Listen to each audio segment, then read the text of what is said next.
Tantor Audio, a division of Recorded Books, presents The Alien's Sacrifice by Ella Maven, narrated by Reagan West and Gabriel McKnight. Chapter 1. Tasha. I dropped the last bite of roasted meat in my mouth and chewed contentedly. The crude wooden chair beneath me squeaked as I leaned back, admiring the twinkling stars above me. I could barely make out a few colors in the sky from the setting sun, but I couldn't see the horizon since it was blocked with dense foliage. Sometimes I wished I could stand in the middle of a field without cover. Just me, the ground, and the sky. But the purple-leafed trees here were our protection on planet Corin. Nearby, Lou and Maisie played a game of marbles with some polished stones Amber had made. The laughter rang out above the crackling of the evening fire.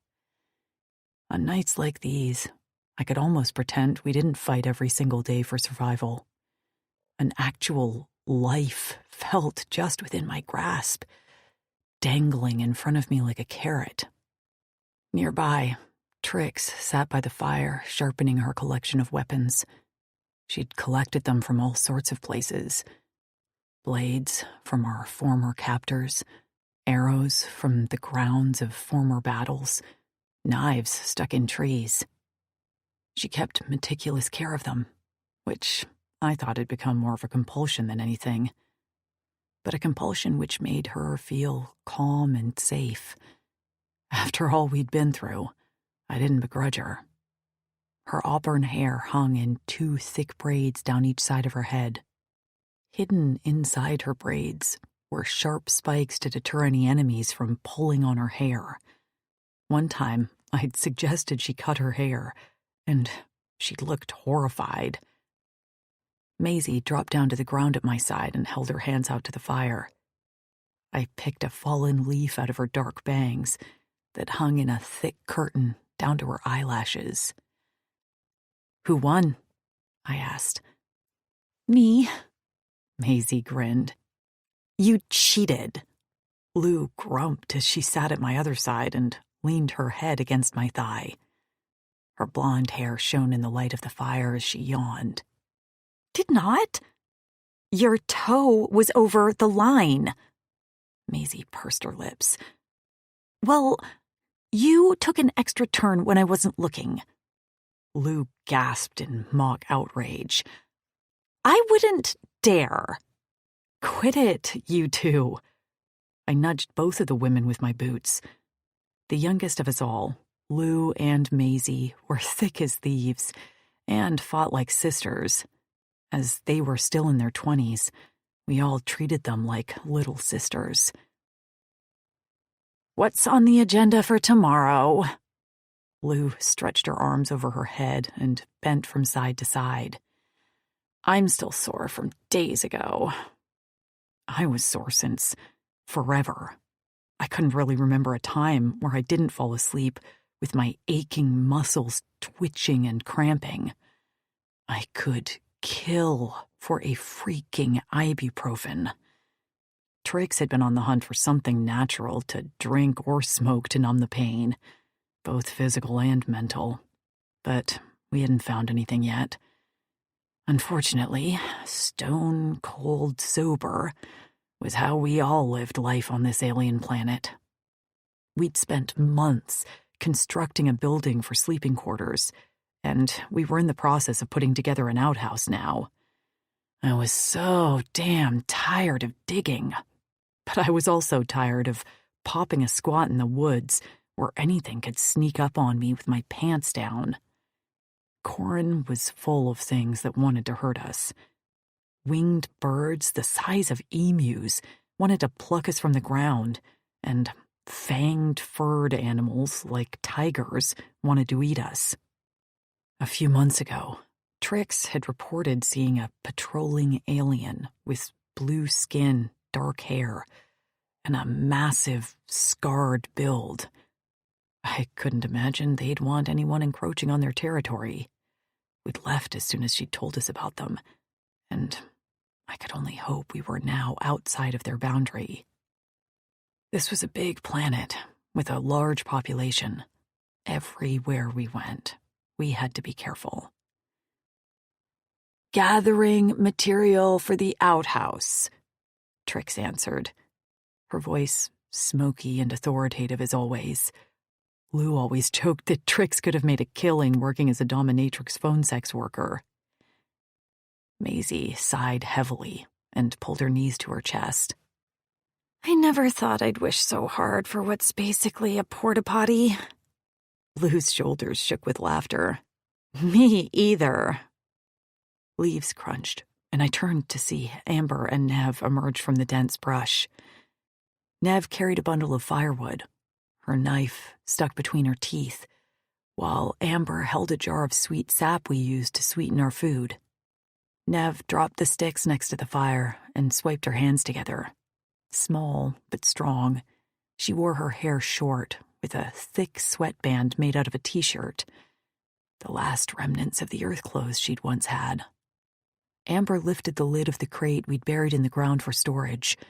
The climate here was relatively chilly, and the ground kept our food cool enough that we could even store meat for a few days. After placing the jar inside, Amber sat down near the fire cross-legged. In her lap, she fidgeted with the hem of her shirt, which she always did when something was bothering her. She bent her head, and her thick brown curls hid her face. I leaned forward. "What's going on?" She stared at the fire for a little longer, before turning and propping her elbow on my knee. "I found a dead antella." Antella were deer-like animals that roamed the planet in small packs. With one antella, which Trix killed, we could eat for many months as long as we preserved the meat. "You didn't bring it back, so was it an old kill? Sick?" She shook her head. "Fresh." I frowned. "So how did it die?" Trix was listening now, watching us as the flames flickered in her light green pupils. "Amber, spit it out, hun." Nev crouched silently by the fire. Amber released a long breath. "Something killed it, and in a way that makes me really nervous. All the blood was drained from the body, and it was just left there. All the meat still on its bones, only the eyes taken." I flexed my fingers as I felt the beginning slices of fear slash at my brain. All the women around the fire were listening intently now, even Maisie and Lou. "So, what are you saying?" "There's someone here. We might need to think about moving." Maisie let out a hiccup I knew would soon turn into a sob. Lou's face scrunched in that angry look she made to cover up when she wanted to cry. Trix's face darkened, and Nev didn't move. I rubbed at my forehead. "Amber, but this is our home. We'd been on this planet for a few years, but the first few were a blur. Shell-shocked over what was done to us. We'd been nothing but nomads, constantly moving every day, learning what we could eat and what we couldn't, avoiding things that wanted to eat us. Some days, when my stomach had cramped with hunger and my feet covered in blisters, I wondered if gaining our freedom had been the right thing to do. But slowly we learned. We found this remote area that frankly was close to uninhabitable, which made it even more perfect for us. Nothing bothered us here but small game. Trix traveled further for food occasionally. We'd built a semblance of a life here for the last year or so.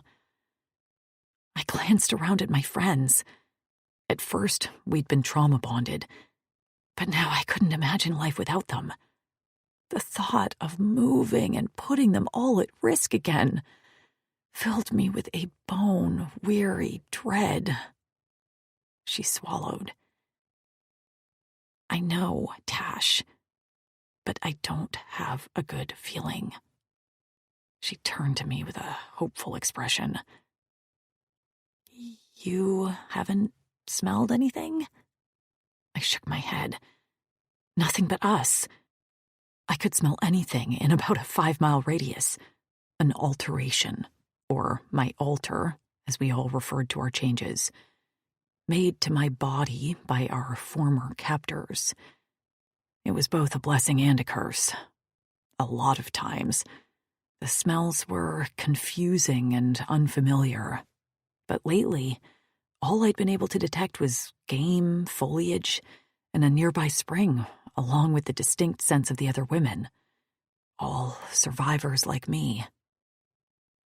Tonight, I have to sleep. Amber looked down at the green dirt and swirled a finger in it. Amber only needed to sleep about once every 5 days, which was her altar.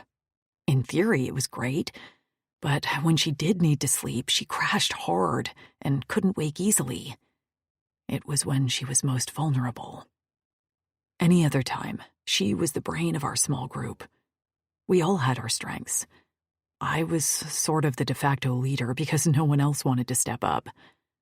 But mostly my role was peacekeeper and final decision-maker. Maisie gripped Amber's hand. If you think we need to leave, then we trust you. She glanced over at me quickly. Right, Tash? Lou dropped her head in her hands. This is it, right? We're always going to be on the move? She voiced my thoughts. I wanted to be positive, but despair was threatening to drown me too. Fuck, I muttered. I'm sorry, Amber whispered. Why are you sorry? Lou snapped out. This isn't your fault. None of this is anyone's fault but those ugly old Donnie motherfuckers. They made us like this and then tossed us out like trash. She sucked in a breath, and her eyes closed as she began to shudder. Shit, I rasped out, just as Nev leaped into action. She gripped Lou and held her tight as her eyes rolled into the back of her head while her body seized. Trix grabbed a nearby water skin and tossed it to Nev, who held it tightly while she waited for Lou's seizure to pass. When Lou finally sagged in her arms, she dribbled water in her mouth. Every time Lou went through one of her episodes, it took everything in me not to break down. She was often a brat and didn't know when to stop talking. But we put up with it all because Lou had every right to be angry about what was done to her. Finally, she blinked her eyes open, and her pupils were blown as she weakly clung to Nev, who brushed Lou's hair off her damp forehead. Lou's lips moved, and I slid off my chair to get closer. Lou licked her lips and tried again. Amber's right. We need to leave. Soon. My gaze shot to Trix, who stared at Lou with a clenched jaw. Slowly, her eyes closed, and her head dropped between her shoulders. Lou's predictions after her episodes were never wrong. If she said we needed to leave, then we needed to leave. While Nev held the recovering Lou, I met Trix's gaze over the fire. She nodded at Amber, whose movements were sluggish. She was about to crash. I swore I could hear a ticking clock in my ear. When Lou disentangled herself from Nev's embrace, I grasped her hand. Honey, what did you see? She sniffed and gave me a weak grimace. Something in the dark. Fire. I couldn't tell what they were, but it was bad. Tears spilled out over her bottom lashes. I'm sorry, Tash. You just told Amber not to be sorry, so I'll say the same to you. Never be sorry. At least I can help us, right? Lou tried for a smile. I smoothed back her hair. Lou, despite her attitude, really just wanted to be loved, appreciated, and useful. I would easily go without your predictions if it meant you didn't have to go through the pain of your episodes. She shrugged. It's over now. Till the next one. She tried to smile again, but then winced. Her headaches always lasted a few hours afterward. Shit, it hurts to use my face muscles. I patted her shoulder. Just rest. Nev helped Lou to her feet, and they retreated to our one-room building where we all slept. Maisie followed them, leaving Amber, Trix, and I by the fire. Trix rose to her feet and walked around the fire to crouch next to me. What do you think? Amber blinked at me with unfocused eyes, and I didn't miss the way she pinched her leg discreetly to keep herself awake. The small movement made me grind my teeth. Back when we were constantly on the move, I hadn't known how much she harmed herself to stay awake, not until one day when we were bathing in a stream, and I found her thigh littered with bruises and cuts. I had made her promise she wouldn't do that ever again, and to tell us when she needed to sleep. I couldn't make her leave now. The sun was setting. We hadn't packed any of our supplies. So I made a decision. We'll leave first thing tomorrow. Amber needs to sleep. Trix hesitated a moment before nodding. She stood, and I reached for her, snatching my hand back at the last minute before I made contact. Trix sucked in a breath. What? Do you think I'm making the right decision?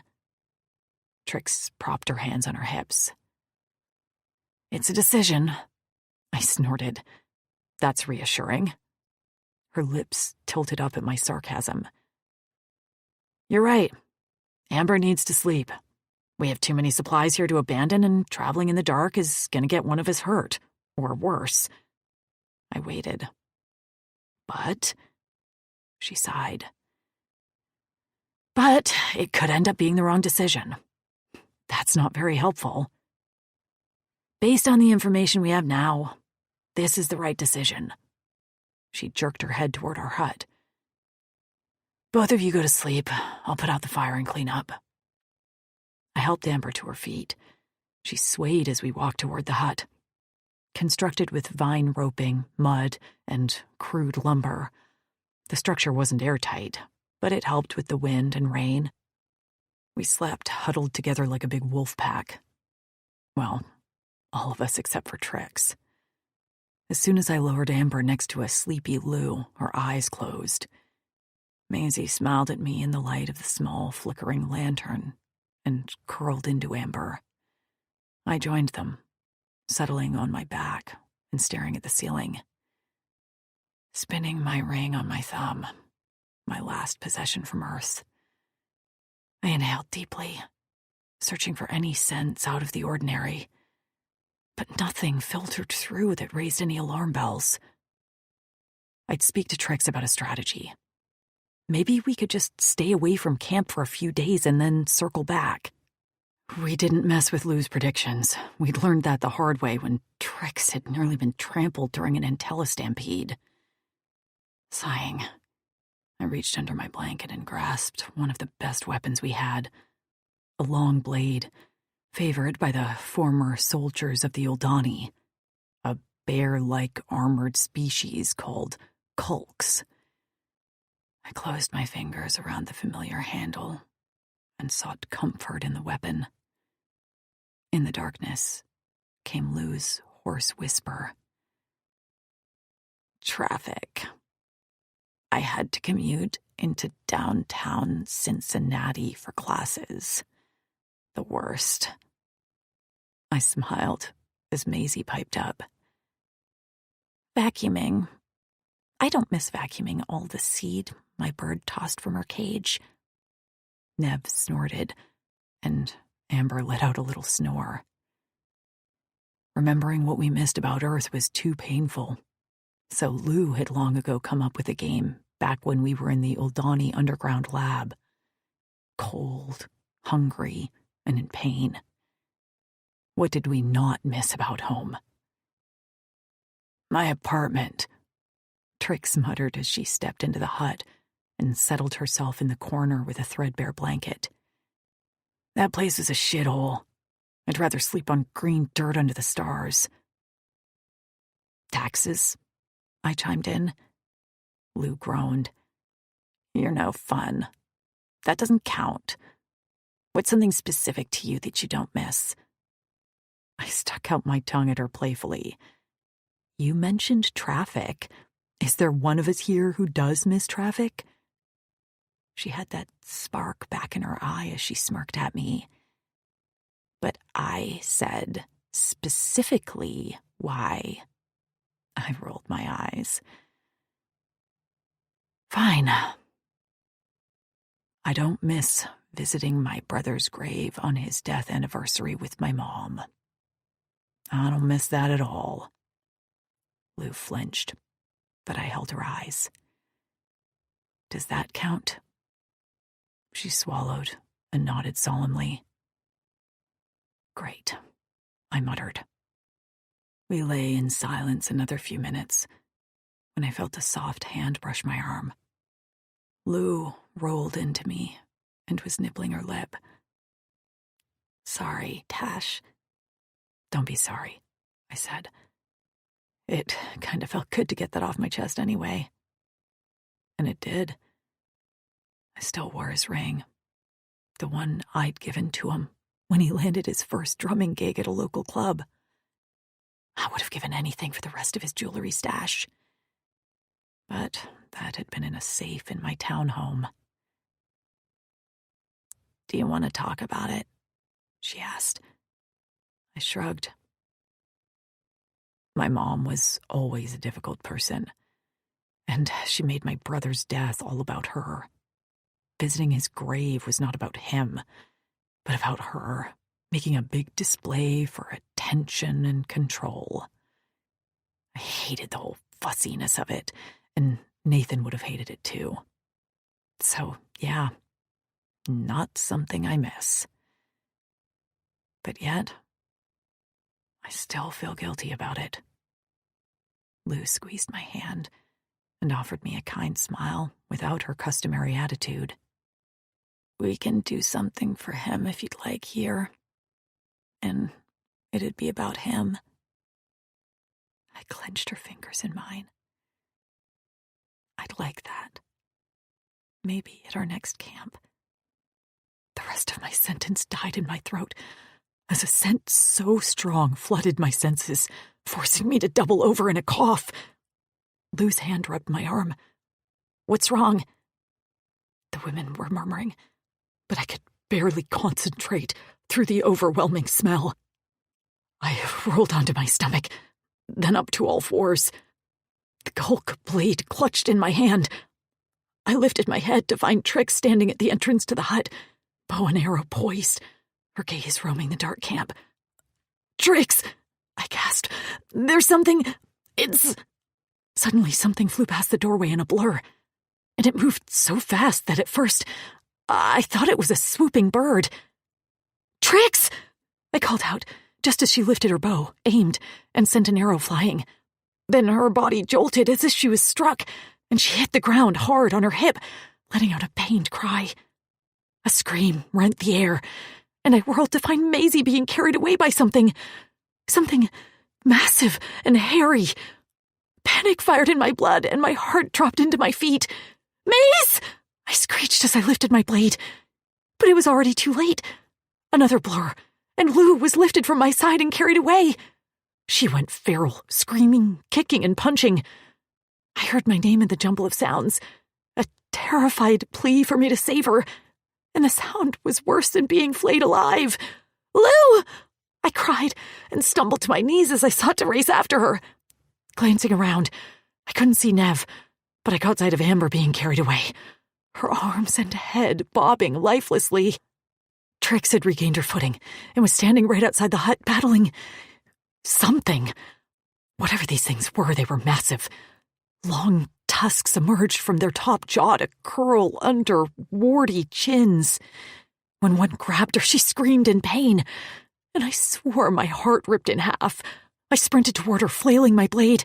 "Don't touch her! Don't you fucking touch her!" But then an arm banded around my waist and tossed me to the ground. My head slammed into something hard, and a pain streaked through my temple like a lightning bolt as my vision blacked out for a moment. The world tipped. My stomach cramped. I gagged, woozy and unfocused. When I opened my eyes, I was upside down, carried on the shoulder of one of these giant aliens. They had to be 7 foot tall and walked on hooved feet, bigger than a Clydesdale's. Each of the 3 fingers on their hands was the size of my wrist. I wriggled to find my hands tied around a rope at my waist, and another lash of rope around my ankles. My muscles ached, and by the light of the moon I could see dark liquid dripping from my head to the ground. I inhaled the iron tang of blood, which was barely detectable over the suffocating scent of these aliens, a mix of mold and decay. I gagged again, but swallowed down any bile. I couldn't afford to lose the contents of my stomach. Who knew when they'd feed me again? If they fed me. Maybe that meat had been my last meal. More liquid dripped to the ground, and I thought it was more blood, until I smelled the salty scent of my tears. I made the wrong decision. Each word was worse than a punch to the gut. We should have left immediately and not waited. I made the wrong decision. I looked around, desperate to see if any of my girls were around, but I could only see about 6 of these aliens flanking the one who held me. They didn't talk, only made occasional grunts at each other in a language I didn't know. I had a translator implant, thanks to the Oldani, but it wasn't fitted for whatever language these aliens spoke. Injured and in pain, I swam in and out of consciousness as I bobbed on the shoulder of my smelly abductor. I couldn't be sure how much time had passed when a light filtered through my closed eyelids. I cracked them open to see that morning had dawned. The terrain had changed. Instead of flat, jungle-like habitat with lush greenery, we'd entered a mountainous region and were currently scaling a large rocky hill. While the sun warmed my face, the air was cooler, and shivers raised goosebumps on my arms.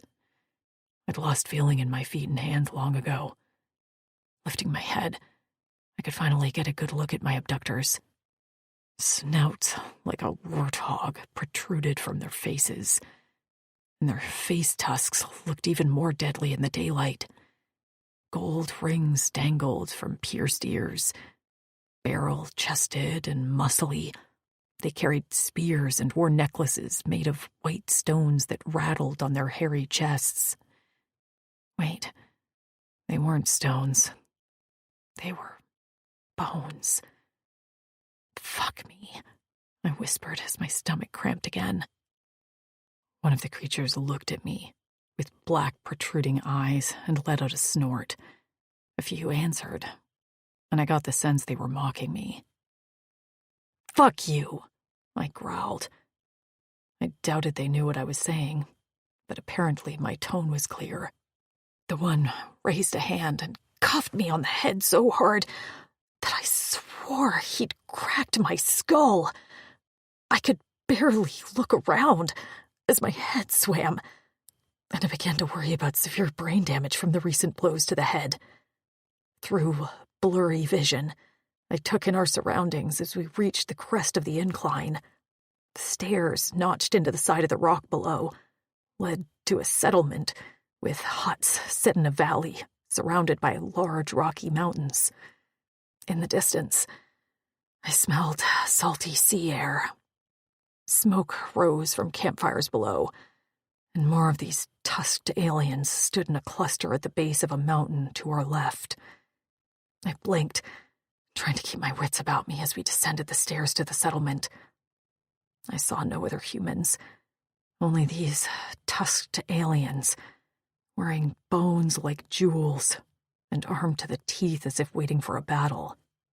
A voice boomed, and I twisted my body to the left to see a large figure standing at the edge of a rocky outcrop, about 8 stories over the valley floor. He wore a massive chest armor of bone, complete with a collarbone and ribs, and on his head was a skull of another tusked creature, similar to the tiger-like animals we'd seen once. Standing before him was another alien. I couldn't make out what it was, but it had teal skin and stood on 2 legs. Standing at shoulder height to the tusked alien, the teal one struggled, but I could smell his blood. He was injured and close to death. The tusked leader bellowed a series of loud grunts, while he gripped the teal alien by the back of the neck and hoisted him in the air. Below, the tusked army began to shout and slam their spears on the ground while thumping their thick chests. With one last guttural yell, the tusked leader tossed the teal alien off the cliff. The crowd hushed, and I turned away, tears burning, and talked to myself in nonsense to cover the sound of the body hitting the ground in a sickening crunch. But still, I heard the thud. A wet, smacking sound I'd never forget as long as I lived. Faint, numb, and absolutely sickened, I begged for this nightmare to end. The pounding of my heart was drowned out as the crowd erupted in a cheer. We turned a corner on the stairs and entered a cave in the side of the cliff. Torches offered dim light, enough for me to see barred cells with various creatures inside. I caught sight of an elder male Uldani inside one, hunchbacked and bony. He met my gaze before looking away quickly. We came to an empty cell next to the old Uldani, and I struggled weakly as they opened the door and tossed me inside. I hit the ground on my hip, and I cried out in pain as my cramped body was wrenched into another position. Deep breathing through the agony, I fought to remain conscious as the cell door slammed shut, and I was left alone. Sitting up took a gargantuan effort, and I might have passed out once or twice. In order to stay conscious, I recited all the things I didn't miss about Earth in a hoarse whisper. My shitty boss. Rent. That sink in my bathroom that always leaked. My cell was empty, except for a small bucket in the corner and a jar of dirty water.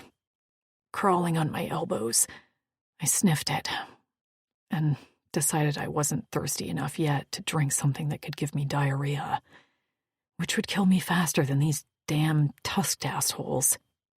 Working on my bindings, I managed to untie my legs. While loosening the ropes on my wrists, I shuffled on my knees to the opening and called out in a hoarse voice. "Hello?" No answer came, and I tried again. "Uldani, I know you're there." What felt like an hour passed before a rustling reached my ears, and a sniveling voice answered in an exhausted, defeated tone. "Human." "Who are these aliens?" He sighed, long and loud. "Why should I answer you?" I gritted my teeth, almost glad that the familiar anger was still flaming inside of me.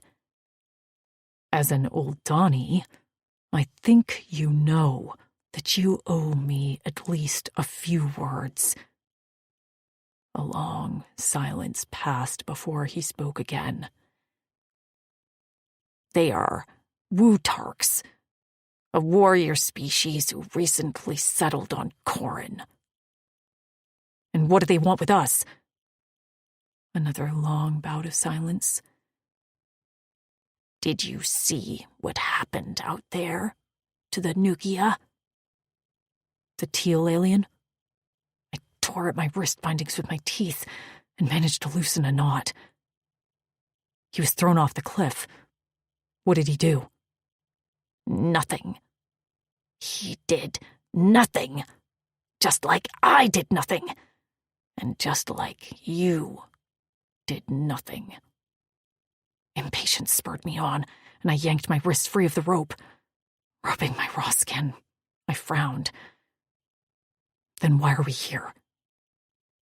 The Wutarks believe in the Koi, an old god who demands live sacrifices. My stomach dropped as the image of the teal alien falling replayed over and over in front of my eyes. The Eldani cleared his throat on a cough. That's what we are, human. We're nothing but sacrifices. Chapter 2. Lou Kent. With my hands clasped behind my back, I rolled my shoulders to ease the soreness in my muscles. I focused my attention on the conversation when all I wanted to do was get the fluck out of here. I was tired of the talking, the listening, the flecking breathing of others around me. I ached for the monotonous solitude of my patrols. Instead, I was at the Wutark camp for this whole diplomacy performance. "Your boundaries on Corin will be respected," said Dazim Bakut, the head Drexel of the remaining Drexonian warriors. He spoke to Bars Alk, the chief of the Wutark clan, who stood nearly a foot taller than Dazim. Corin had once been our home, over 100 cycles ago, before a virus wiped out our female population. The male Drexonian warriors still alive, including me, left Corin by choice, but had been unable to return until recently. In that time, Corin had changed. The Wutark left their home planet and settled in the colder, mountainous regions of Corin. Seeing as we'd had enough war for a lifetime and were working to rebuild our Drix population, making enemies was the last thing on our minds. This meeting was the last in establishing our territories, and therefore a peaceful coexistence on Corin. Barzalk slammed his spear into the ground, rattling his large bone necklace. The teeth on the Salibri skull on his head seemed to chatter. "Property! Property is mine! Like boundaries!" Their language, while translatable through our implants, was stilted. One thing that was clear, they didn't respect Daz, and that angered me the most. I kept my face neutral when I would have loved to take a swing at the Wutark standing much too close to me. He hadn't taken his bulging black eyes off me once. Mucus dripped from his snout, beading on his chin whiskers, and I could smell his rotten breath with every inhale. Everything about them annoyed me, from their size to their tusks to their overly patriarchal society. I'd seen the way they treated their females, and that had shredded the last bit of respect I had for them. But I had to toe the line. For over 50 cycles, the Drexonian warriors had been split into separate clavasses. Daz, who played the role when needed as head Drexel of all, focused most of his attention on his own clavas, the Night Kings. They were the clavas with a dozen human females as their mates, and were the sole chance for the Drexonian race to carry into future generations. Protecting them was seen as the top priority for all the remaining clavasses. Most had settled into villages, hoping for some human mates to drop out of the sky one day. My clavas, well, we were different. I shifted my gaze to the Drexel of my clavas, who stood at Daz's side. A dark fur lay across Kutzal's shoulders, and his single sword was strapped to his back. A breeze blew through our group, ruffling his dark hair. He must have felt my eyes on him, because he turned and met my gaze over his shoulder. As always, his eyes were dark and focused. I knew he didn't like the Wutarks any more than I did, but despite everything we'd been through, he would never go against our creed. She is all. Even though we knew as the outcast Drexel Clavas that we'd never have a chance at a mate, We had to protect our brothers, who were fortunate enough to have mates. Kutzal nodded at me and turned back around while Daz and Barzalk continued to talk. Fur brushed my shoulder and slid my gaze to my right in time to see Vinz yawn widely. I bumped him with my shoulder, and he stumbled before righting himself and sent me a vicious glare. "Focus!" I hissed at him. "Fleck off!" he muttered. If we weren't in mixed company, I would have smacked him on the back of the head. He cracked his neck and dug around in the pockets of his pants before pulling out a piece of dried Antella jerky. He gestured toward me with a raised brow. I gave him a suffering look.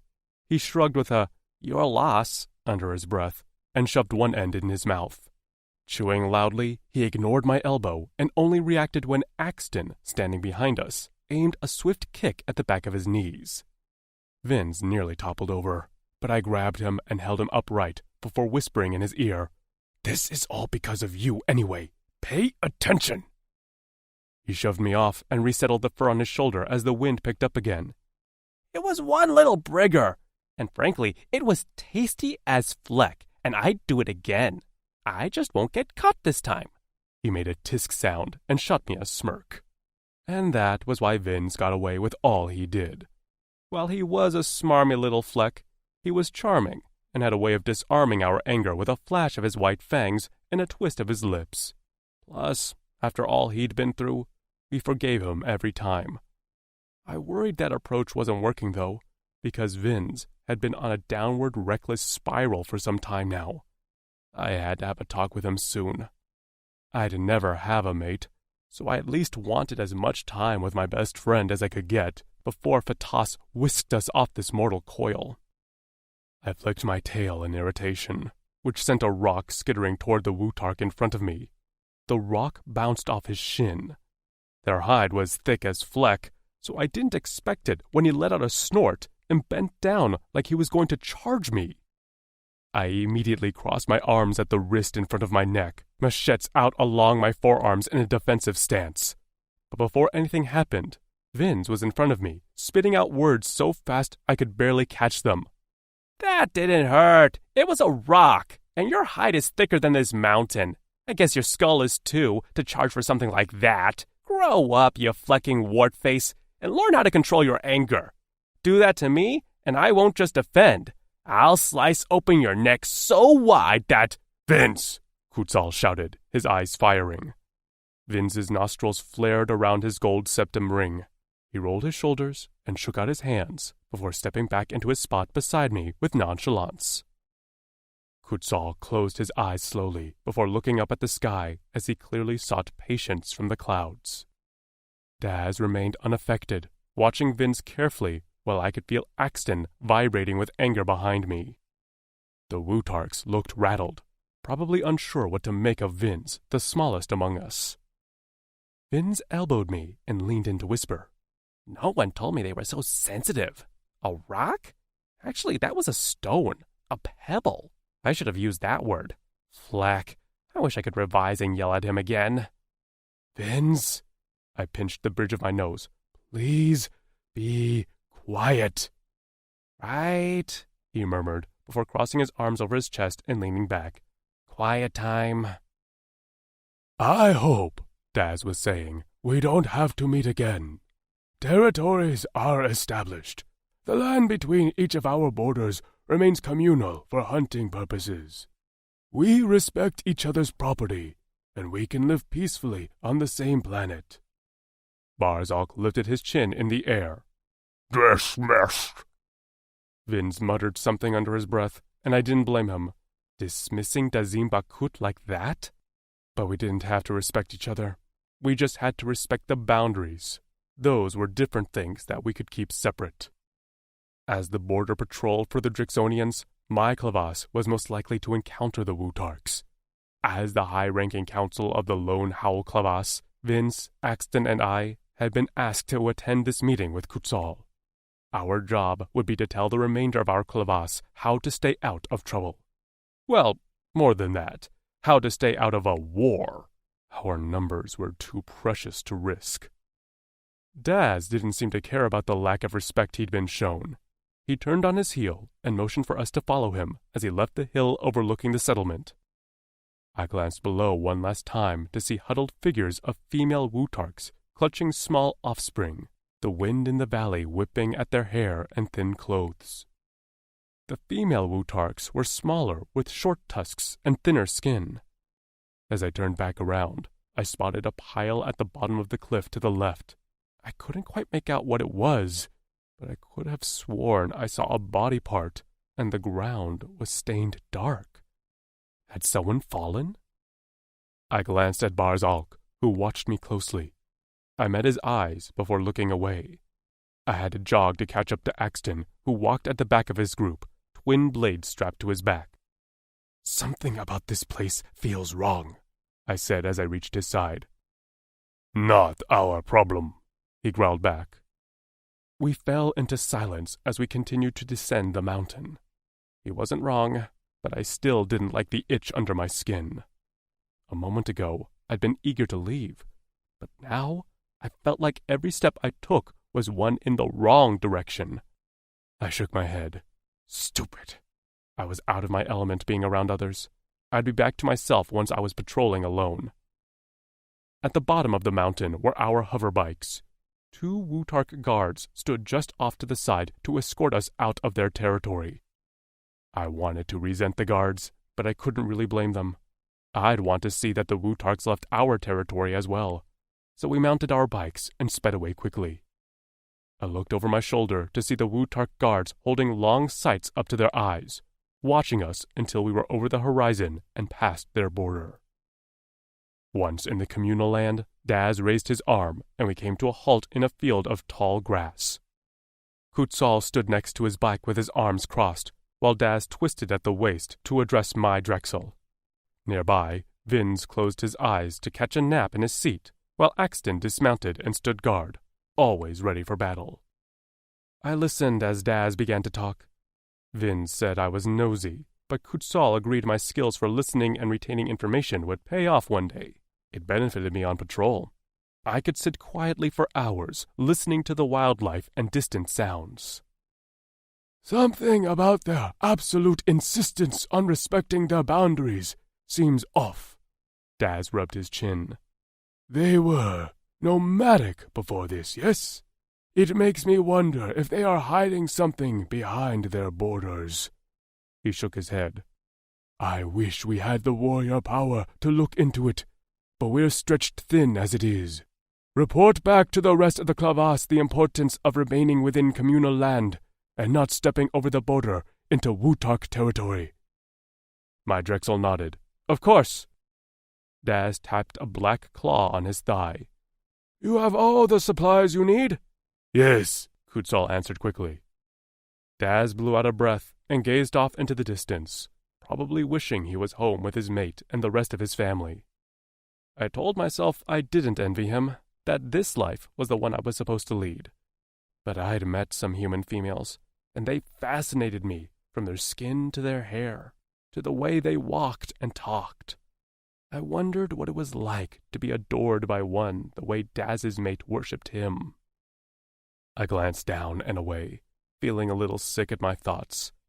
The group fell silent with only the soft rustle of Axton's footsteps as he walked a small perimeter around us.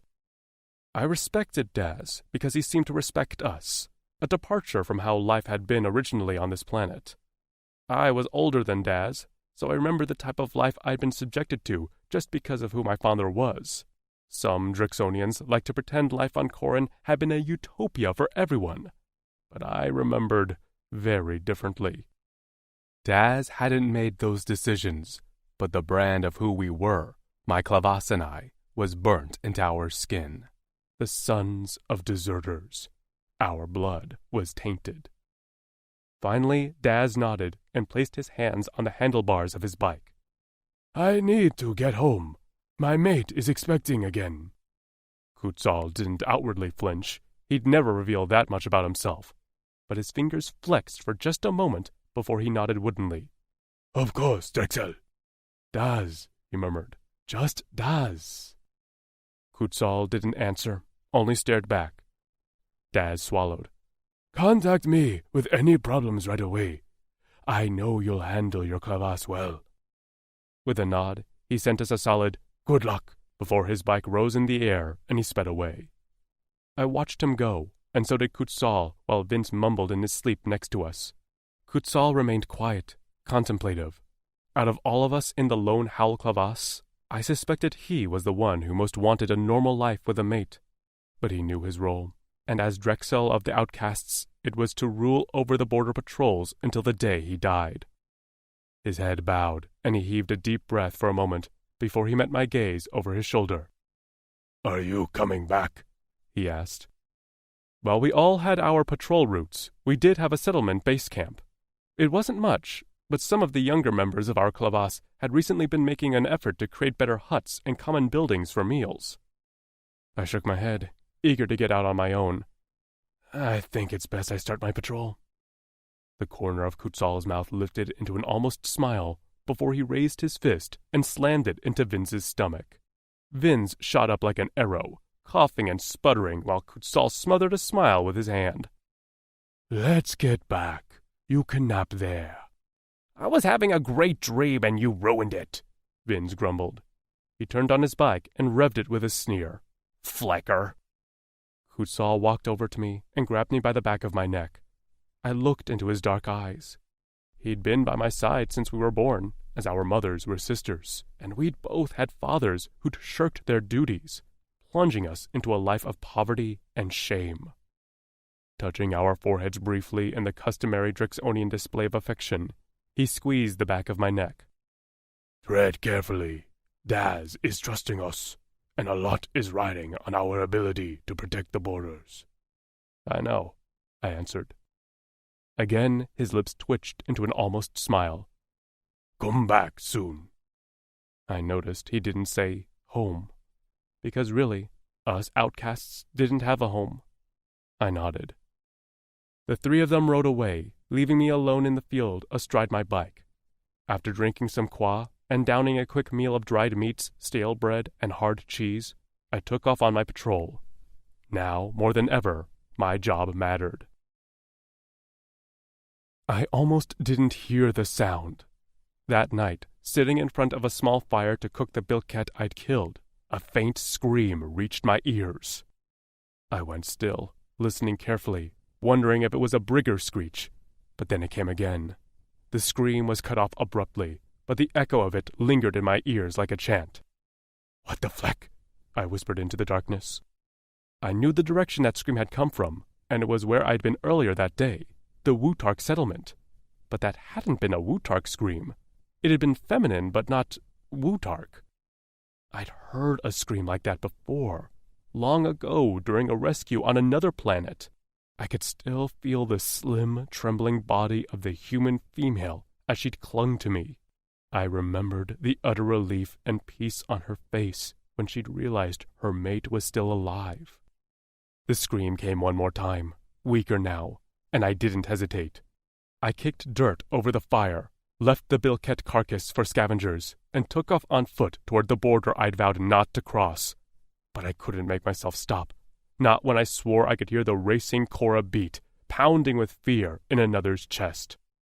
That scream had been too human for me to resist. Despite the way Drixonian society treated me, I was still a Drix at heart. She is all would forever stir my blood and dictate my actions. I knew exactly where the boundary was. We'd gone over it numerous times. I was supposed to treat it as sacred, and yet I didn't even think as I sprinted across it.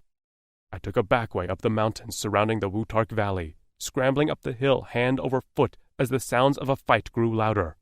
My Cora pounded in my chest, and I fought to keep my machetes from rising out of my forearms and back. My tail remained poised, ready to lash out and attack. A distant voice in the back of my mind told me this was dangerous, a direct action that could lead to dire consequences for all Drixonians. But that scream, I couldn't forget it. I'd never be able to live with myself if I didn't investigate. I crested the mountain and slid to a halt in a crouch behind a thorny bush. Flames flickered from a fire at the edge of the cliff, and I peered through the dense foliage to see Bars Alk standing tall, his arms raised to the dark sky. Tonight, rejoice, blue invaders end. A chill ran down my spine at his words. Below, shouts and cheers swelled from members of the Wutark settlement. Remembering the rumors that Wutarks believe in life sacrifices, my thoughts drifted to the bloody pile I'd seen at the base of the mountain. What had been that scream? Suddenly, scuffling scraped along the rocky ground, and to my left, 2 guards crested the hill, holding something between them. A leg kicked out, and my blood ran cold.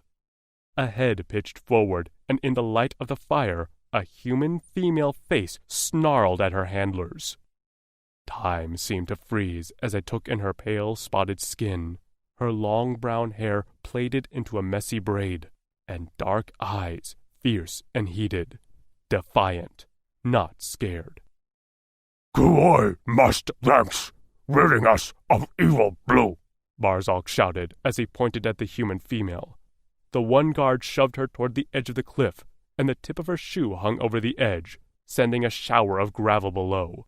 She cried out, and he cuffed her on the side of the head so hard that her knees buckled. Pain exploded in my temples, and I only just held back a gasp as I whirled around to face an attacker. But there was nothing there.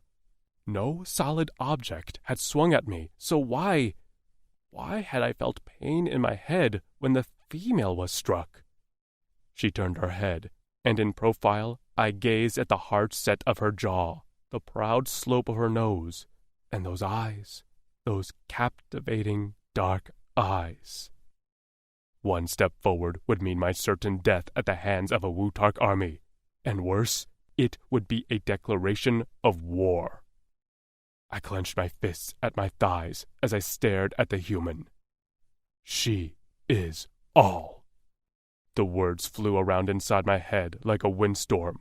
She is all. And I knew there was only one decision to make. Chapter 3. Tasha. I looked down, and nausea boiled in my gut. I hated heights. I hated them so badly I wouldn't even go on roller coasters. My head hurt, and I could feel blood dripping down the back of my neck from the blow I'd just taken from one of the guards. My limbs shook, and my teeth chattered. The fear was nearly overwhelming all my other senses, which pissed me off even more. How dare they scare me this much? Fuck these giant warthog fucks!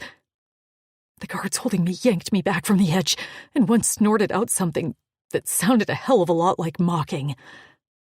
I felt the wet splat of his mucus on my neck, and gagged. So they just wanted to scare me before actually pushing me off the ledge. I'd been in the cave cell for a few days, and I'd seen a few other prisoners leave and never come back. Huddling in my cell, I'd covered my ears to drown out the cheering as they were pushed to their deaths. And now it was my turn. I couldn't cover my ears because my hands were tied behind my back. I could do nothing but listen to the cheers below for my death and wait for the crunch of my bones at the bottom of this alien planet cliff. I missed my friends, and if I hadn't been so scared stiff, I would have cried. Where was Amber? Was Lou okay? Maisie was likely crippled with terror wherever she was. I hoped they were faring better than me. I'm sorry, I whispered to myself as angry tears welled in my eyes. I'm sorry I made the wrong decision. I'm sorry I couldn't stay alive long enough to rescue you. The regret would haunt me from this life into the next and the next after that, I was sure. And at this point, I felt like I deserved it. We'd been through so much and survived it all, only for us to be ripped from our beds in the night.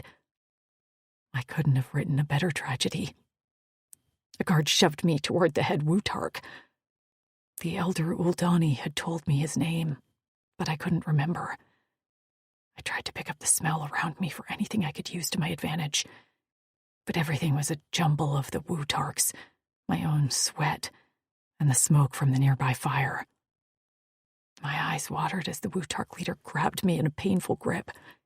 I bit back a cry as his fingers tightened on my biceps. Tears dripped from my eyes. I could smell them now, and I just wished for this to end quickly. I caught a whiff of a scent, something I hadn't scented before. It was close, but not too close. I lifted my head to brave a glance at the settlement below, and just as I did so, a loud crash sounded.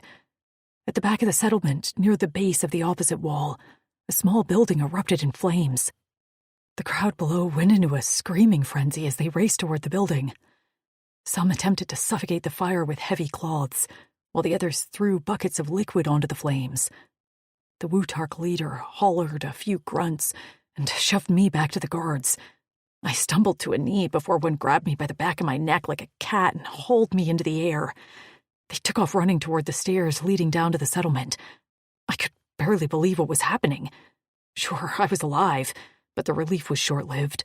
I was sure I'd be back up here in another few days when they weren't in damage mode to put out a fire.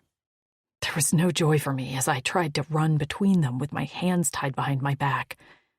We took one step onto the stairs when the scent, the one I'd smelled earlier, a mix of musk and fresh dirt, hit me again.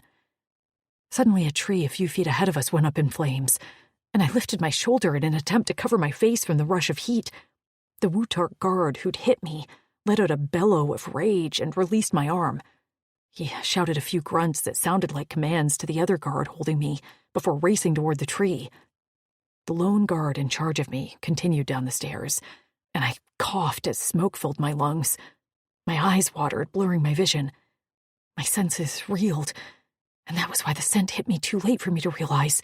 The owner of said musky scent was now on us, right on us. A dark figure dropped down on the stairs at our front. The guard holding me let out a bellowed huff like a raging bull, but he was surprised and off balance. A 5-fingered hand gripped me around the waist, wrenching me from the Wutark guard, and before I realized what was happening, the guard stumbled off the side of the stairs. He grabbed for me, and I nearly toppled with him, but an arm held me firm on the stairs. The Wutark guard fell backward, eyes wide with horror, and I turned away before I had to watch him hit the ground. I caught a glimpse of 2 bright violet eyes reflecting the flames below, before I was hauled in the air and dropped over a blue shoulder. Through my blurred vision, I could see a muscled back and a tail, thick at the base and narrowing into a tip, adorned with some sort of spiked armor. Clad in dark pants and boots, the alien moved swiftly, avoiding the flaming tree and the Wutark guard struggling to put out the fire. We took off down the mountain through dense brush, moving swiftly and surprisingly silently. My vision began to clear, and I could breathe easier the farther away from the smoke we traveled, and I began to come to my senses. Instead of a whole army of Wutark, I now only had to battle this one blue alien. If I could get away from him, I could search for my girls. This was going to hurt, but if I could catch him by surprise... I swung my head toward the outside of his shoulder before whipping it back around and headbutting him in the temple. He let out a roared word that sounded like a curse and stumbled. Taking my opportunity, I swung my tied hands as well, thumping him on the back. Another curse. This time, he hit the ground, and his arm loosened slightly. And that was when I began to fight for my life. I went into a death roll and scrambled out of his grip. Hitting the dirt on my hands and knees, I scrambled forward in the darkness, narrowly avoiding crashing headfirst into a tree. Behind me, the alien was certainly not out, and no longer even down. A hand wrapped around my ankle, taking it out from under me. I just barely caught my body weight so my face didn't kiss the dirt. "No!" I shouted, kicking out like a madwoman as I screamed. "Fuck off! I won't be a sacrifice! I won't be food!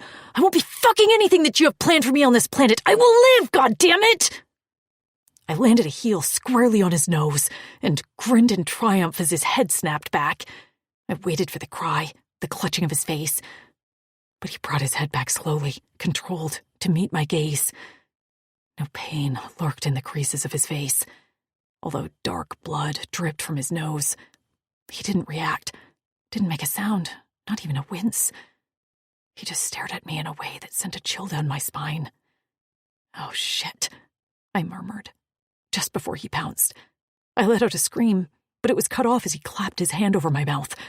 With his other hand, he held my bound wrists above my head, smashed into the dirt.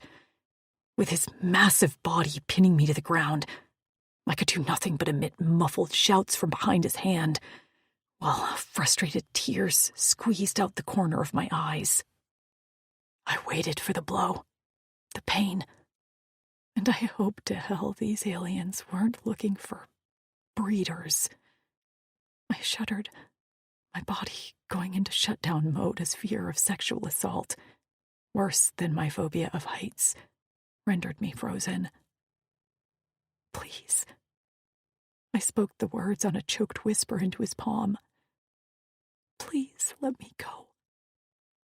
I could barely make out his features in the muted light of the moon, but his eyes glowed, and something shifted behind the purple irises. There was intelligence there, almost a human element, and my heart skipped a beat. Guipo, mire errands. His deep voice was more like a vibration against my chest than sound waves in my ears. So very deep and raspy, like he didn't use it much. I couldn't understand his language, but something about his tone eased my fear somewhat.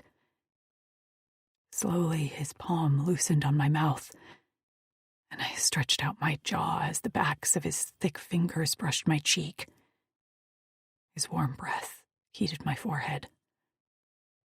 He lowered my hands to my chest and raised his other fist. The light of the moon caught on something shiny in the dark, running the outside length of his forearm. Fear pierced my chest like an arrow when I realized it was a row of black blades rising out of his scales like shark teeth. Was this it? Was he going to kill me? I started to struggle again as he lowered his arm. Quick as a flash, the rope around my wrists loosened. He lowered his arm as the blades collapsed until no longer visible. I rubbed my raw wrists, confused about what I just saw. Was that some sort of technology? Or was that his anatomy? Before I could contemplate further, I inhaled, and the smell that invaded my nostrils brought that waning fear roaring back like a tidal wave. "Rutarks," I whispered. He flinched, and his brow line, edged with hard nubs, lowered. I didn't think he could understand me, but I spoke anyway. "I can smell them." He grabbed me off the ground so quickly that my head snapped back painfully, but I didn't make a sound. Holding me in his arms in a bridle carry, he took off with astonishing speed. I was sure we'd crash into something going this fast in the dark of night, but he bobbed and weaved among the trees as if he knew the path by heart.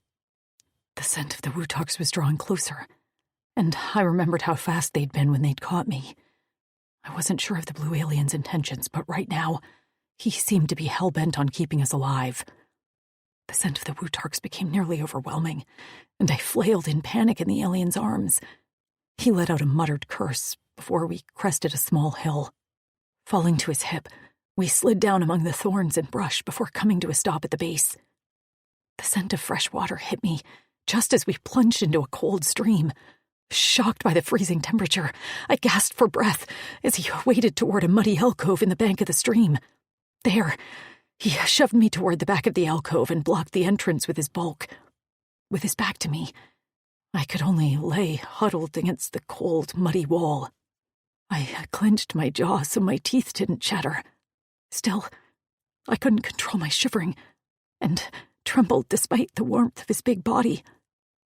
His head turned to glance at me, and all I could really make out was the glowing violet of his eyes before he turned back around.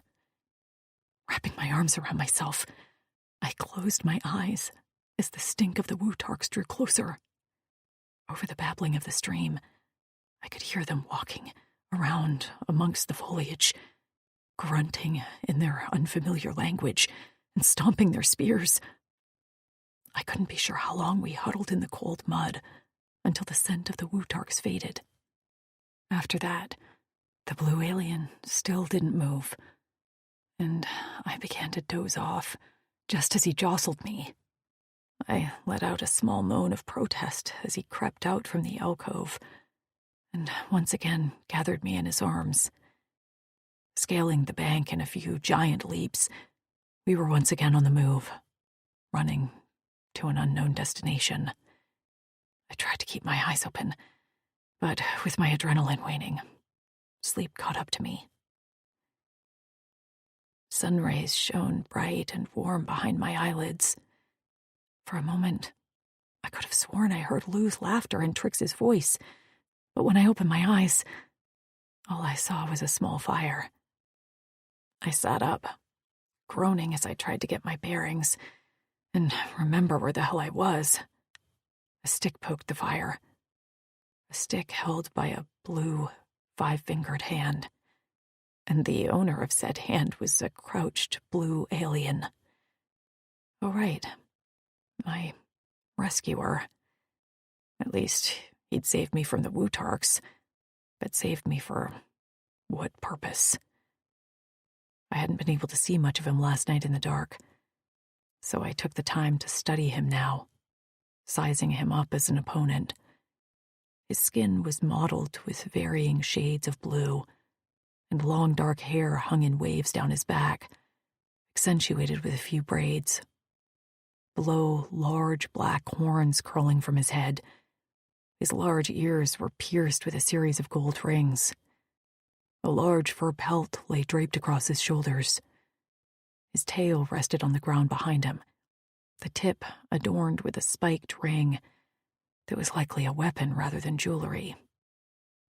He slowly turned to face me, and I gulped. Scars marred his chest and face. One wicked gash ran from the bottom of his eye to the top of his lip on the left side, giving him a permanent sneer. A prominent brow, covered in a row of hard nubs, cast a shadow over his eyes, but beneath it, a deep, dark gaze held my own. "Good morning," I croaked. His eyes crinkled at the corners, and I wasn't sure if that was the beginning of a smile or a sign of distaste. He stood to his full height, and on instinct I moved away from him. He went still. His eyes narrowed at my reaction. He wasn't as tall as the Wutarks, but he was still well over 6 feet, probably close to 7 feet, and thick as an ox. Now that I no longer felt my life was in immediate danger, the blue alien hadn't hurt me after all. My mind immediately turned to my friends. I was free, sort of, and now I had to work to get them free too. That would be my only purpose until I found each one of them. And even then, I'd still carry the guilt of my wrong decision until the day I died. The thought of Lou having a vision without us there to support her, the knowledge that someone was likely touching Trix and causing her immense amount of pain, was like a knife wound in my chest. Who was watching over Amber while she slept? Who held Nev after a nightmare? I could not handle not knowing if they were hurt. I needed to find them, but I had no idea where to start. Still, I would search every inch of this planet until I found them all. We were in some sort of clearing. The air was cold, yet the vegetation was dense. Blue leaves dripped with dew. The area didn't look familiar, and I began to panic a little, unsure how the hell I'd find my friends, when I didn't even know how to get back to where we were taken. If only I knew, I could find some clues, tracks, hell, anything. I knew Trix, and she would have fought to leave some sort of trail. I gathered my feet under me, and the blue alien immediately honed his gaze on my actions. Standing up, I brushed my hands off. So, thanks for saving me. Those Wutarks are pretty bad guys, huh? Yeah, so, anyway, I jerked my thumb behind me. I'm just gonna get going, I guess. Got stuff to do, and I'm sure you're, very busy too. I gazed around. You don't happen to know where we are, do you? He stared at me blankly, because of course he couldn't understand me. Whatever, I waved awkwardly. Have a good day. I took one step before a hand wrapped around my wrist and I was yanked back into the solid chest of the blue alien. I let out a yelp as I gazed up into those violet eyes that had suddenly turned dark with fury. Chapter 4. Lucent. What was this human thinking? She had no idea where she was, and she planned to just take off? On her own? She'd end up wandering back into the Wutark borders to get captured again. How did I make her see that she had to stay with me when she couldn't understand me? I could see the translator implant behind her ears, which made me even more confused. How had she gotten one? How long had she been on this planet? The Wutarks wouldn't have given her one, so who else? The Uldani? Her clothes appeared to be Uldani made. She wore a pair of pants in a common Uldani pale green, and her large black shirt hung off one shoulder and low on her chest to reveal the top of her breasts.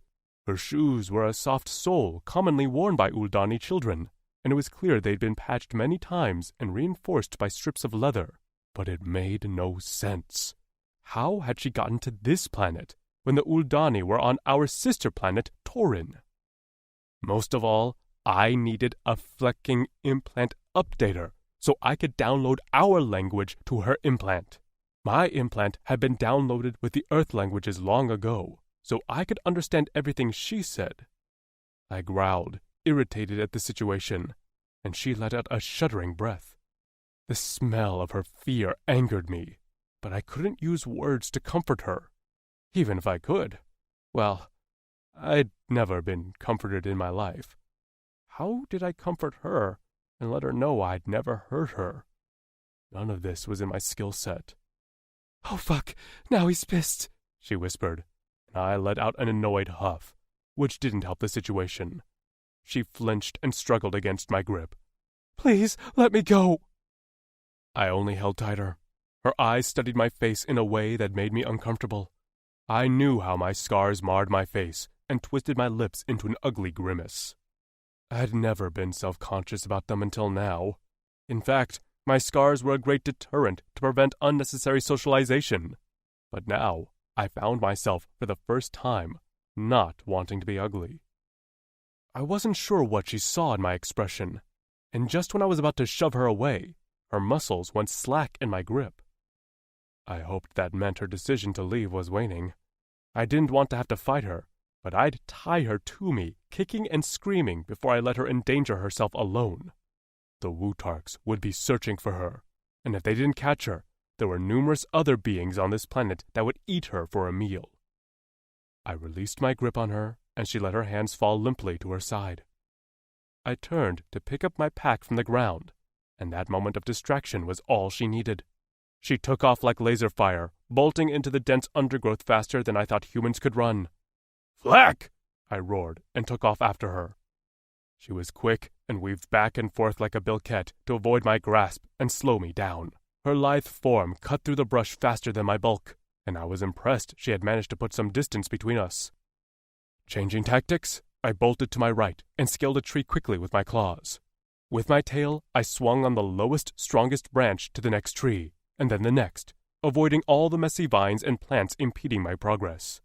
I wasn't quiet, and when the human looked up at the noise, she saw me and let out a frightened squeak. I didn't enjoy her fear, but I couldn't give up. Overtaking her from above, I dropped down just as she skidded to a halt with a scream. Sliding onto her hip, she scrambled among the moss and vines to once again get to her feet. She turned, intending to reverse her direction, but it was too late. I reached for her, avoiding using my tail since it was still outfitted with the spiked armor. My hand closed around her wrist, and she cried out in anger. With my teeth, I ripped a strip of fabric from my fur cape, and while she struggled like a pissed-off Salibri cub, I tied our hands together. "What are you doing?" she screeched, and the high pitch of her voice made me wince.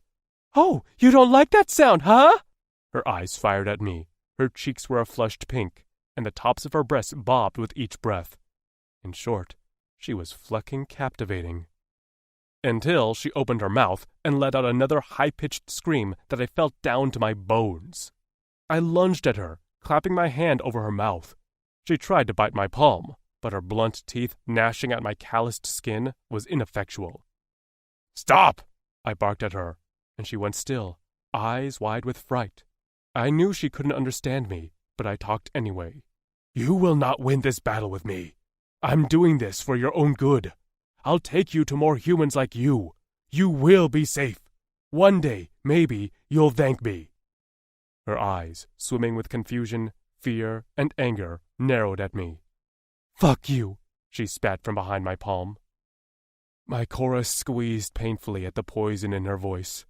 I should be glad she hated me. It was easier to keep my distance that way.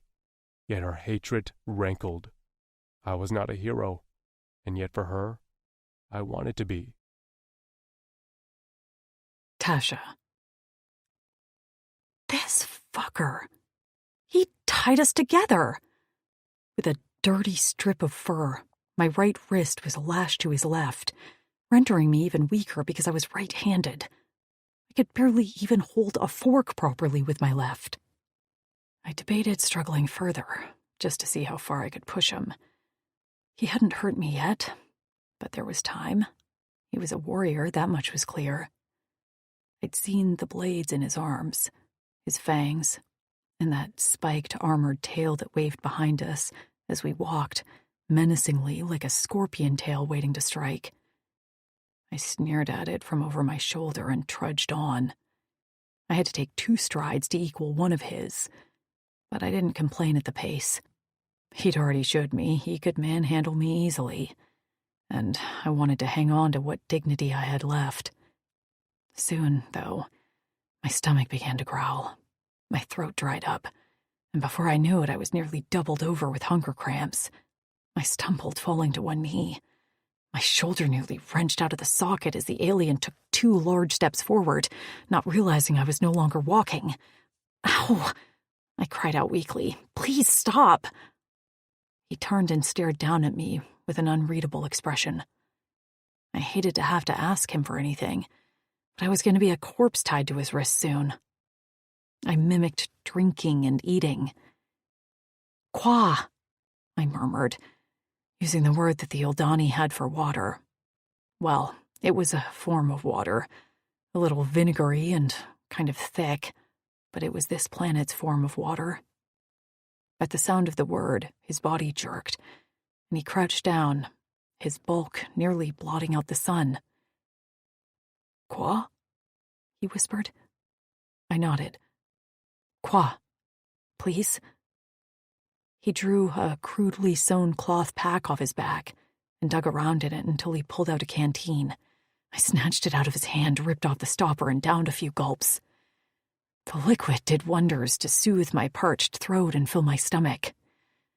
So good.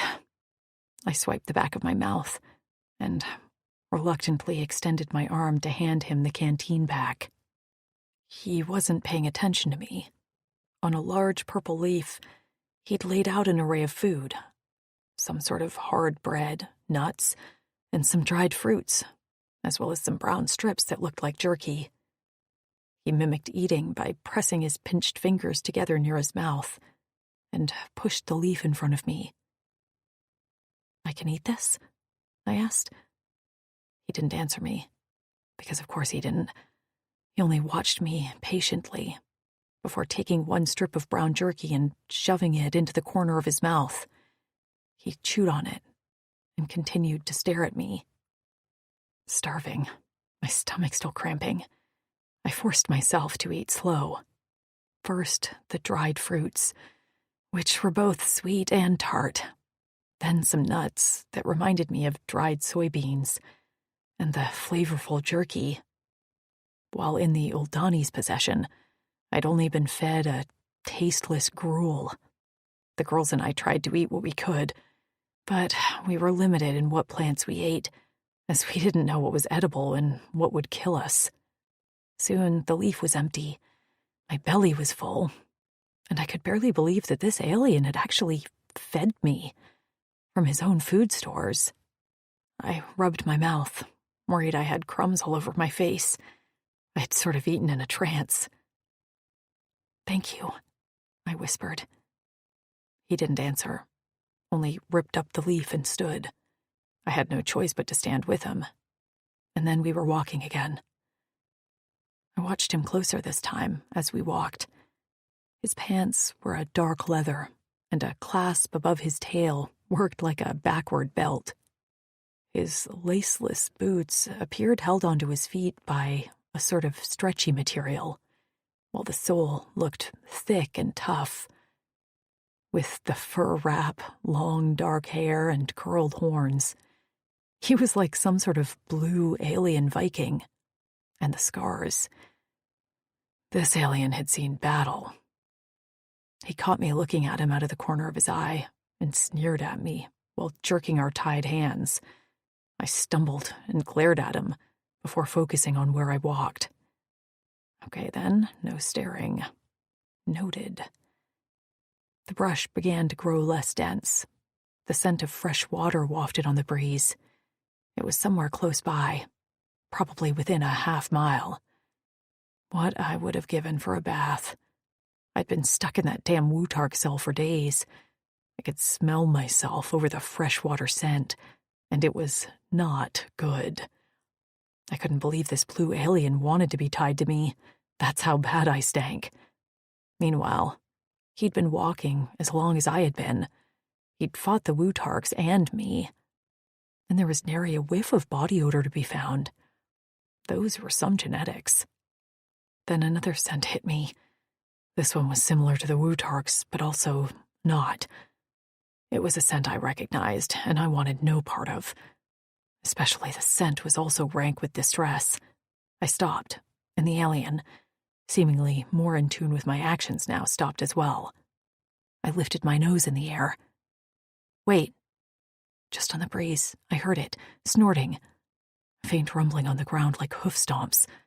I looked at the alien, who was now gazing off into the distance, his eyes narrowed and focused.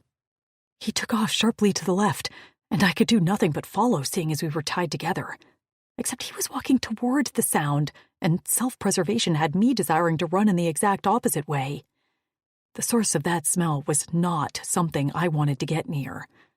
The ground shook as we continued on, and the snorting devolved into deep, mournful bellows. I dug in my heels to stop our progress. Can we not go in that direction, please? Come on! But he ignored me, and only stopped when we burst out onto the bank of a swift-moving river. His body went tight, and I gazed out at the river to see a small animal squealing in distress as it gazed up the steep, muddy incline of the bank. At the top of the grassy bank, stomping and snorting, were a cluster of four-legged animals I'd only ever seen from a great distance about a year ago. About the size of a small elephant, they looked a bit like rhinos, with thick gray hides covered in coarse hair, 4 hoofed feet, and massive, a series of curved horns the size of a woolly mammoth's tusks extending from the top of their protruding snouts.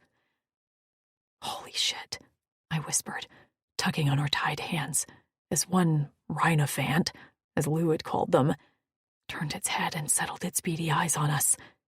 Its sides puffed out on a deep inhale, and then it boomed what sounded like a war horn, sending the rest of the animals into a frenzy. The little one at the bank, probably a baby, renewed its attempts to scale the muddy bank, but it only got a quarter of the way up before its little hooves lost purchase on the mud, and it slid back down to the bottom. The incline had to be about 50 feet, too tall for the adults to descend. If they did, they'd most likely be stuck there too. Despite my fear, my heart went out to the little one. He would either starve or drown, and his family could do nothing to stop it. I wondered for a moment what I could do, but my choices were a little limited right now. First, I was tied to a big blue alien, and second, I'd probably drown or die with that little rhinophant. No way would I be able to climb the muddy bank either. Suddenly, the blue alien went down in a crouch. What? I began, just as he drew our linked hands over the top of his head, so my tied hand now rested on his shoulder, with his arm crossed over his chest. With his other hand, he reached behind and shoved me onto his back. I had nowhere to go but to climb his scaled back, and when I was secured there, He took off toward the river. His hair billowed in my face, and I spit it out as I tried to gaze around his massive head and horns to see what the fuck we were doing. My thought was that he was getting us as farther down the stream and quickly. But now we headed directly toward the steep bank. "Wait!" I cried, as he took a leap and slid down the muddy bank on his 2 feet like he was at a skateboard park, without a skateboard. We hit the edge of the river with a splash, and I ducked my head as the cool water dappled my skin. He muttered a few grunted words, and then surprised me for a second time by entering the river. Just stepping right in, zero hesitation. The stream moved fast, like whitewater speed, and further downstream white foam splashed angrily against jutting rocks. "Wait, do you know how deep this is?" I panicked, clinging to him now in terror. While our hands were tied, I knew if he wavered or stumbled, I'd end up taking him down with me. But his steps were slow and steady. He didn't stumble once, not even as the water swirled up around his thick thighs, then his waist. Soon I was wet from the waist down, and the swiftness of the water tore at my clothes. I held on with all my strength as we crossed the river, which was about half a football field. When we reached the opposite bank, the small rhinophant was a few yards away, absolutely losing its shit. It stomped, it snorted, it dropped its head and bucked with its small horns, which were only nubs to intimidate us. As we approached, the alien flexed his hand, and his claws lengthened just as the black blades emerged from the outside of his forearms. I gasped, as this was the first time I was able to see them close in the daylight. They weren't manufactured armor. Whatever they were, these blades were a part of his anatomy, like a porcupine in his spines. They glistened in the sun, sharp as a brand new blade. And then I realized what the alien must be doing. He was going to use this rhinophant for food. Just slaughter it in front of its family. I could tell these were intelligent animals, and somewhere up there was likely the little one's mom and dad, and oh my God, I was on the back of a monster. I began to kick and fight, struggling to dislodge myself from his back. "Do not kill it, you bastard! Do not kill it! I'll go hungry before I eat that thing. I'm serious. I'll go on a fucking hunger strike. You can't make me, and if you force it down my throat, I'll throw up on you. I swear to God, don't test me, asshole." But my struggles were completely ineffective. The alien held me tighter, and when he snatched the creature off the ground, I let out a long wail and closed my eyes. Except the sound of blades cutting into flesh never came. There was no death squeal, and no smell of blood. I opened my eyes to find the alien's head turned to look at me over his shoulder. Clutched in his non-tied hand was the baby rhinophant, who was now much more calm, likely out of fright. On the bank, the rest of the animals continued to stomp and snort in a frenzy, angered at the blue alien's action. "What?" I began, just as he tucked the animal, about the size of a corgi, under his arm, crossed over his chest. The rhinophant let out a little squeak, but then went still, as if resigned to his fate. "Please," I whispered. "Let's just let him go." I expected the alien to turn around and cross the stream again. Maybe, at least he was decent enough not to kill the baby in front of its family. But then he turned and gazed up the muddy bank to the rhinophants on the shore. The largest one tossed his head, gaze focusing on the blue alien, and let out one snorted horn blast. The rest of the animals around him fell silent. And the blue alien, to my absolute shock, began to climb the bank. Chapter 5. Lou Kent. The bank was steeper than I thought.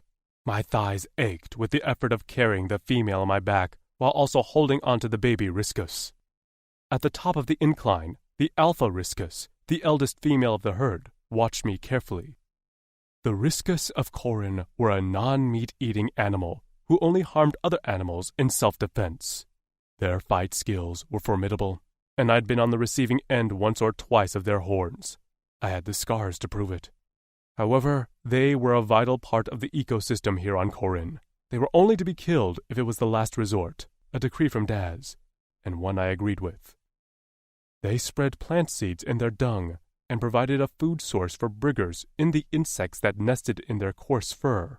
Even now, I could see various species of winged briggers waiting in the trees for a chance to ride on the back of a rhiscus and feast.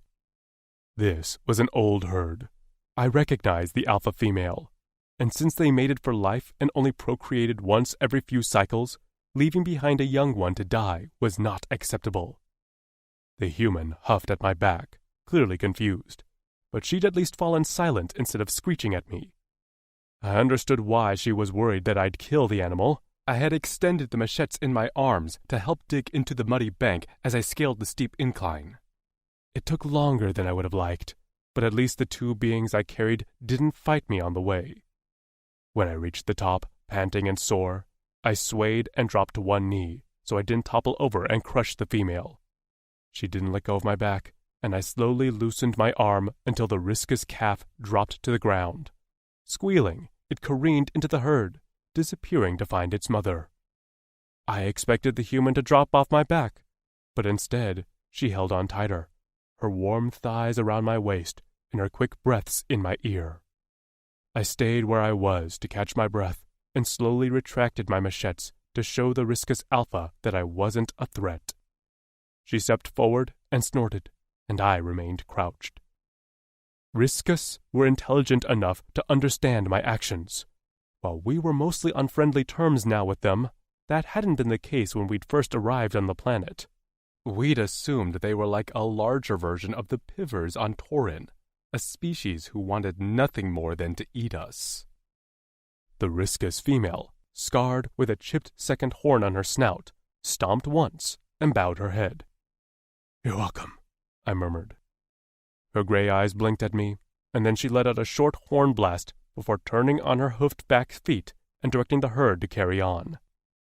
I dropped one fist into the moist dirt and let out a long breath. That had been a gamble, as some herds were led by young alpha rhiscus who were not quite experienced enough to understand our actions. They could have easily attacked when I reached the top of the bank. Luckily, I'd managed to come across a herd with a seasoned alpha who had accepted my help. The herd was soon out of sight in the heavy forest, and still the human didn't make a move to drop from my back. Her hand on my shoulder tightened, her blunt fingers squeezing my scales before she whispered in a soft voice, "He saved the baby. He actually saved the baby." I reached back, intending to pat her thigh, but when my hand came into contact with her leg through the thin layer of her pants, I wasn't able to pull away. I rested my palm on her thigh, wondering what her smooth skin felt like beneath. Sure, I'd been in contact with her, but all our physical touches had been ones of aggression. For the first time, she allowed me to touch her without cringing or pulling away. Her hair brushed my back along one of my scars, where the nerves were dead and unfeeling. I closed my eyes, wishing I could feel her hair across my face, my chest, my stomach. My eyes shot open, and I growled to myself in frustration. She jerked, probably surprised by the sound, and I patted her thigh, withdrawing my hand quickly. She got the hint and slid off my back. I brought our tied hands down to my side, and then rose to my feet. I took a step, but felt resistance. Turning around, I opened my mouth to bark something at her, but the words dried up in my throat. Her eyes were narrowed slightly, and her head tilted. She studied me in that quiet way she had, like she wanted to crack open my skull and dig around to see what was inside. I didn't desire anyone to view the contents of my mind, but the way she looked at me made me wonder, if only for a brief moment, if she could accept what I was. Then I pushed that thought aside because that wasn't this life for me. It would never be. I tugged on our bound hands, and she let out a long sigh before her brows knitted together and she lifted her fingers to press on her nose. I smelled it first, and then I saw it. From her small nostrils dripped a bright red liquid. A sharp scent filled the air. Blood. Tasha. Shit, another nosebleed. I hadn't had one in a while, but they weren't uncommon. A nice side effect of whatever the Uldani did to me. Sure, I could smell for miles, but I also bled out every once in a while. With the nosebleed always came a bout of vertigo, nausea, and dizziness. While pinching my nose and attempting to keep my head back, I reached blindly for a tree branch to keep myself steady. But instead of a tree branch, my hand landed on a strong forearm. I squinted at the blue alien, but my double vision made me see two of them. His nostrils flared, the muscles on his shoulders bulged, and then he snatched me off the ground like I weighed as much as a feather. "Hey!" I tried to call out, but just that one word sent my stomach churning. He ran like a bat out of hell, and I closed my eyes, barely managing to hold on to the contents of my stomach as he bobbed and weaved between the trees. I could feel the panic simmering in the blood beneath his scales, and his heart pounded in my ear as I rested against his chest. When he skidded to a halt, I blinked to open my eyes. Through blurry vision, I managed to see a small, three-walled structure about the size of a horse stall. Inside, he laid me down on a fur that smelled a little moldy. I coughed, sending blood splattering onto my arm, and he let out a roar of rage. "It's okay," I tried to say, but the words came out nasally and not very convincing. He wasn't listening anyway. Digging inside a dilapidated crate, he tugged out a piece of fabric and held it to my nose. Then he did, well, just about the oddest thing. Cradling my head in the crook of his elbow, he applied pressure to the bridge of my nose. Then, while tremors vibrated his body, he rocked me slightly while making a ch-ch-ch-ch-ch sound that reminded me of a verbalized purring. He was trying to calm me. I hadn't been touched with kindness since I last saw my girls. And even then, I wasn't one for physical touch like Lou and Maisie were. Trix was my closest friend, and she couldn't be touched. I stared up at him as the vertigo faded, and my stomach finally stopped protesting. I gently pushed his hand off my nose and dabbed at the blood on my upper lip. "I'm okay now." He shook his head frantically in a human gesture that surprised me. He'd never reacted to my words before.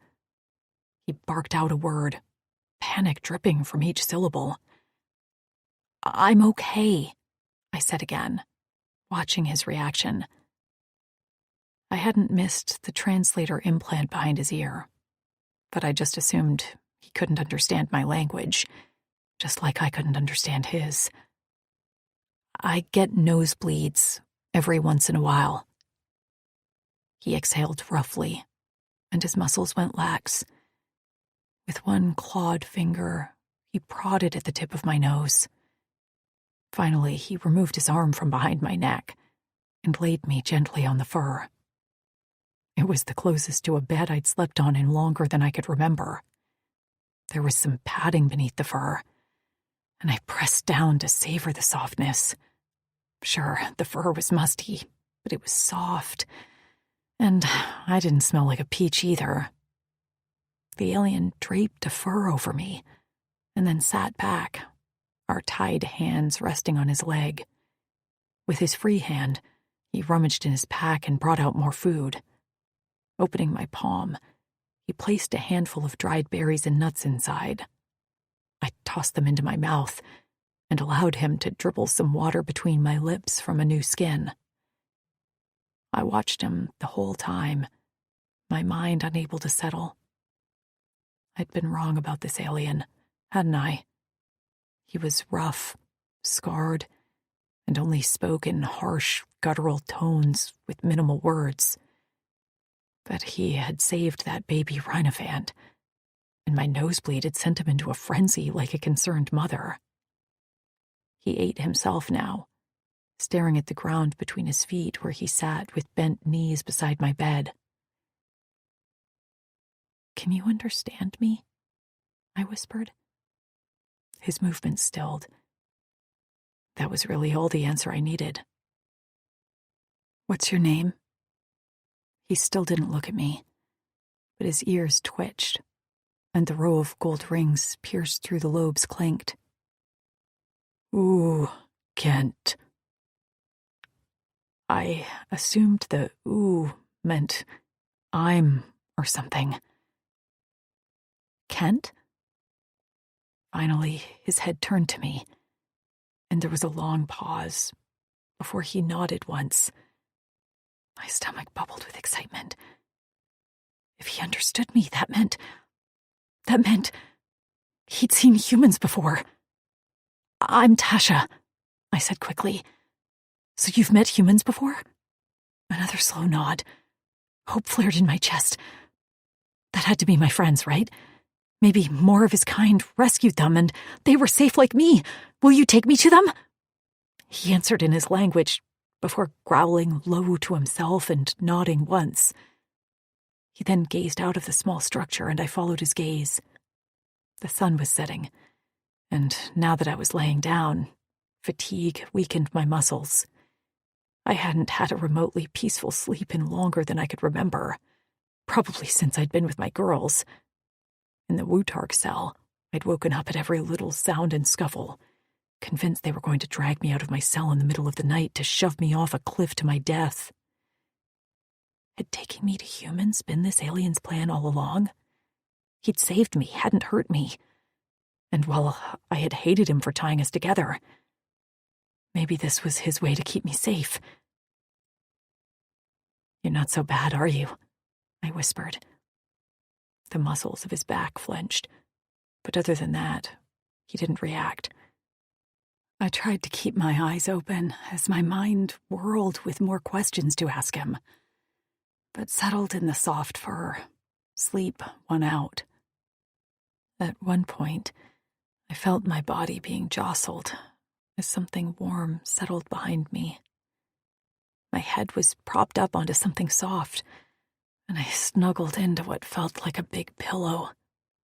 I smacked my lips, thinking that Kent had draped another fur over me. "Thank you," I murmured, before sleep took me under again.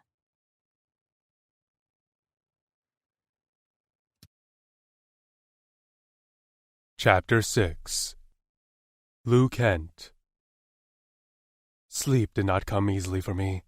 I lay behind the female, Tasha, with her head propped up on my arm, our tied hands in front of her, fingers touching. When I first noticed her nose bleeding, I thought she was hurt, possibly dying.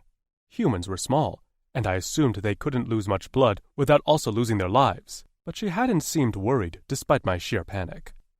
I stared at the opposite wall of the crude huts we referred to as chucks. They dotted communal territory, and it was one of the jobs of the lone Howl Clavas to keep them stocked with supplies, so those on patrol had places to rest and replenish our supplies.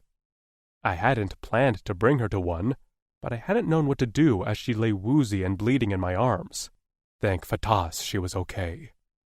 Still, I couldn't stop peeking at her, concerned her nose or another orifice would start bleeding again.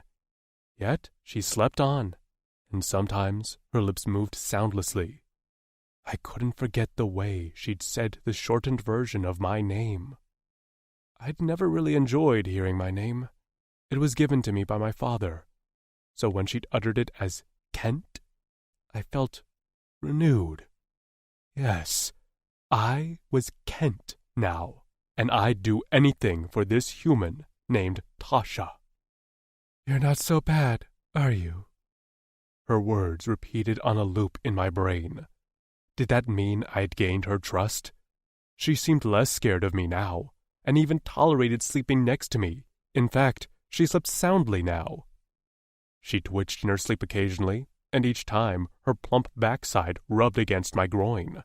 I'd been through a lot of struggles in my life that involved endurance through pain or fatigue, but nothing compared to resisting the warm female snuggled up against my hard cock. As Drixonian's warriors, our libidos died when our females were all killed in a swiftly spreading virus. While most warriors were still given education about mating from the elder males who survived the virus, I was not included in those lessons. My knowledge was mostly gleaned from what I overheard from the privileged Drixonians, but no one had ever told me that my hard cock would be painful, that it would feel like a spike in my pants while the swollen skin of my balls stretched tight. I didn't know how to relieve the pressure other than Tasha's cunt, but that would never happen. I shifted uncomfortably and let out a small groan. Would this go away? Could I die from this? The desire didn't fade, and I began to think about things that weren't Tasha. The Wutarks and their awful smell, Vin's snoring, the recent battle on planet Torin I'd attended to help our Kaluma allies. While my cock still ached, I was able to ignore it, and I finally drifted off into a fitful sleep. Movement woke me, and I opened my eyes, already alert, to find Tasha sitting up in bed, staring at my groin, where my cock throbbed painfully. She trembled, every inch of her, and the stench of her fear made me wrinkle my nose. Unsure what to do, I remained motionless, worried that one twitch would send her into a terrified panic. She swallowed, and a drop of clear liquid slipped down the side of her throat. I remembered humans did something called sweating when they were physically exerting themselves, and it smelled salty. But this sweat had another scent layer. It was her fear. I couldn't understand why she was scared of the bulge in my pants. It was harmless to her. In fact, I was the one who suffered.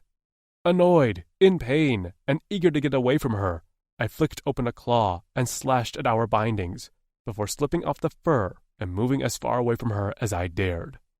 Separated her for the first time, able to breathe in fresh air as I stood outside the small chuck, my cock finally took pity on me and began to soften. Movements came from behind me, and Tasha called out a wary, "Kent?" I turned, and without looking her in the eye, I mimicked eating. Tired of the jerky and dried nuts, I wanted to catch us a proper meal we could cook over a fire. She'd chosen to trust me, and so now it was my turn to trust her. She nodded, still watching me carefully, and I turned on a heel and took off into the forest. It wasn't long before I managed to snag a bilquet with a spear I fashioned. The whole time, I wondered if Tasha would be there when I returned. If not, I'd be able to track her down. She wouldn't have been able to cover that much ground that quickly, but it would have only delayed us reaching base camp. When I returned to the chuck with the carcass over my shoulder, I did so with loud steps, wanting to announce my arrival so as not to surprise her, if she had chosen to remain. My Cora pounded, and I sent up a quick prayer to Fatas. When I walked inside, Tasha sat on the bedding with her legs crossed, hands on her knees, much calmer than she'd been this morning. The fur tie on her wrist remained. I noticed she hadn't tried to remove it. After starting a quick fire, I cooked the bilquet and then picked the choicest meat for Tasha. "Thank you," she said, offering a small smile. Whatever had spooked her this morning must have abated, because she sat beside me without tremors or nerves. In fact, she ate heartily, the juices of the bilquet dripping off her chin, which made her let out a tinkling laugh. My cock took notice of that, and I was ready to curse my entire existence. Maybe, when we reached base camp, I'd send her off with another warrior. This temptation of her hurt too much. But the thought of another warrior not understanding how precious she was, and somehow letting her down so she got hurt or worse, well, that was worse than an aching cock, that was for sure. No, I'd see this to the end. I was a Drixonian warrior after all. I could endure. All my life, all I'd done was endure. I didn't tie her to me again. I hadn't liked doing it in the first place, but it had been for her own safety. She walked beside me quietly, although I could tell the ground we had to cover was taking its toll on her. Soon we'd reach the place where I'd stored my bike, and then she'd be able to get rest. Her footsteps were nearly silent, and she constantly scanned her surroundings with her nose in the air, which made me very curious about where she came from and how long she'd been on this planet. She clearly had some survival instincts. We were in a remote area I rarely traveled, but this route was necessary to avoid the Wutarks and terrain that would be too difficult for us to manage. And because she had been so docile since that morning, I let my guard down. So when Tasha stopped suddenly, I kept walking, assuming she'd catch up to me. But instead, a strangled cry erupted from her throat before she bolted to her left. "Fleck!" I took off after her, surprised at how fast and agile she was. I'd catch her eventually, but this was taking too damn long. Another few paces, and I was on her heels. I reached my hand out and was about to close my fingers around her shoulder when she dropped to a skid on her knees. Nearly tripping over her, I jumped to avoid crashing into her and landed on my feet. Bracing my hands on my knees, I bent over to take a moment to suppress my irritation. Slowly rising, I turned, intended to let her have it even if she couldn't understand me. But the words died in my throat as I took in our surroundings. All around us were the burnt remnants of a former camp. The crude square of a building remained, the walls now nothing but ash. Surprised, I knelt down to examine a blackened board. Nothing settled around here. The game was too small, the ground infertile. Sniffles reached my ears, and I glanced down to see Tasha kneeling and holding a piece of polished stone. "Lou," she whispered brokenly. Chapter 7. Tasha. Our home was now nothing but ash. Not only had they stolen us from our beds, but they'd burnt everything. Our one building that had taken half a year between gathering the supplies and the actual construction. The chair I'd sat on had been crushed, and the pieces scattered. I held a marble in my hand, remembering Lou and Maisie's voices as they'd played. The laughter, the bickering. All around us was evidence of the life we'd tried to make. A life that had taken us years in this fucking galaxy. But in one night, it had all been taken from us, burnt, stolen, crushed. While I'd hoped to check the area for signs or tracks, the entire area was scorched. I'm sorry. Clutching the marble in my hand, I closed my eyes. Tears squeezed out the corners to roll down my cheeks.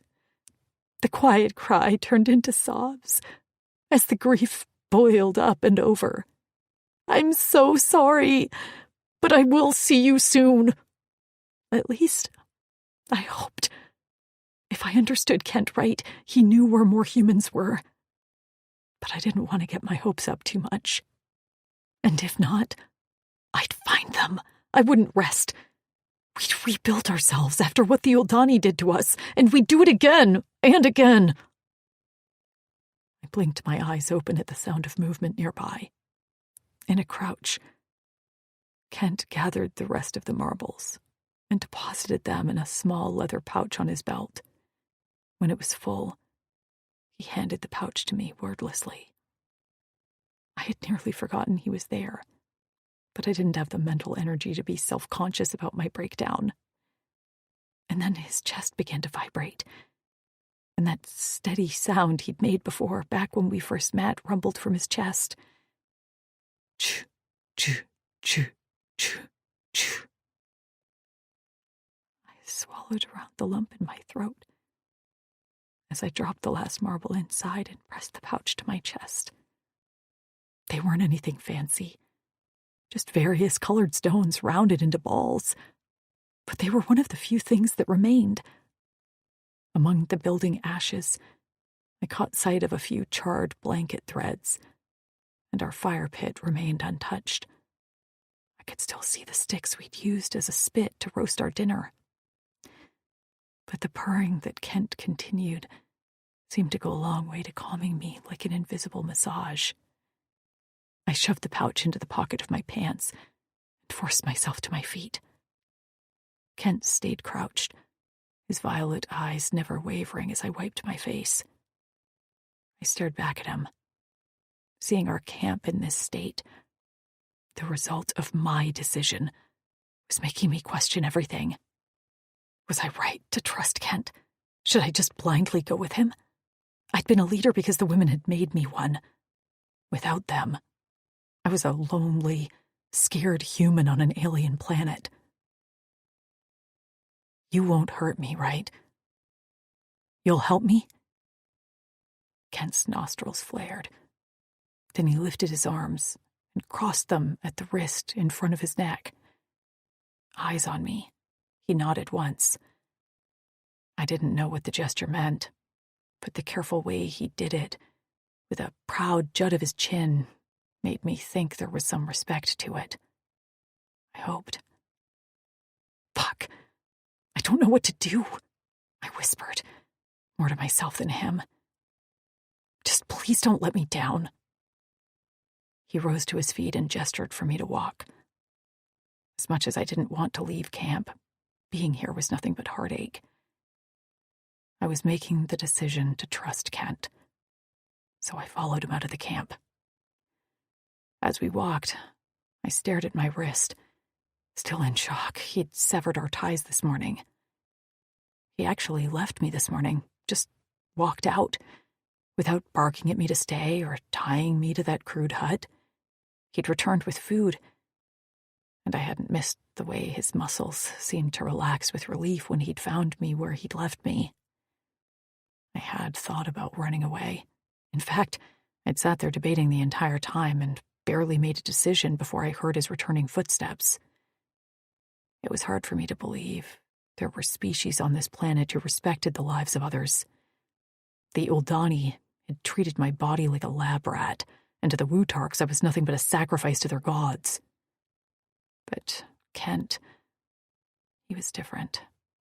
I had to believe it. This morning, when I'd woken up to a steel rod prodding at my back, I thought my luck had come to an end. The bulge in his pants had been massive and scary. Its own weapon, worse than the blades in his arms and the barbs on his tail. I hadn't been viewed as a sexual being by the Uldani or the Wutark, so this was a whole new kind of fear. But he hadn't used that weapon on me. In fact, he'd run away. Maybe he had a girlfriend, a wife, a mate, something like that. I couldn't assume he actually wanted me. Maybe he just woke up with morning wood all the time. And now he walked with long strides through a field of tall grass. I had to trot to keep up with him, and my face stung from getting whipped by the coarse stalks. But the knowledge that I could see my friends soon spurred me on. I ached to see that Amber was alive and well, that Lou and Maisie were reunited. Trix and Nev would try to be stoic, but they'd be elated at our reunion too. I could smell fresh water ahead. It seemed we'd taken a shortcut and would now meet up with the river again as it curved to meet us. I smelled some new scents too. Plant-based. Maybe more food.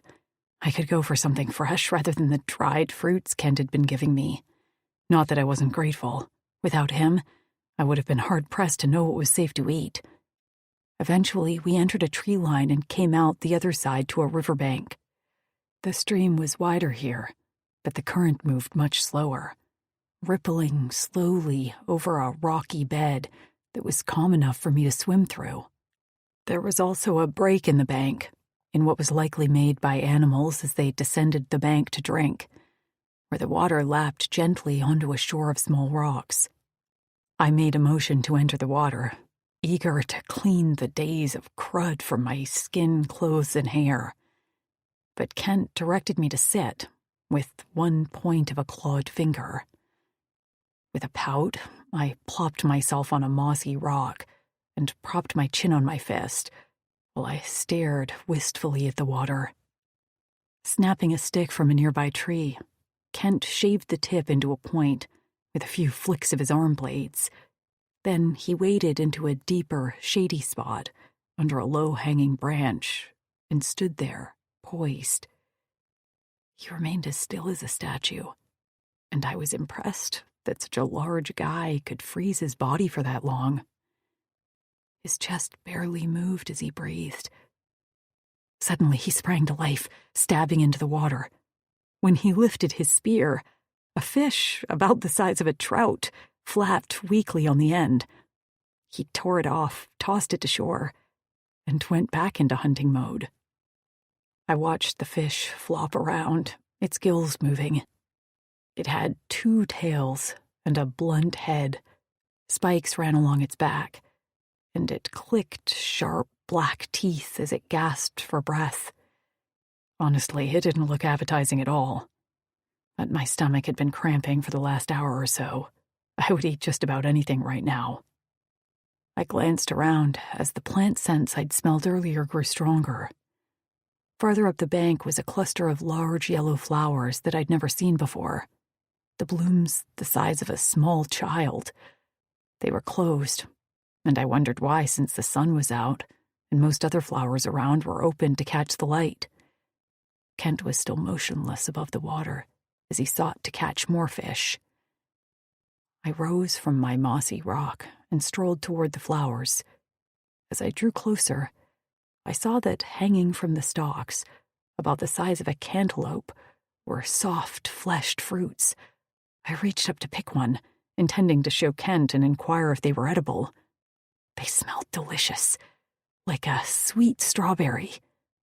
My fingers grazed the fruit as I peered up at the stem. The entire plant shuddered. Alarmed, I went still. The bloom, which had been tightly closed, slowly opened. Mucus strands stretched between the petals as the flower gaped open to reveal a row of white spikes. The black stamen in the center unfurled like a tentacle, glistening with a thick white cream. "Fuck!" I screamed and turned on my heel to run. But there was no way I could outrun this deadly plant. The tentacle curled down in front of me, and the end opened like a mouth. I screamed as it lunged toward my face. Suddenly, a big blue body blocked my view, arms wrapped around me. I gazed up into Kent's face just as a wet smack and crunch rent the air. He jolted, and his jaw clenched as he picked me up and tossed me back toward the shore. I flew through the air and hit the ground, next to 5 dying fish. Before my eyes, Kent transformed. Black spikes emerged not only from his forearms, but along the top of his head, down his back to the base of his tail. But that wasn't what made me gasp.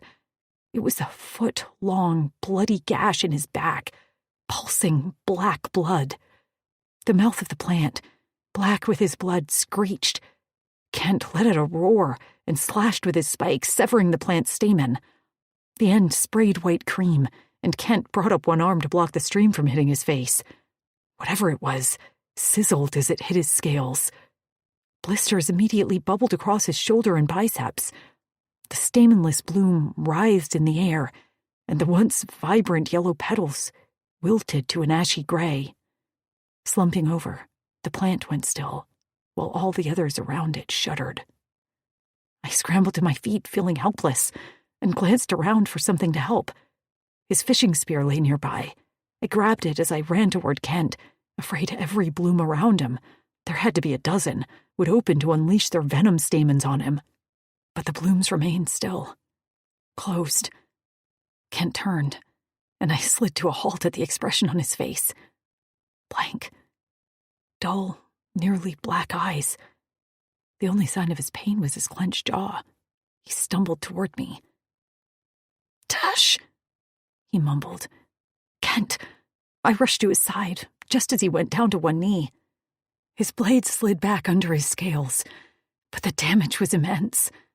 The gaping wound in his back, burnt, warped scales, and bubbles filled with pus.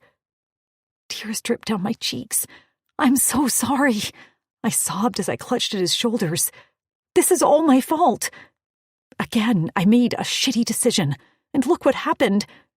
Kent shook his head, and I couldn't understand why he wasn't yelling at me. I wanted him to yell at me, to scold me, punish me. "Kent, please, tell me what to do." His hand came up and grazed my cheek before he pitched forward into my arms. His eyes closed. His body went lax, and I lost my shit. Shaking, crying, heart racing, white noise roaring in my ears, I screamed, "No!" I shook him, but his eyes remained closed.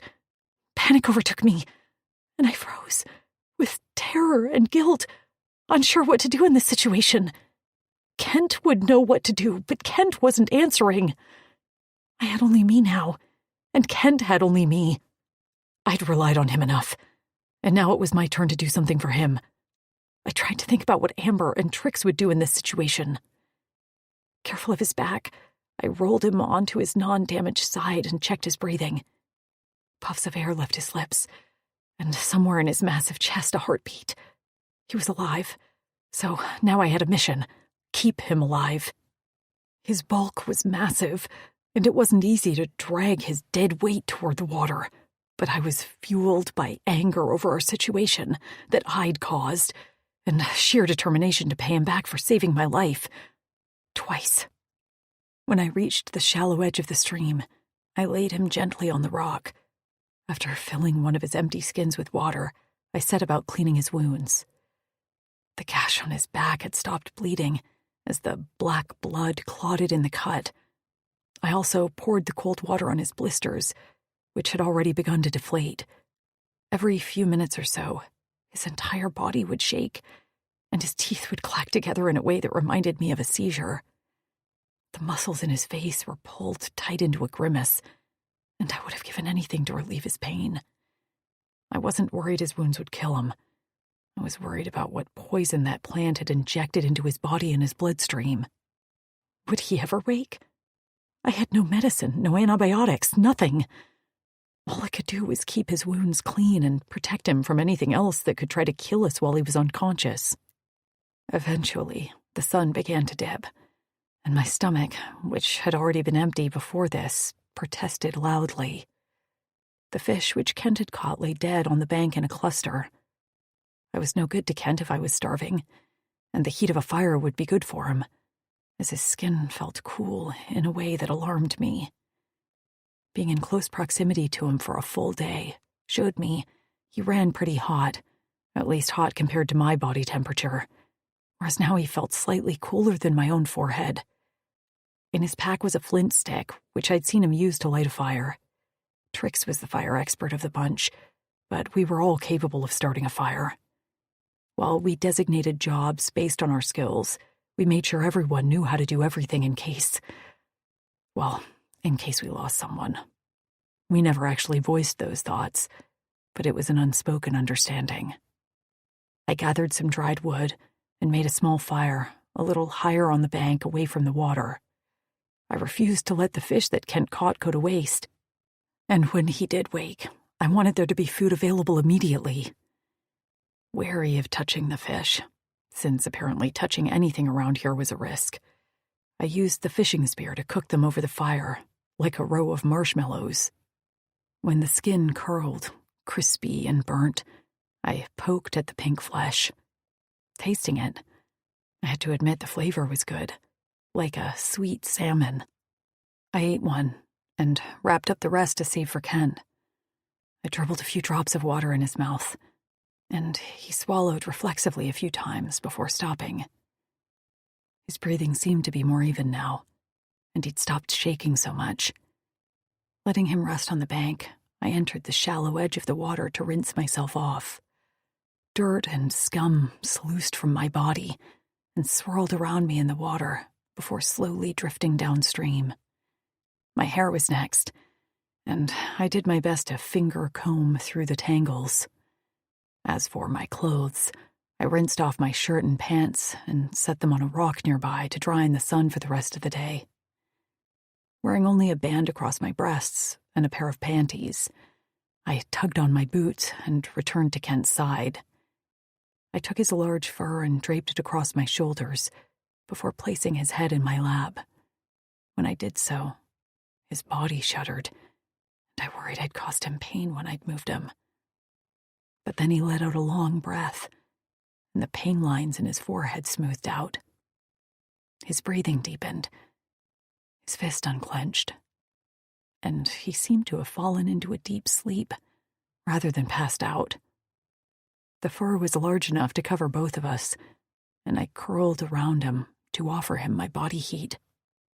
While I'd been tied to him for over a day, I had spent most of that time absolutely terrified of him. And when I'd tried to study him, he'd shown me that he was uncomfortable with my staring. But now I could look all I want. His black hair was a bit of a wild mess, and I picked some leaves out of it. The strands were coated in an oil, and I had noticed, when he'd been in the stream, that his hair didn't really get wet as the water beat it off like on a duck's feathers. When I finger-combed his hair, my fingers brushed a rough patch on the back of his neck, right near his hairline. Pushing his hair to the side, I found a burned brand, a circle with an X through it, about the size of a quarter. I wondered what it meant. His hard scales were covered in a very fine fur, kind of like velvet, which were soft to the touch. But his face was less scaled and more human-like. Laying my palm on his cheek, I ran my thumb over the scar that curled his lips. When I'd first seen him, he'd been a scarred alien that I likened to a monster. A monster I assumed wished me ill, like everything on this planet. But now that I'd seen his kindness, my vision of him had changed. I found him almost handsome, with his high cheekbones, full lips, and deep violet eyes. How I wished to see those eyes now. I wanted to apologize again, to tell him I wouldn't wander away, and to let him see I hadn't left him. I'd stayed, and I intended on it. He shifted in his sleep, letting out another sigh, and curled into me, as if seeking physical touch. He was most vulnerable now, asleep and hurt, and a protective instinct rose in me, similar to how I felt about my friends.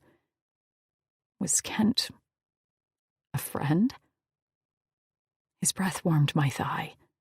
My stomach clenched, not in a hungry way, but in a way that raised goosebumps on my skin. No, this was crazy. I couldn't even understand him. He wasn't human. But I couldn't deny his actions up until now had more human empathy than many actual humans I'd met. Hell, more than my own mother. He protected me, was capable as hell, and sometime during the brief time we'd been together, made my stomach fill with butterflies. As the sun dropped below the horizon, the fire withered to warm embers that did just enough to heat us. I knew I should stay alert, but I was only human, and even though I tried to keep my eyes open, I found myself nodding off until sleep took me under. Light behind my eyes jolted me awake. I sat up from where I'd been flat on my back on the rock, to find Kent still in my lap asleep. The fire had died long ago, leaving only blackened twigs. I rubbed my eyes and reached for the water. After splashing some on my face, I drank a little. The rest I dribbled in Kent's mouth, and he swallowed a mouthful before turning into me. I went still, as our positions had somewhat shifted in the night. His shoulders had slipped between my parted legs. His head rested on one thigh, while his other arm was curled around my lower back, cradling my torso. His face was right there, right where no one had been since I left Earth.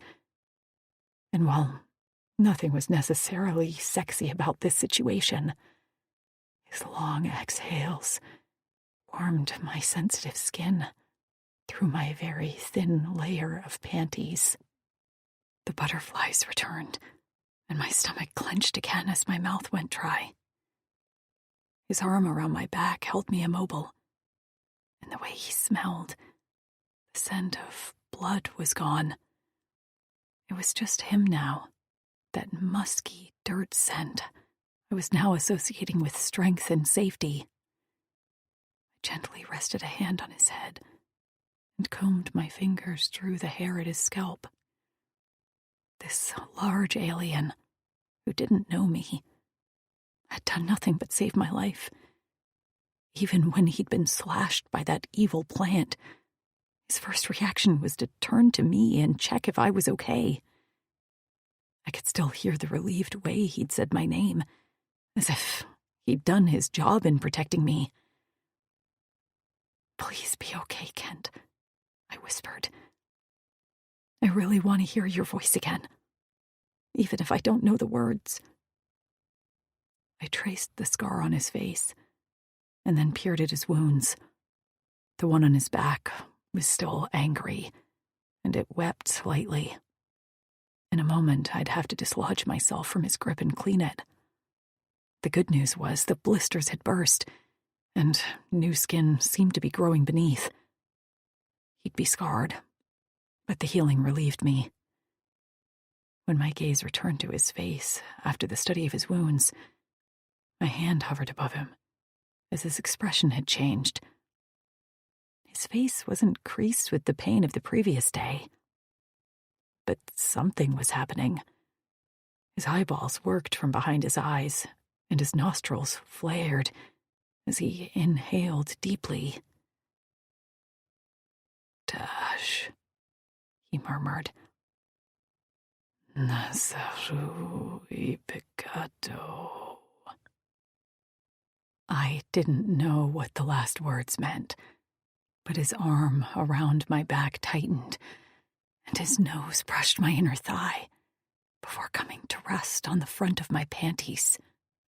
His breath heated the already hot skin, and I sucked in a breath as his lips parted. "Dash," he said again. My heart pounded as heat raced over my skin. "Kent," I whispered. He didn't wake. Instead, his tongue emerged from his parted lips and prodded at my panty-covered pussy. While I'd seen him eat, I hadn't looked at his tongue, and my breath stilled in my chest when 3 ball piercings lined down the center of his tongue, rubbed along my clit. Clapping my hand over my mouth, I held back a sound, but I didn't move. Could I have gotten away? Could I have shoved him off my lap and run? Yes, I could have. But when he closed his lips over my wet flesh and sucked, he let out a small moan, like he was tasting chocolate for the first time. I whimpered behind my palm, the sensation too much. Slowly, his arm holding me to him loosened, and I knew this was my chance to get off this damn rock, or wake him up. But I didn't move. I didn't do a damn thing. Not as one clawed finger pulled the gusset of my panties aside, and that long tongue lapped one long lick up my wet pussy. Instead, I braced my hands behind me and spread my legs farther, because I'd been through hell and back, and this felt good, so damn good. All thoughts of him having a mate, of our fight for survival, of finding my friends, of really anything fled my mind as I focused on the way this alien, with his eyes now open to half slits, rolled onto his front and feasted on my pussy like a starving man. Chapter 8. Lou Kent. She tasted so good, sweet and tart at the same time, and I wondered what I did in this life to deserve a dream like this. I lapped at her cunt, rolling my tongue on a hard nub above her entrance that made her squeal and shake. I listened to her every groan, every mumbled curse, and paid attention to every little muscle movement to know what she enjoyed. Sheathing my claws, I slid 2 fingers alongside my tongue before plunging them inside her drenched cunt. She cried out, and her legs clamped around my head, narrowly missing my horns. I held on, licking and nipping as she called my name. I worked her, needing for her to find her release. When I curled the balls of my piercings around that sensitive nub, I was finally rewarded with her long shout. Opening my eyes fully, I gazed up to see her with her head thrown back, the long column of her throat exposed, one gorgeous pink-tipped nipple visible over the top of her chest band. Her breast shook as she came, and her cunt juices coated my tongue. I drank deeply, wanting more, aching to stay between her thighs in this dream, rather than wake to her wary stare, knowing I'd soon have to hand her off to some other worthy Drixonian male. Slowly pulling my fingers from inside her heated channel, I looked at her one last time before closing my eyes. Soon I'd wake, and this dream would be nothing but a fantasy. The sounds of her panting breaths continued, and I waited to wake. But then more sounds filtered to my ears. The babbling of the Kwa stream, the rustling of leaves in the breeze, and a dull ache in my back. I opened my eyes to see a pale human thigh. The smell of her cunt was everywhere, in my mouth, soaked through the cloth underthings she wore. I sucked in a breath and went still. Had that not been a dream? Was I awake? Kent? Came a soft, breathless voice above me. I slowly lifted my head to find her staring down at me with dark, liquid eyes and a red flush to her cheeks. Her brown hair was a wavy mass of tangles around her head, and I watched as a bead of sweat dripped down her neck to flow over the tops of her breasts. I swallowed. It hadn't been a dream. I lurched to my feet as a burning pain seared through my back. I let out a gasp as I fell onto my hip in an effort to get away from Tasha. "Kent!" she cried out, reaching for me. "You're back!" I scrambled on the stones to place some distance between us, falling 2 more times as I sought to get to my feet. "Kent!" she cried again. "Stop!" Her hands grabbed for me, and I put a palm up to ward her off, as well as bringing my tail in front of me as a barrier.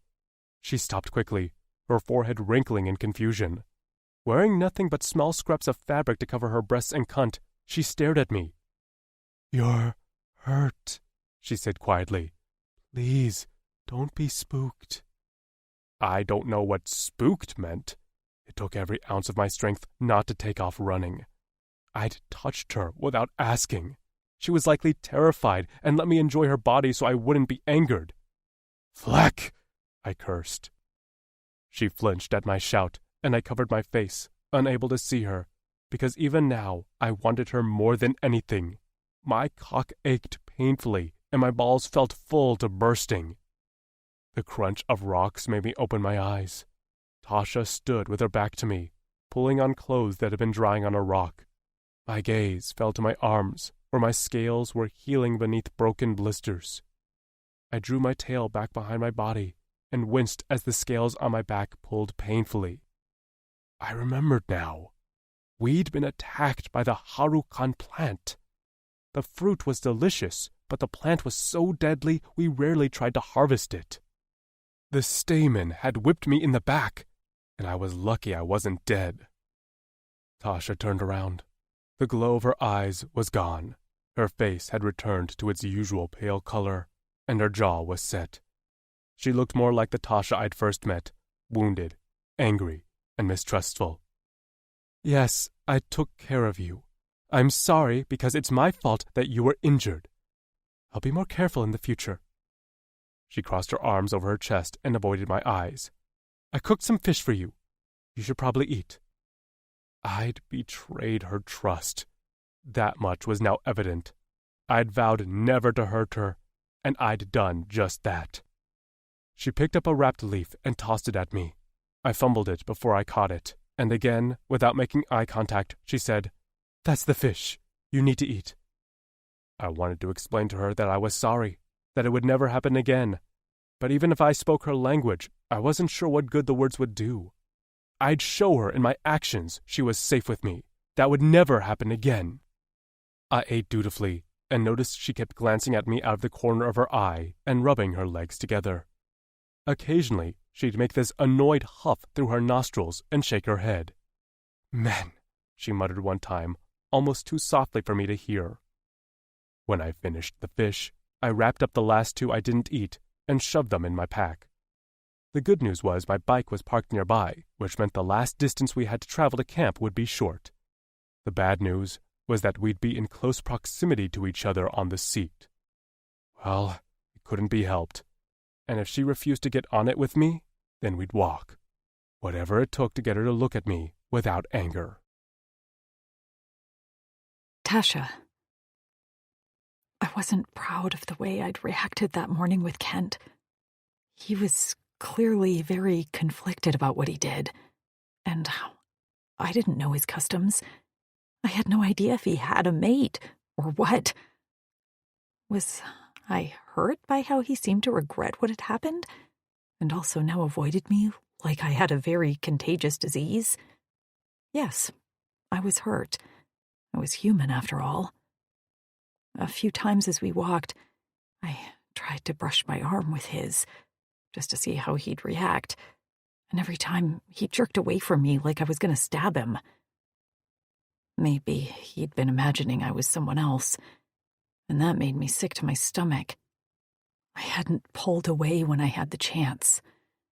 I had been just as complicit in what we had done as he was. In fact, maybe I was more guilty. He'd seemed to be asleep, and I'd let him do what he did without waking him up. Shit, I whispered to myself. My mind continued to beat me up until we reached the base of a large tree, the trunk as wide as a small bus. The bottom was covered in a layer of vines, which Kent pushed aside to reveal a large hole in the base. He disappeared inside the hole, and I was about to follow him when he emerged, pushing a large black object. I stared at it, stunned to realize it was a motorcycle. Well, sort of a motorcycle.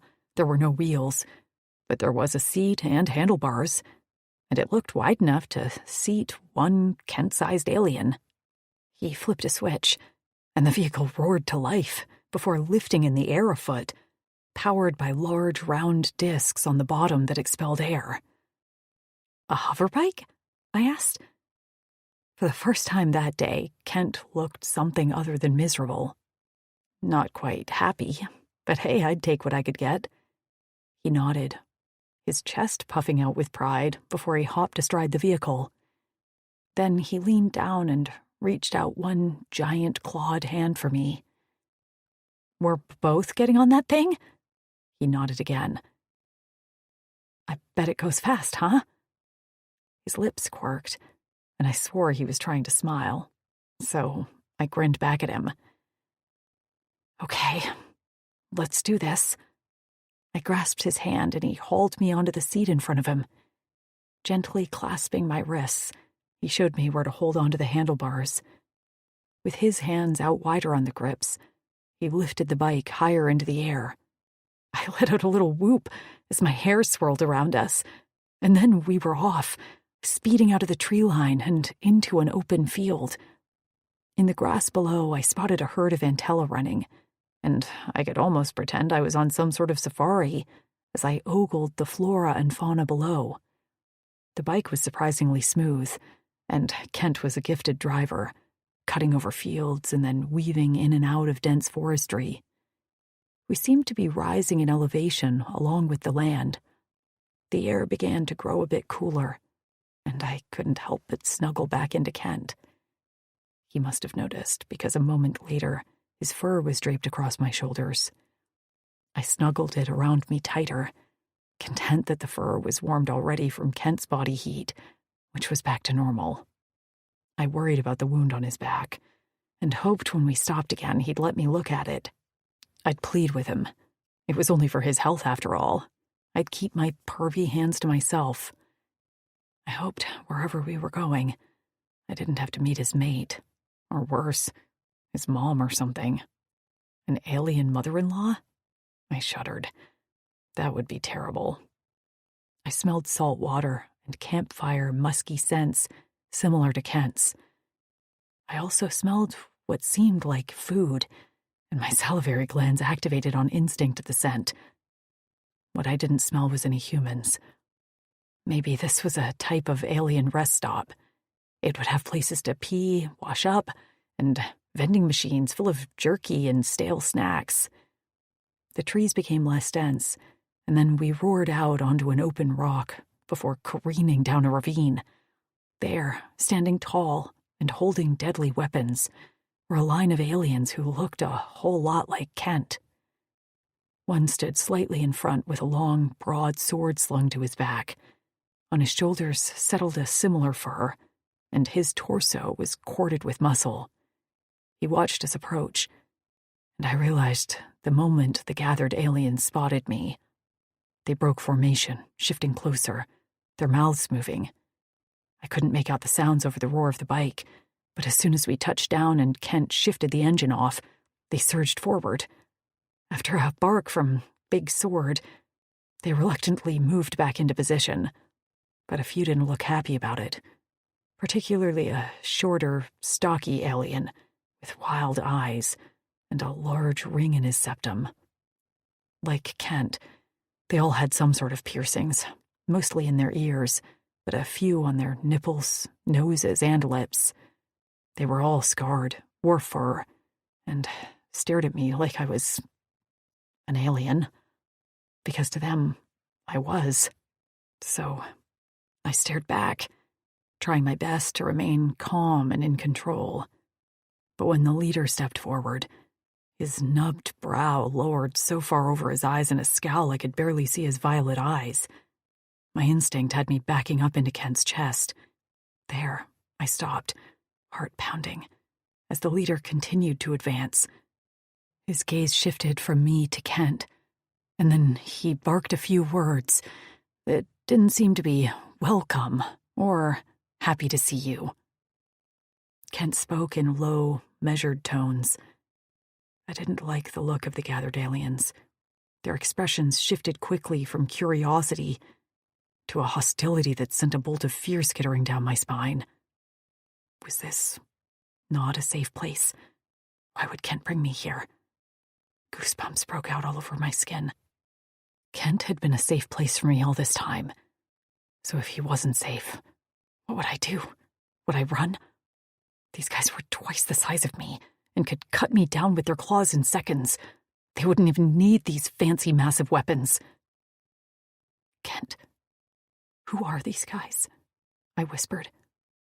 Are they friends? I held up my fists. Do we have to fight?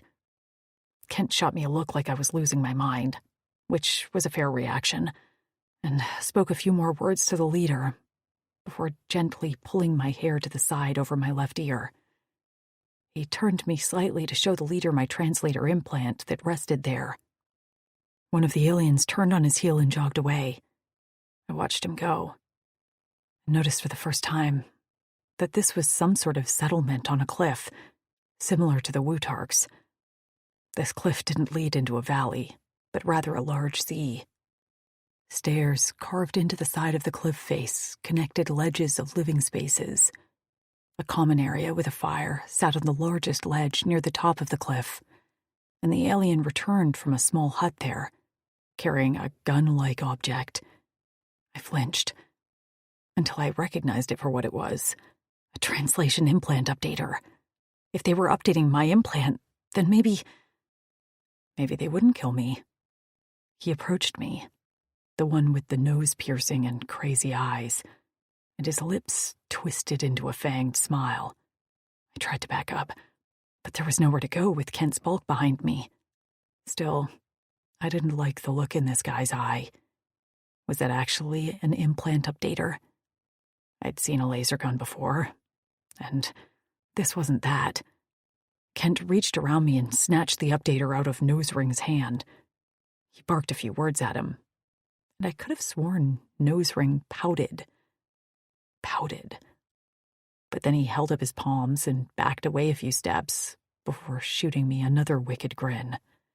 I shuddered. With a sigh, Kent squeezed my shoulder.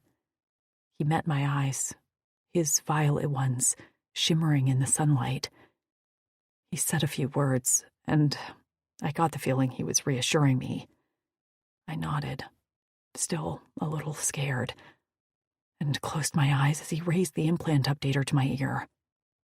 The pain came a second later, like a nail in my skull, sharp and piercing as the updater worked its evil magic. I hated this thing screwed into my head, but it was connected to my bone. Ripping it out would be nothing short of death. I went down in a crouch, clutching my head as the pain slowly faded. Dizzy, I didn't dare stand right away.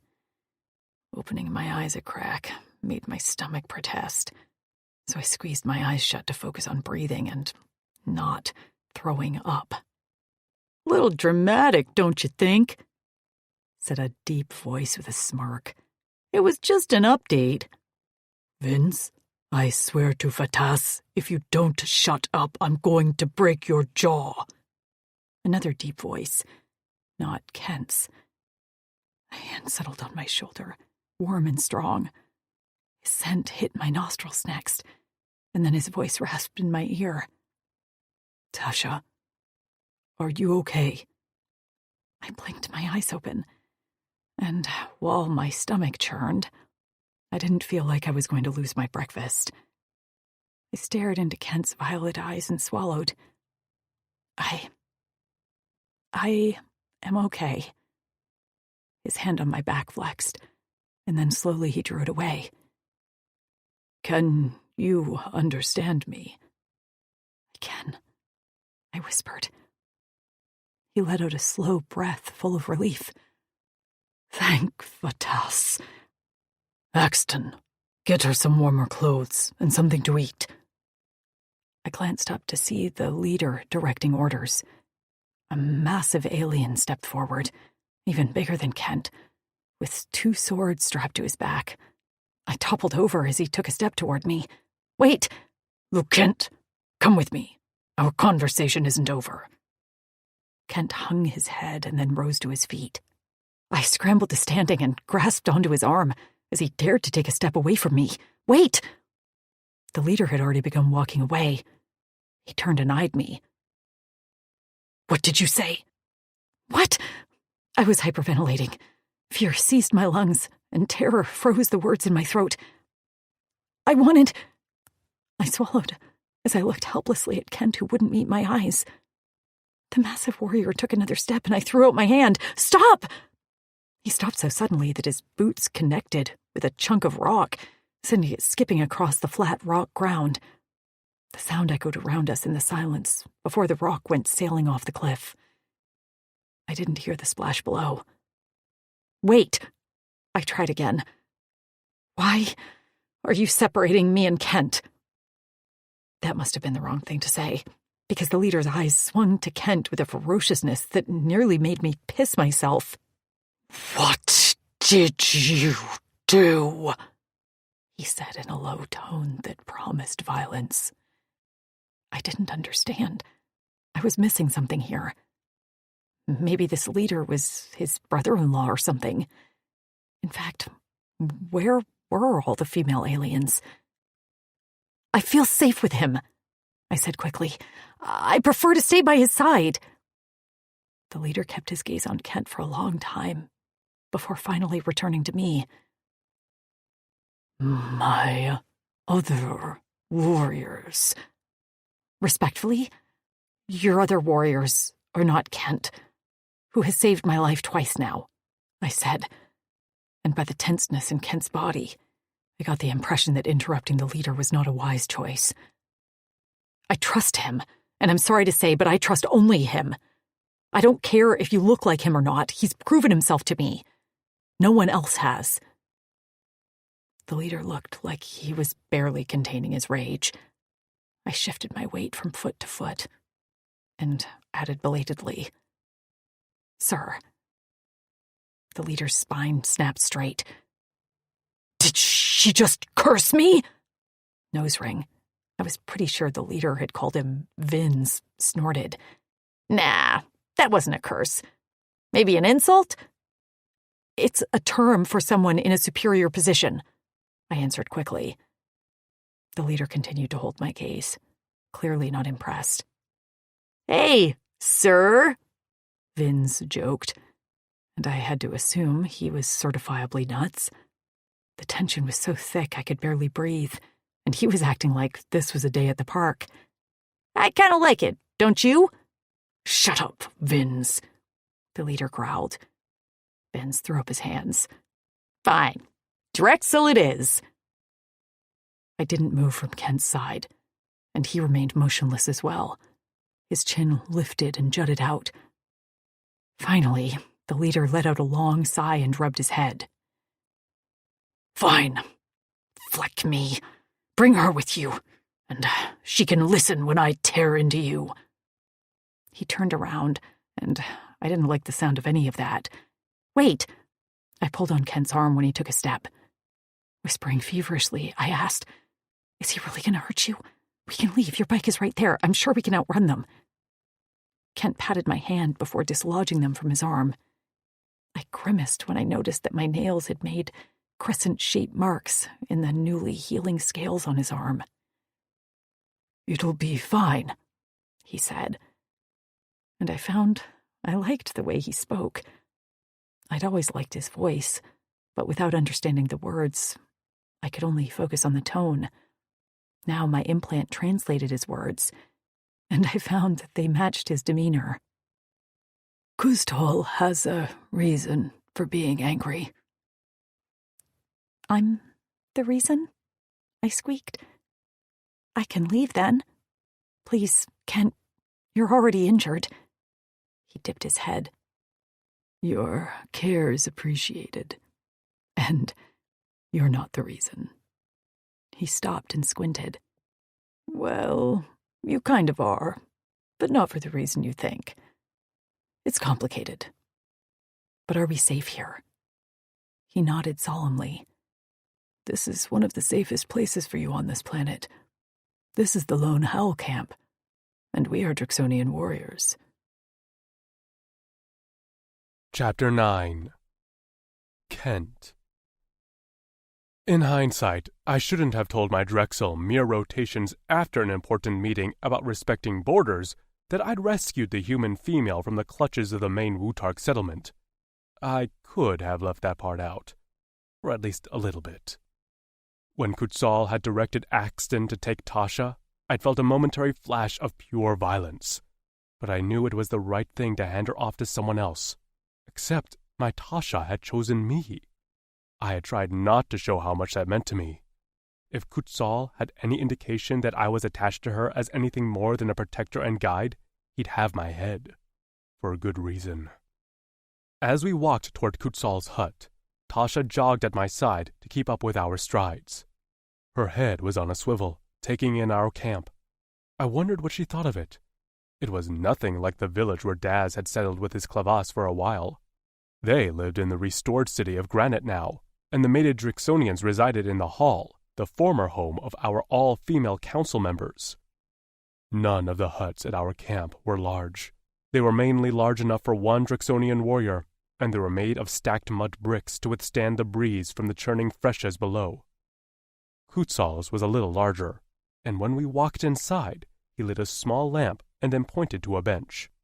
I gestured for Tasha to sit on one end, and she did. When I sat on the other, she frowned at me, and then slid closer until our thighs touched. I sucked in a breath and slowly lifted my gaze to Kutzal's, doing my best to show no reaction. He watched me closely, and it only got worse when Tasha began to fuss with the healing blisters on my shoulder. "Do you have any medicine for this?" she asked Kutzal. "He was hurt by a plant thing." She glanced at me. "What was it called?" Harukan. "Yeah, that. And he has a big gash on his back." He's fine, Kutzal grunted. Tasha's eyes went very big and round. What? He's fine? He passed out for a whole day!" Her outrage was like a steam, filling the tent with a fiery heat. Kutzal didn't know how to handle her. None of us had interacted with humans much, but Kutzal the least. He never seemed interested in the human females, instead placing his role as the Drexel of the Lone Howl as his top priority. I'd been around a few humans to know many of them were as fiery as her, but none of them had ever been like this on my behalf. "Human," he said in a tone that I knew meant he was about ready to toss her out of the tent. "Tasha," I said quickly. His eyes closed briefly, and his jaw ticked before he corrected himself. "Tasha, are you hurt anywhere?"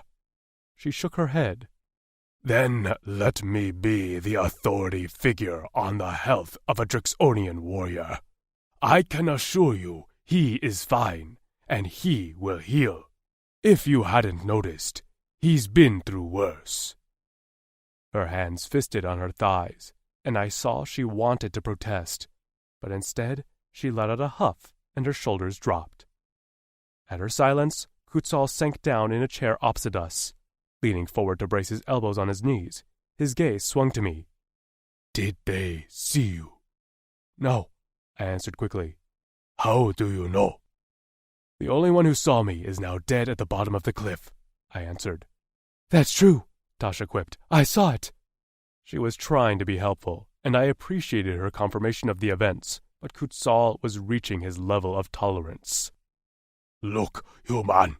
Tasha, she said with an exaggerated smile. His eyes narrowed. Tasha. Axton stepped through the doorway with a fur clutched in one hand and 2 bowls of stew in the other. He stepped toward Tasha and deposited the fur on her lap before handing her 1 bowl and me the other. After a nod, he walked out without saying a word. So that's what the smell was, she said to herself as she stirred the meat chunks in the thick broth. Eat, I said, before it gets cold. Is that your way of telling me to stop talking? Yes, Kutzal grunted. She glared at him and then spooned some stew into her mouth. As she moaned happily, Kutzal resumed his questioning. They would see wounds consistent with our machetes on the Wutark you killed. I was careful not to inflict those wounds, I said. I pushed him off the cliff. Kutzal rubbed his forehead with his thick, ringed fingers. The stew smelled incredible, but eating was not on my mind right now. Are you telling me I made the wrong decision? I asked carefully, not able to hide the tremors of anger in my voice. Tasha, sensing my mood, went very still. Kutzal lifted his head and shook his head wearily. You know I'm not, but the timing could not be worse. You realize that, right? Our relationship with Dazim has improved greatly, and I worry about how he'll take this. I gritted my teeth. We are lone howls and don't have much honor, but we still have she is all. I know. He waved a hand and leaned back in his chair. His gaze shifted to Tasha, who had continued eating, but watched us both warily. You seem to have done a good job. She's unharmed and trusts you. The bowl of stew in my hand tipped, and some of the hot liquid splashed on the floor before I righted it. In order to avoid Kutzal's eyes, I began to eat quickly. Tasha scraped her bowl and sipped the last of her stew. Thank you for the food. That was delicious. Am I allowed to ask a question now? Kutzal gestured with a tired hand for her to go on.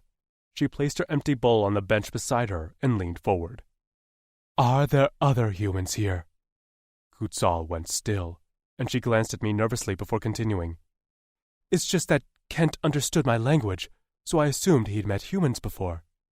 There are no humans here, Kutzal said. But I thought... Her lower lip trembled, and she sucked it between her teeth, biting hard before releasing it.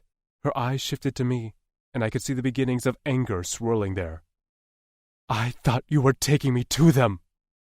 We will be taking you there, Kutzal answered for me. They are at Granite, the main Drixonian city here on Corin. They're there now? Her voice pitched higher in excitement, and she leaned forward. Are they hurt? How did you rescue them? It was Kutzal's turn to frown. They're uninjured, of course. Their mates would never allow them to come to harm. She went still and blinked. I'm sorry, mates? Her breath shuddered out. Did you force them to mate? Kutzal's back straightened, and his chest puffed out in indignation. Forced? Never! They chose their mates, and are happy with their families. Wait! She moved a hand in the air and shook her head as her forehead wrinkled. Wait a minute. Mates? Families? That's not possible. I just saw my friends less than 7 days ago, I think. Your friends? I spoke up. What do you mean? The humans on Granite were rescued several cycles ago. Cycles? This planet's rotation around the sun. Several years ago? She squeaked, her eyes round. So, wait, these are different humans then? Her breathing sped up, and she spun in her seat to clutch my arm. Kent, listen to me. The Wutarks took me while I was with other women. I held up the marble pouch and rattled it.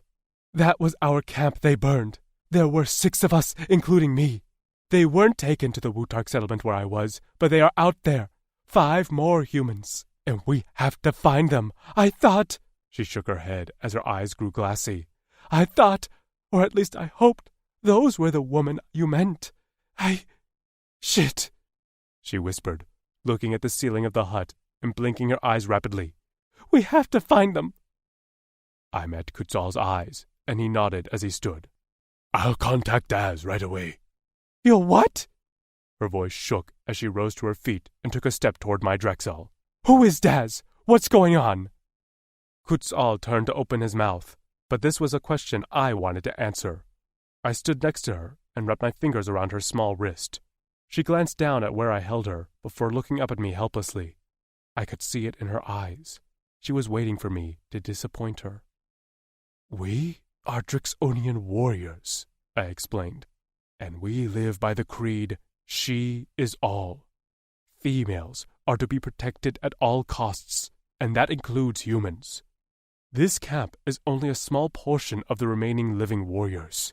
Daz is the leader of us all, and as soon as he finds out that other human females like his mate, are here on this planet unprotected, he will find a way to rescue them.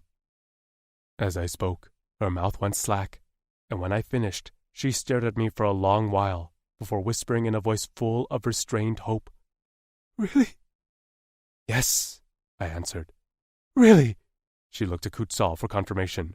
He nodded solemnly. But what about now? The longer we wait. We have to be smart about this, Kutzal said. One wrong move, and we put the entire Drixonian race at risk by starting a war with the Wutarks. He leaned forward. You have to understand that we just reached an agreement with the Wutarks to respect each other's boundaries. If they find out we entered their territory uninvited and stole one of their captures, they would not hesitate to seek revenge. The last thing we want is another war. Her gaze dropped to her feet, where she studied the ground while chewing her lip. I see. Daz will organize a team of trackers, Kutzal continued. If they are alive, we will find them. We will take you to Granite, where you can meet the other humans and tell Daz everything you know. That is how you help your friends, I added. Swaying on her feet, she took a wobbly step back and sank down onto the bench. She stared out of the tent's doorway blankly and murmured, Okay, I guess this will have to do. A young warrior named Trapped appeared in the doorway, and his eyes locked on Tasha. What? Kutzal barked. Trapped's gaze swung to him. Her hut is ready, Drexel. Lead the way, Kutzal gestured. I pulled Tasha to her feet, but she was still a little shell-shocked and stumbled a few times. As we left the hut, she leaned into me, giving me her weight, trusting me to hold her up when I could tell she wanted to do nothing but fall. I hadn't realized that this whole time she thought I was taking her to her friends. She must have been worried about them, and to arrive here and still not know if they were okay. I glanced down at her, and she seemed to be trying to collect herself. By the time we began to descend the stairs to the living platforms, she had gained control of her balance, and soon she walked unaided beside me. I still stayed close. The sun had almost set, and the dark shadows made it difficult to see. Trapped kept glancing back, and I realized he'd likely only seen a female from a distance. He hadn't seen much battle action as one of the youngest living warriors, but he was an excellent tracker and very gifted at cooking. He'd probably made the stew we just enjoyed. We got her settled into a hut of her own. Her expression still remained slightly shell-shocked, and I ached to sit with her alone now that we could finally communicate. But Kutzal beckoned me, and the only thing I could do was meet her eyes and give her a brief nod. Vins will treat your back by the fire, Kutzal ordered as we walked back toward the cliff top. I'll join you soon. So, I found myself sitting at the fire while Vins tended to my back. He chewed loudly on the herbs concoction to moisten it, and when he placed the poultice on the gash in my back, he wasn't gentle about it. I punched him on the arm with a glare. Being gentle won't kill you. It won't, but Kutzal might. I dropped my head in my hands, grunting when Vince pressed on the wound again to pack it. I can handle it. Handle what? The human? The way you look at her like you want to devour her? The way you almost started a war? What can you handle, Lou Kent? How I see it, you're acting a lot like me. He grinned. I'm proud of you. I glowered at him. That's not a compliment. Not meant to be. He slapped me on the back and then scooted away on the log. You're all done. Should be healed by sunup. Thank you. He took a sip of spirits given to us by one of Daz's warriors, Xavi. Leaning closer, his voice dropped. So? Tell me about her. No. Come on. You got to be around humans more than me. Kutzal barely lets me be around the other Drixonians, let alone their human mates. That's because one of the females called you creepy. He wrinkled his nose in a snarl. They said don't touch, not don't look. I'd known Vince as long as I'd known Kutzal. Outsiders like us stuck together, and he'd always been like this. Sometimes I swore he was looking to get killed. Whenever we got in trouble when we were younger, Vince took the fall, each and every flecking time. No matter how we tried to protect him, he refused to let any of us receive punishment. The Uldani hadn't been kind to him either, because he'd been way too mouthy and insubordinate. Sometimes they shocked him with their metal rods until he passed out. When they dragged him away, we often didn't see him for many, many rotations. As the outsiders, we thought we had to take it, and it wasn't until we realized how badly they were treating all Drixonians that we helped join the uprising. And to this day, I believed I only knew half of what they did to Vince every time they locked him up. Don't scare Tash while she's here, Vince. I mean it. Tash, huh? Kutzal sank down on a log next to us with narrowed eyes. I thought her name was Tasha, and I thought your name was Lou Kent. But she has a nice nickname for you. His tone was withering, and I told myself to remain calm. It was all she could manage given the language barrier, I grunted. Did you speak to Daz? The communications on Corin were still spotty. On Torin, the Uldani had shut down most of our tech to communicate, and we were in the process of getting the signals up and running here on Corin. I was able to, briefly, Kutzal said. He told us to get her to Granite as soon as possible. I nodded. We can leave in the morning. No, Kutzal shook his head. No? But Vince said I'll heal. She leaves in the morning, but not with you. Kutzal stared into the fire. My Cora pounded. What did you say? Kutzal finally swung his gaze to me, and his violet eyes glittered dangerously. Oxton will take her. Vince let out a low whistle, and I ignored him. But she trusts me. She's comfortable with me.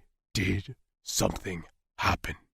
Kutzal's voice was low, tense. I stared back at him. Like what?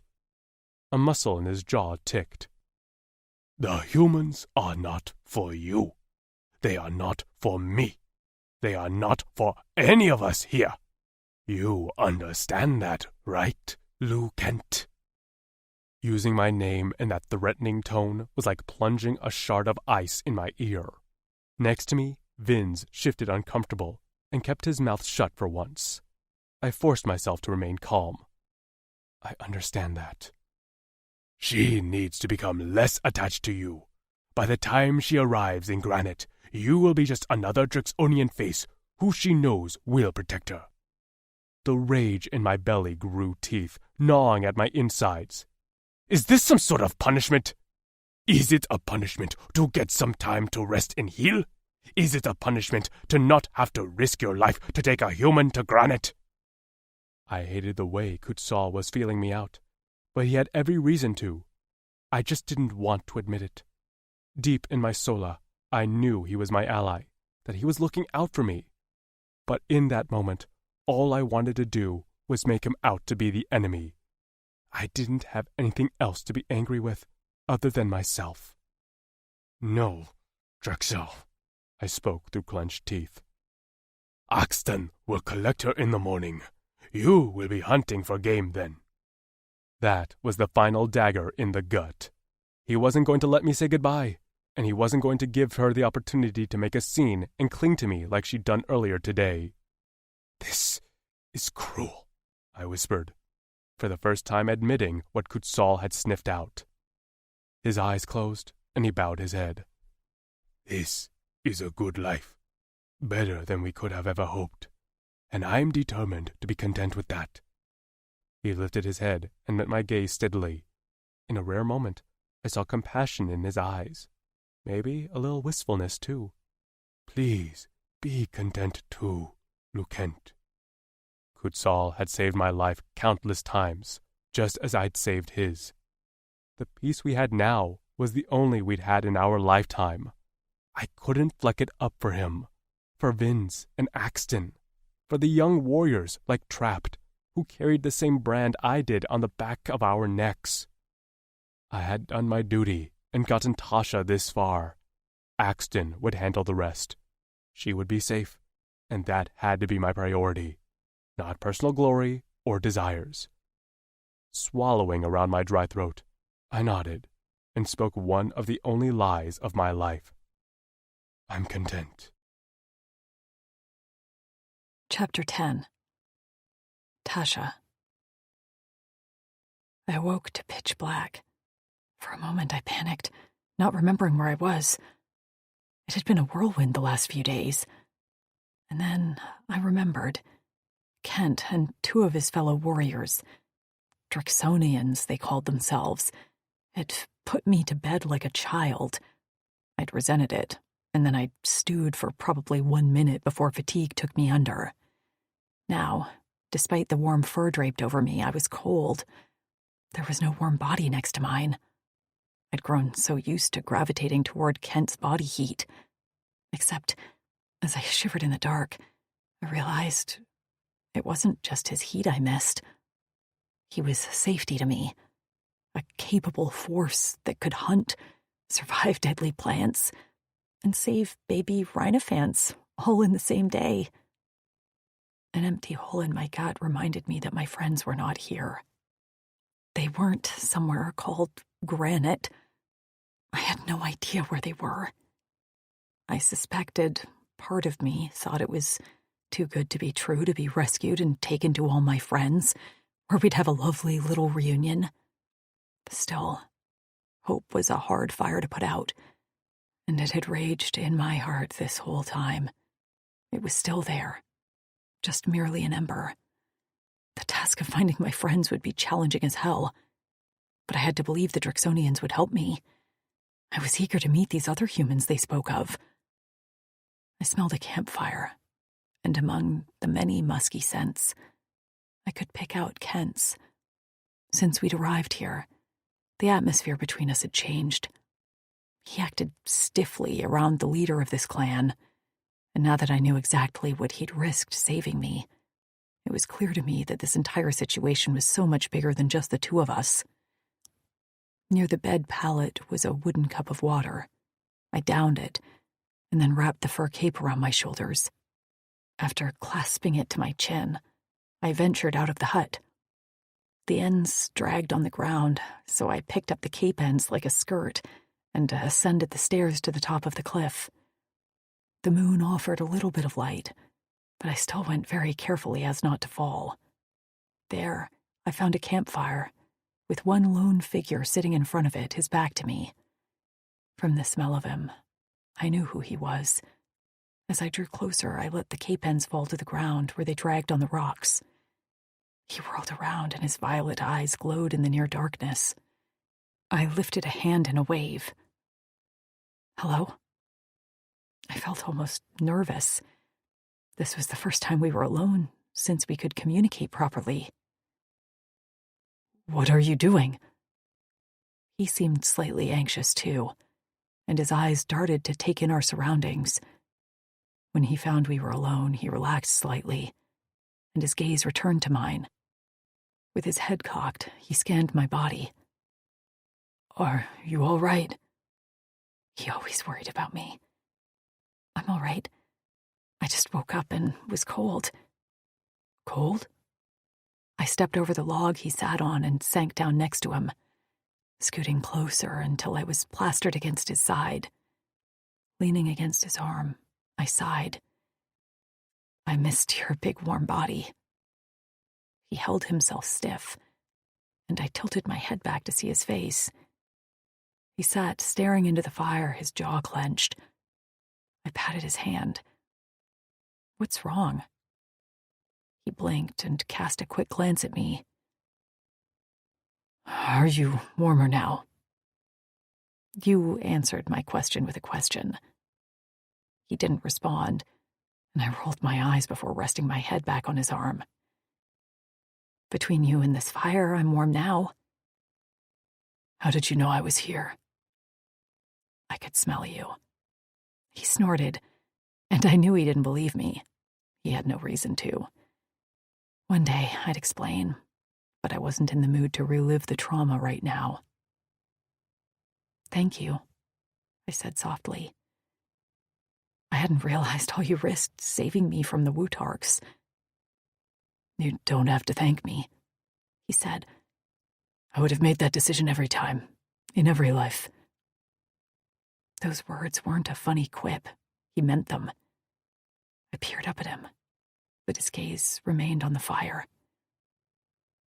And in every life, I'm glad it was you who rescued me. He swallowed, and his ears twitched, but he didn't respond or look at me. I decided to change the subject. I had so many questions, and I wasn't sure where to start. So, what do Drixonian women look like? Are they at Granite too? He inhaled sharply, and his muscles tensed. This time felt different, so I straightened to face him, with my one knee bent on the log. Kent? He swallowed. There are no more Drixonian women. That was not the response I expected. I'm sorry? Shortly after I was born, a few hundred cycles ago, a virus killed all our women and most of our elderly men. A virus? I whispered. Oh, Kent, I'm so sorry. We struggled for many cycles, fought a war, and only now are focusing on rebuilding our society. We didn't think we had a chance, but then we rescued some human women who were abducted and brought to this galaxy from Earth. We rescued them before they could be sold to the Uldani. I sucked in a breath at hearing the name of my old enemy. Jealousy and injustice made me curl my hands into fists. Why hadn't my friends and I been rescued by these aliens before falling into the Uldani clutches? But then I was glad that at least some human women hadn't had to go through what we had. And these women, are they healthy? Happy? He nodded. They have mates, and many have chits. Gar and Naomi had twins. I had to be sure. And this was their choice. If they hadn't wanted to mate, they weren't forced, right? He shook his head vehemently. Never. You'll meet them soon. They can tell you. Right, I murmured. And so I won't be forced to have a mate, right? A vein in his neck bulged. No. He swallowed and spoke again in a gravelly voice. But it is likely you'll find a Drixonian you wish to take as your mate. For some reason, his last sentence bothered me. Was that his way of letting me down? Or was this his hint that I would have to make the first move? There would be time for that. For now, I just wanted to enjoy his presence by the fire. I'm sorry about what happened to your women. It was a long time ago. Did you have a sister? He shook his head. No, but my mother was one of the first to die from the virus. She died before we realized how severe it was. I'm so sorry. I knew what it was like to lose someone so close. Instead of answering, he patted my hand where it rested on my thigh. I stared at his long fingers, tipped with the black claws. When you said you fought a war, who was it with?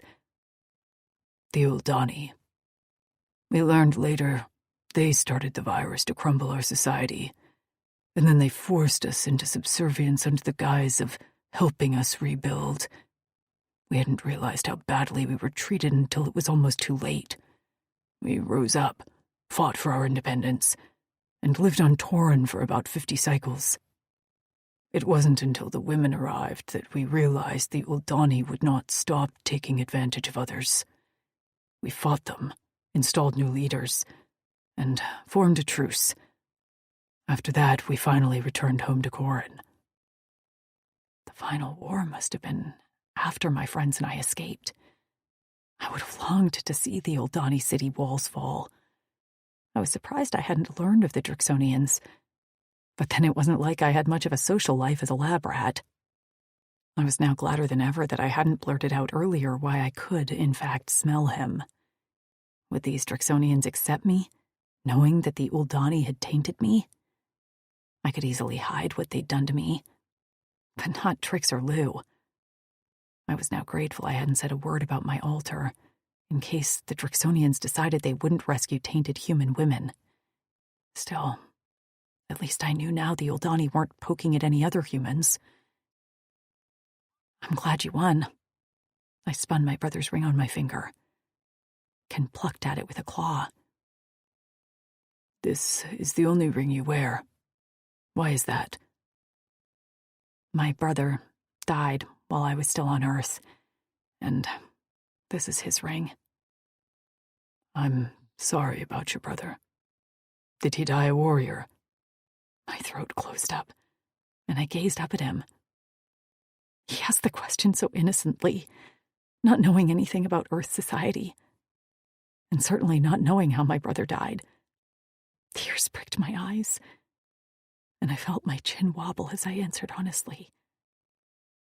Yes, he saved others. He nodded very matter-of-factly. Then that is honorable. Very, I whispered around the lump in my throat. He would be proud, because you are a warrior too. Ken poked the fire as I sat still beside him. What? I rasped. When I first saw you, you were facing certain death, and you were fighting. You fought me. One of your first thoughts once you realized that I could understand you was your friends. I shook my head. You don't understand. They were taken because of me. How so? My lips flattened. We should have left camp that night. We suspected someone was around. He snorted. You couldn't have known. If the Woodharks wanted you, they would have gotten you no matter what. He didn't understand. It was my fault. I was the leader, the decision-maker. And I'd made the wrong choice. His claw pushed a lock of hair behind my ear. You are a warrior too, Tasha. The touch surprised me. He might have tied us together for over a day, but he didn't reach for me, ever. Kent, I whispered. Keep fighting. He didn't look at me. He sat hunched over with his hands clasped between his knees. Always fight. Always look out for your fellow humans. You will be welcomed in granite like the warrior you are. I clutched the fur cape at my shoulders, feeling like there was an undercurrent to the situation I wasn't getting. You really think that about me? I'm a burden. I nearly killed you. You were never a burden, he said sharply. His eyes swung to me. And don't let anyone make you feel like you are. let out a sob that I couldn't hold back. My brother would have liked you. His lips curled, and for the first time, Kent graced me with a smile. It wasn't straight because of his scar, and a fang poked out wickedly. But it was a smile, and it changed the entire shape of his eyes. With one hand, he reached out and hooked a stray lock of hair behind my ear. It would have been an honor to meet your warrior brother. A few tears fell, but the sight of his smile was enough to keep most of them at bay. I slid closer, and once again laid my head on his arm. Can I sleep here? You can. When the fire dies, I'll carry you back to your hut. I yawned and closed my eyes as the warmth took me back under. For the first time, I began to feel hopeful about my life on this planet. Maybe, just maybe, once I found my friends, we could focus on living and not just surviving. I stood fidgeting next to Trapped, a young warrior who was kind, but also stared a lot. Even now he stood beside me, trying to remain stoic with his hands locked behind his back, but his violet eyes kept shifting to me before darting away. When I woke, I'd been alone in my hut, so as Kent had said, he must have carried me to my hut after I fell asleep by the fire. When I'd ventured out of my hut to find him, I'd been intercepted by Trapped, who provided me with a hearty breakfast of some hard bread, cheese, and a thick cut of salted, cured meat that resembled bacon enough for me to pretend it was. Then he'd led me to a room with a cleanser, which I hadn't seen since I left the Uldani. Standing beneath it, I'd reveled in the purified air, stripping me of dirt and oil. It never ceased to amaze me that I could get so clean without soap and water. I'd also been given a fresh pair of clothes that had been quickly sewn to my size, based on the crooked seams, but I wasn't complaining. The pants were a thick canvas-like material, and the shirt a soft cotton that seemed to form to my body. And the best part was, I still had the fur cape in a thick striped pattern. I ran my fingers through the soft, thick pelt. I had asked Trapped what animal had supplied it, and he'd answered by baring his fangs and saying, Salibri. Well, whatever a salibri was, I thanked the animal for its sacrifice. Where's Kent? I asked Trapped. All he'd told me so far was that I was to leave for Granite that morning. He'd given me a small pack with supplies, which I'd slung over my shoulder. Kent was probably in some sort of strategy meeting, I assumed, but I was starting to get restless now. Trapped didn't answer my question, and I twisted at the waist to look up at his face. Hello? His gaze shifted frantically, and he cleared his throat. Suddenly his hand went up and he pointed with one claw in the distance. I straightened to see Kutzal walking toward me with the big warrior they'd called Axton, who wore 2 large swords strapped to his back.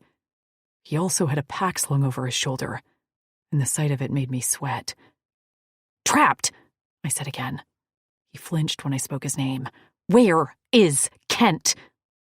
But he still didn't answer, and when Kutzal approached, he made a gesture to Trapped that had him racing away, leaving me alone with the 2 large warriors. Where's Kent? I demanded again, like that was the only sentence my tongue could form. Axton will be taking you to Granite, Kutzal announced. My heart pounded, and for a moment I battled a bout of lightheadedness. I had to have heard him wrong. I'm sorry? Axton is more than capable. So is Kent, I said through gritted teeth. I tried to remain calm and respectful, but panic had seized my limbs. I didn't know this Axton or Kutzal. What had they done with Kent? Where is he? First of all, his name is Lou Kent, Kutzal's voice held a hint of contempt that had me reeling back a step. I didn't like this entire situation. It reeked of dismissiveness. Okay. I held my ground. Where is Kent? I want to talk to him. He's busy on a hunt. Wait. I waved a hand in the air. Are you telling me he isn't here? I can't talk to him at all? He's gone on a hunt and won't be back for several rotations. The breath rushed from my lungs as I fought to keep myself under control. But the rug felt pulled out from under my feet. In only a few days, I'd grown to trust Kent, and only Kent. I didn't know these aliens. They hadn't proven themselves to me. And if I knew anything on this planet, it was to treat all species as individuals. There were good and bad apples everywhere. Does Kent know about this? He was involved in the decision, and he's agreed it's best for Axton to take you to Granite. Well, that was like a punch in the gut. I looked around helplessly as I fought to keep breathing. But Kent was injured rescuing you, but still did his duty to bring you to safety. Don't you think he deserves to be relieved of the burden of transporting you? I clenched my clammy palms and swallowed around the lump in my throat. Kent had told me I wasn't a burden. Had he lied to me? I had no response to Kutzal's words, and instead could only stand there staring sightlessly at the two warriors in front of me. I remembered what Kutzal and Kent had both said, that they'd risked a lot to rescue me. I didn't have the authority here. You're a warrior, Kent had said to me. And despite my absolute devastation, I had to buck up and act like one.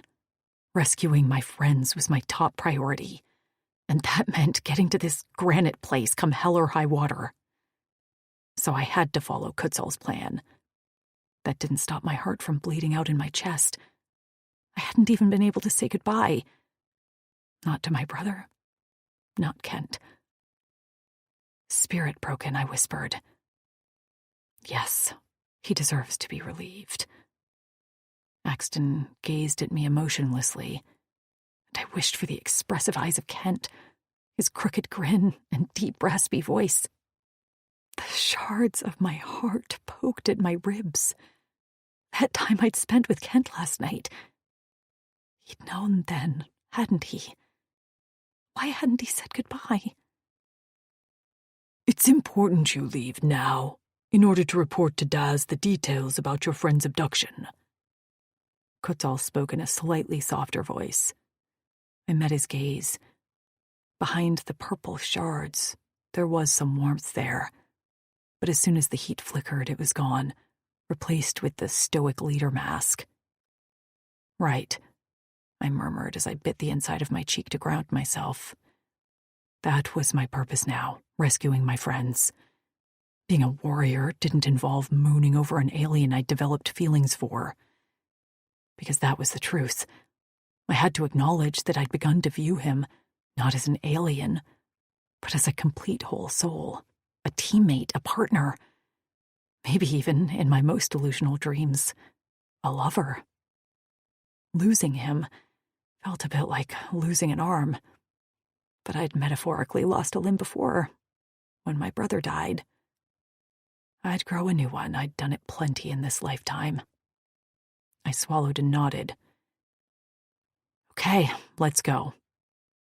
An expression passed over Kutzal's face in a blank, and while I wished I could have studied it longer, I could have sworn it was a little bit of surprise and respect. He straightened. Axton is our most skilled fighter, and will protect you with his life. Daz, his mate, and the rest of the Night King's Clavis know you are on your way. The human females there are eagerly awaiting for your arrival. See, there were bigger things than my broken heart over Kent. Still, I had one request. Can you tell Kent, Kent, one thing for me?" Quetzal's jaw tightened, but he granted me one nod of his chin. I forced a small smile despite my sorrow. "Tell him thank you for all he did for me, and that whenever I feel like giving up, that he's my motivation to remain a warrior." Quetzal let out a ragged breath and shifted his feet, glancing down briefly before lifting his head. His gaze met mine. "I'll tell him." I felt my throat closing, and the beginning of tears pricked my eyes. I had to get out of here. It still smelled like Kent, and I couldn't stop looking at the spot in the log near the campfire where Kent and I had spent time last night. Also, fuck Quetzal's correction. He would also be Kent to me. Axton's bike was larger than Kent's, mainly because the warrior himself was huge. I sat in front of him, holding on to the thick handlebar as he sped above the ground. He stayed relatively low, while Kent had flown higher, and I wondered if that was due to his bulk. I wasn't fat-shaming him. The dude was clearly healthy as an ox, just big-boned, giant-boned. One of the bones in his finger might have been the size of my femur. The farther we rode from the cliff camp, the worse I felt. I had made a decision back there, but every bit of ground we covered felt wrong. I now lacked confidence in my decision-making skills. Something was pulling me back. Kent was constantly on my mind, and I swore I could smell him numerous times, which fucked with my head. We stopped midday for a meal, and my ass was happy to get a break from riding astride the bike. While the hover bike was relatively smooth, my legs ached from holding onto the seat, which was way too wide for me. The temperature here was warmer, and the ground flatter. A stream flowed nearby, and Axton splashed his face and bare chest with the water before laying out some food for us. He hadn't talked once since we'd left, and the silence was starting to get to me. "So, are you friends with Kent?" I cringed as soon as the words were out of my mouth. That was the first question I asked. Of course it was about Kent. For fuck's sake, Tasha. Crouched on the balls of his feet, he paused mid-bite, and his purple eyes, which seemed to be forever narrowed, lifted to me. Slowly, he began chewing again, and then gave me one nod. That was it. Just a nod. Okay. So, maybe I had to go with a question that didn't have a yes or no answer. "How do you have cheese, by the way? And meat? I didn't see any farm animals." He heaved a sigh, like it was a chore to speak words. "We get supplies from Granite for the cheese. The meat we hunt ourselves." "Oh, right, Kent is on a hunt," I blurted out. Once again, his narrowed eyes came to me. Rocking back on his heels, he dropped the rest of the meat onto his leaf plate and wiped his hands. "Do you desire Lou Kent as your mate?" That was not the question I expected. My mouth dropped open, and I stared at him. Mate? "You cannot mate him." He shook his head and resumed eating. It wasn't even like I was eager to have a mate, but I was also a stubborn woman who didn't like it when someone told me I couldn't do something. "Why not?" "You cannot mate any of us in Lone Howl," was his abrupt answer with zero eye contact. "Why not?" I nearly screeched. He gestured around us with his long, thick fingers. "We are outcasts. Nothing about us can be carried into future generations. You will meet more Drixonians at Granite." I didn't understand this outcast thing, and I also didn't fucking care. Hell, I was a human outcast now, forever changed and fucked up thanks to the Uldani. I firmed my jaw. But they aren't Kent. It wasn't just about his protection of me. It was about how he did it. With his calm demeanor and his constant steady presence, he'd climbed a muddy hill with me on his back to rescue a stranded animal. Once again, My words stilled Axton's movements, and his gaze returned to me. There, he studied my face unashamedly. Finally, he said in a soft voice, No, they are not. And then, drifting on the breeze, came a familiar scent. I lifted my nose in the air and inhaled deeply. It wasn't my imagination. Kent was nearby. And with his scent also came a whiff of blood. Not thinking of the consequences, fueled only by the thought of Kent alone and bleeding, I took off at a run. Axton let out a roar and gave chase, but he made one fatal error. He got on his bike. I'd been on the run from the Uldani for years. I wasn't as fast as Axton, on foot or on his bike, but I was agile, and I knew how to hide. I had a slight head start, and I used it to my advantage, disappearing in the denser tree line on my way toward Kent's scent. I heard Axton's bike behind me, and I knew he'd find me eventually. The Drixonians had boasted what good trackers they were. But I didn't care about that. I just had to reach Kent. The scent grew stronger, making me dizzy, and I burst out into a small clearing before skidding to a halt. There, bent over a bleeding carcass, nary an injury on him, was Kent. He was motionless, knife poised over the furry body, eyes wide. I must have mixed up my blood scents in my surprise, because here it was clear to see. The blood was the game he'd just killed. Kent was clean. He blinked, still frozen in place. Tasha, where is Axton? All the sorrow, heartbreak, and concern I felt that morning dissipated, and what replaced it was pure anger. Here he was, not held back with chains from getting to me, but was doing exactly what Kutzal had said, on a hunting expedition, happy as a clam. And the first thing he says after I race to him is to ask, where Axton is? I heaved a deep breath, picked up a rock near me, and heaved it at Kent with all my might. You asshole! Kent easily dodged the rock, which probably would have pinged off his scales like a pebble anyway, and rose swiftly to his feet. Tash! Don't tash me! Spitting mad, heart cracking in my chest, I turned on a heel, intent to run back to Axton before I embarrassed myself and broke down in front of him. But blinded by tears and anger, I took off in the wrong direction. When I emerged from the dense trees, I suddenly found myself in a field of yellow flowers.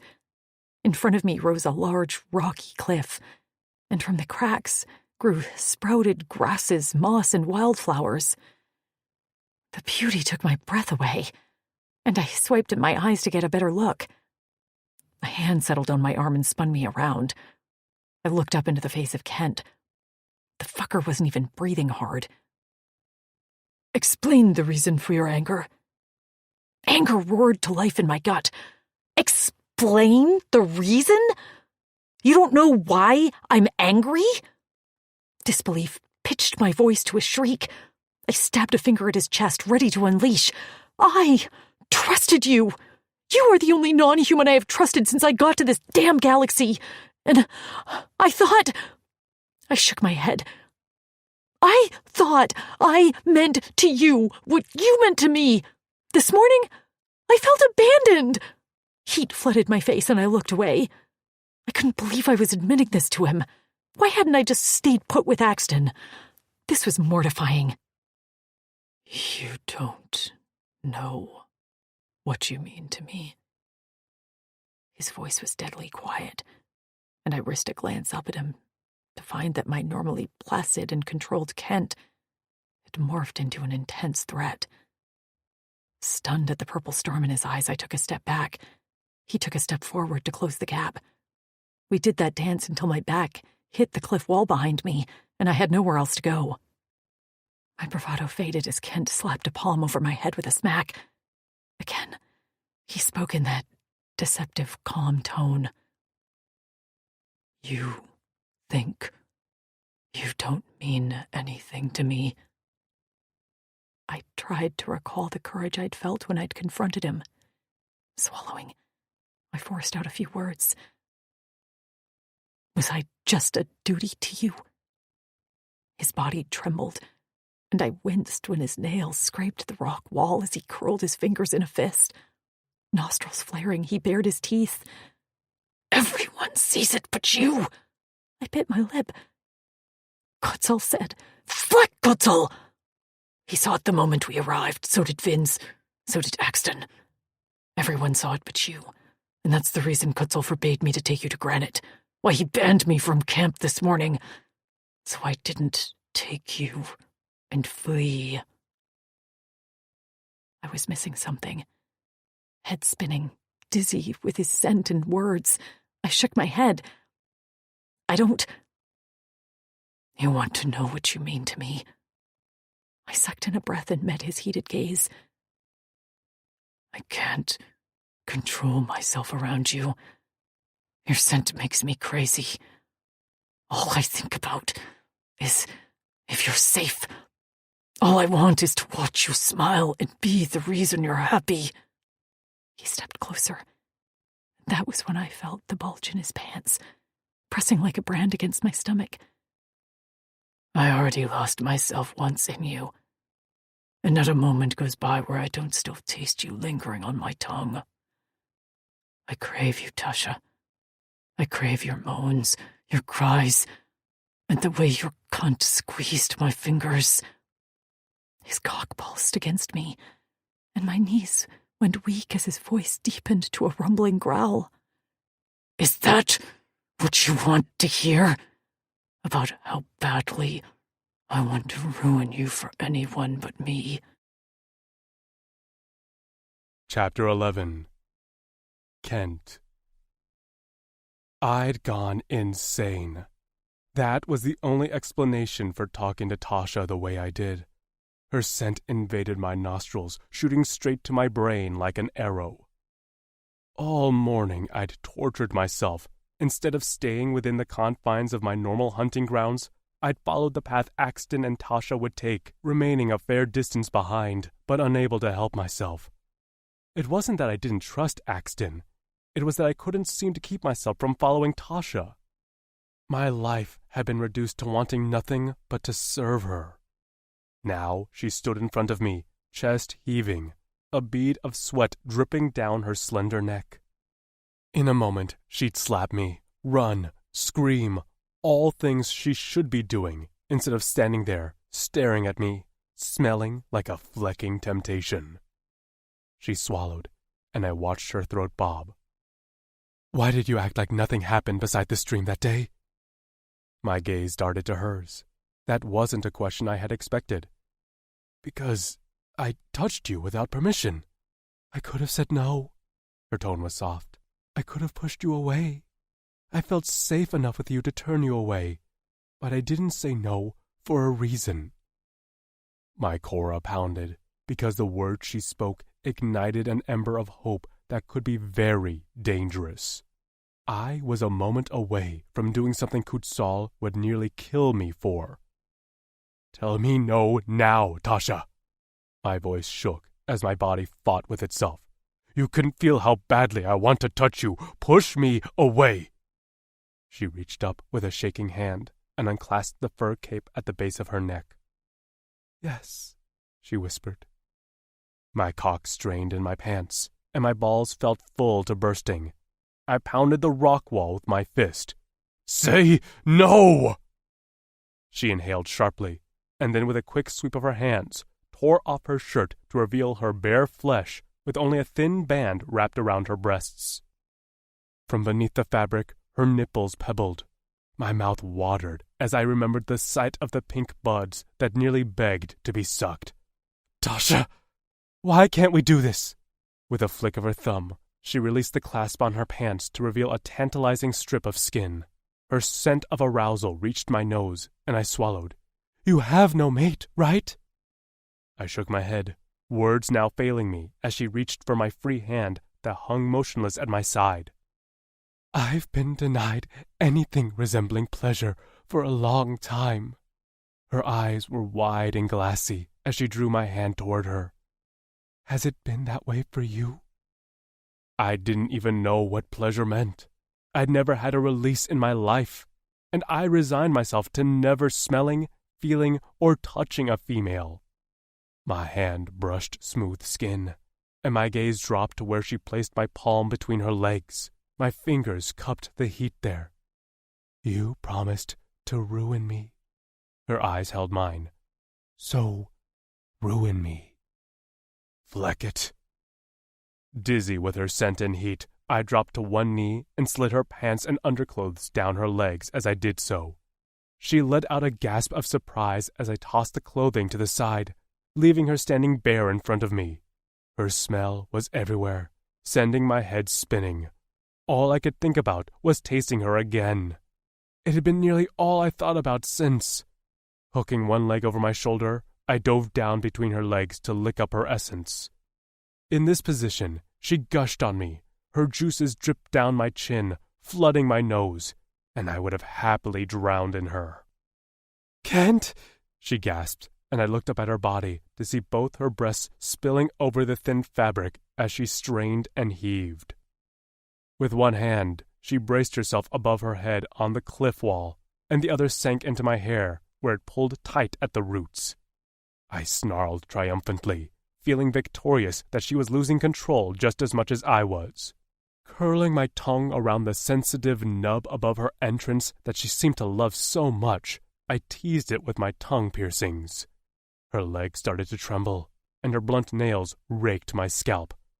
"Shit, I'm close. Oh, fuck," she murmured, and when I slammed 2 fingers inside of her, she screamed. Rewarded with another gush of her juices, I lapped at her as she convulsed, crying out some babble as her cunt clenched around my fingers. When I pulled free of her clutching core and let her foot fall to the ground, she stumbled. Her glassy eyes came to me, and for a moment I froze with indecision. I hadn't received the intimacy training most Drixonians had. All I knew was things I'd overheard, stuff I'd learned secondhand. Vince had stolen the pleasure textbook when we were chits, and while we'd read it cover to cover, we hadn't fully understood what it meant. On top of that, it was about Drixonian women. Everything I did was by instinct, responding to how Tasha felt, and a little bit of doing what I thought would make me feel good. Her lips were parted, and her pink tongue crept out of the side of her mouth to wet her bottom lip. She drew the plump flesh between her teeth for a moment before releasing it, and the only thing I could think of was that I wanted to taste her there, too. I rose to my feet, gripped her chin, and pressed our lips together. She responded with a fresh wave of energy. Her hands clawed at my shoulders, and with my other hand, I lifted up her bottom. Her legs wrapped around my waist, and her tongue delved into mine. The tip flicked at my piercings, and I groaned as her wet cunt pressed against where my cock throbbed in my pants. I stopped thinking of consequences then. I stopped thinking of anything but getting inside this human warrior who chose me. I unclasped my belt at the base of my tail and shoved my pants down my legs. As soon as my heated cock hit the cooler air, I sucked in a breath, but the sensation was quickly replaced with more warmth as the head of my cock slid over the wet skin of her inner thighs, heading toward the place I craved most. "Are you going to take me?" I murmured against her kiss-swollen lips. Her skin was flushed a deep red. She glanced down at my cock, and as if it knew it was being studied, it jerked, smearing a pre-cum lubricant called Libo on her stomach. She wrapped her fingers around it, and her finger flicked the ring pierced through the tip. Her breath hitched. "Damn. Is it to your liking?" I asked, teeth gritted with the need to be inside of her. Panting, her eyes met mine. "Yes. Hell yes." With both hands, I positioned her above my cock, and she let out a little squeak when the tip pushed at her entrance. "I could barely think of anything but seating you on my cock since we met," I whispered. Her fingers curled at the nape of my neck, pulling on my hair. "Kent!" "You'll take me inside, like the warrior you are," I murmured as I breached her with the wide head of my cock. "Oh, fuck!" Her breath hitched, and her mouth dropped open as her head tilted back. Her tight heat fogged my brain. My cora throbbed in my cock. My balls were so swollen they felt like weighted sacks between my legs. Her walls seemed to inch me in, and I groaned at the softness of her cunt. Fully seated inside, I panted as I fought not to spend my release right then and there. I let my head fall forward until my forehead hit the wall near hers. Her breath tickled my neck. Seeming to sense my strain, her fingers moved in soothing circles on my upper back. "Never had this soft," I whispered into her hair. "Not once." I drew my hips back and snapped them forward. She cried out, and I nearly went cross-eyed. Her cunt squeezed me to perfection, and I couldn't hold back anymore. I pounded into her relentlessly, rolling my hips with every thrust to reach every place inside of her. My subcock that rested above my cock extended and latched onto the butt of hers that made her moan the loudest. She shrieked when she felt it, and combined with the way her walls shuddered and pulsed around my cock, I knew I couldn't hold off much longer. "I want to hear you scream again, warrior," I grunted, as I clutched her face and forced her eyes to meet mine. She gazed at me with unfocused pupils and a slack mouth.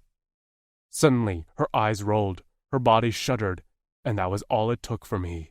My cock pulsed and released inside of her while my balls drained themselves dry. My hips bucked, my vision shorted out, and that coil of pleasure that had been held back all my life unleashed like a spring.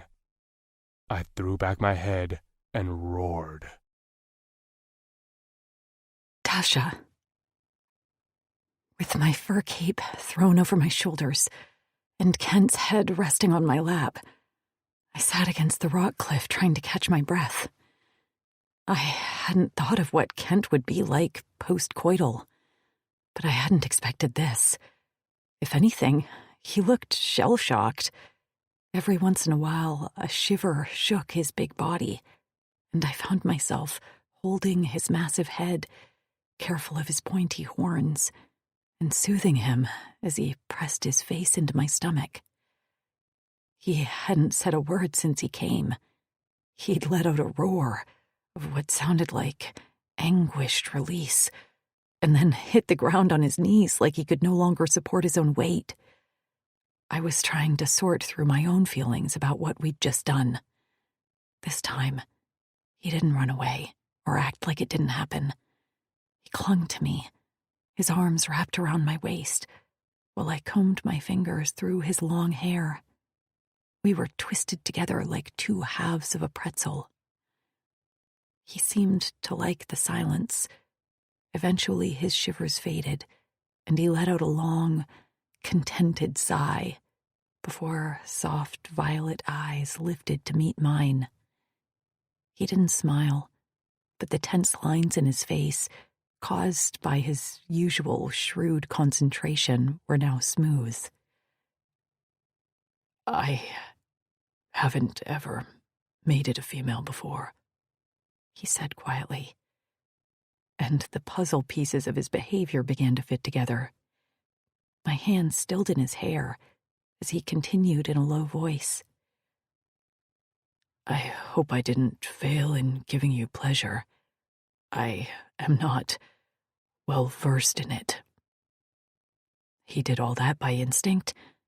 I wasn't sure how he could have been any better. I enjoyed everything we did. I smiled at him. His gaze dropped to my lips, where his eyes crinkled in the corners. "I'm glad." "You knew last night, didn't you?" I kept my tone light. I wasn't angry anymore, far from it. But we had some things to discuss. He didn't need me to be specific. He knew what I meant. He nodded. "Why didn't you tell me?" "Because I knew what your reaction would be, and I didn't trust myself to do what Kutzel instructed me to do, which was to stay away from you." "Why did you have to stay away from me? If this was how you felt, why didn't you tell me?" He exhaled roughly and rolled onto his back. His gaze drifted to the clear sky over our heads. "I am not like the Drixonians who live in and near granite. The Lone Howl are made up of the Sons of the Naught." "Sons of Naught?"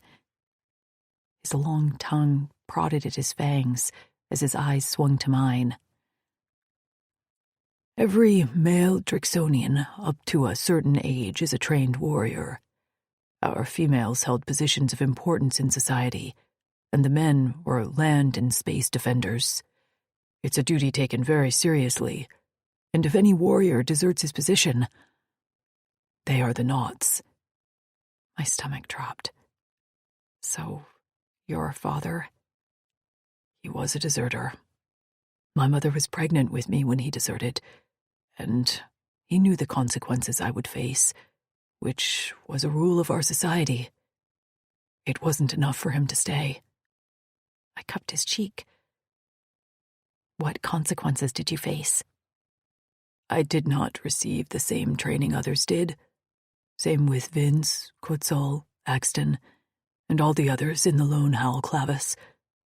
We were given cleaning jobs, or were used as training practice for the other young Drix. My throat closed up.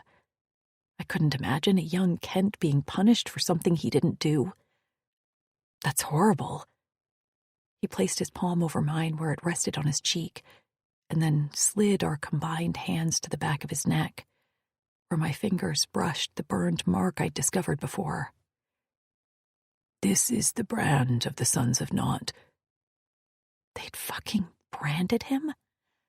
I inhaled through my nose and out through my mouth as my stomach knotted, and a heated anger flared in my chest. Most importantly, he brought our hands back to his cheek. I cannot mate. The breath rushed from my lungs. You can't... What? You are to be taken to Granite, where you will choose from the warriors there. No fucking way! I shouted. My voice echoed off the rock face, and somewhere a rodent squeaked and took off running in the grass. No way! That's fucking ludicrous. Look, I'll be respectful of your culture up until a point, but no way will I be paraded in front of a bunch of you guys like some woman in the temps. This isn't Regency-era Britain. Fuck that! I choose you.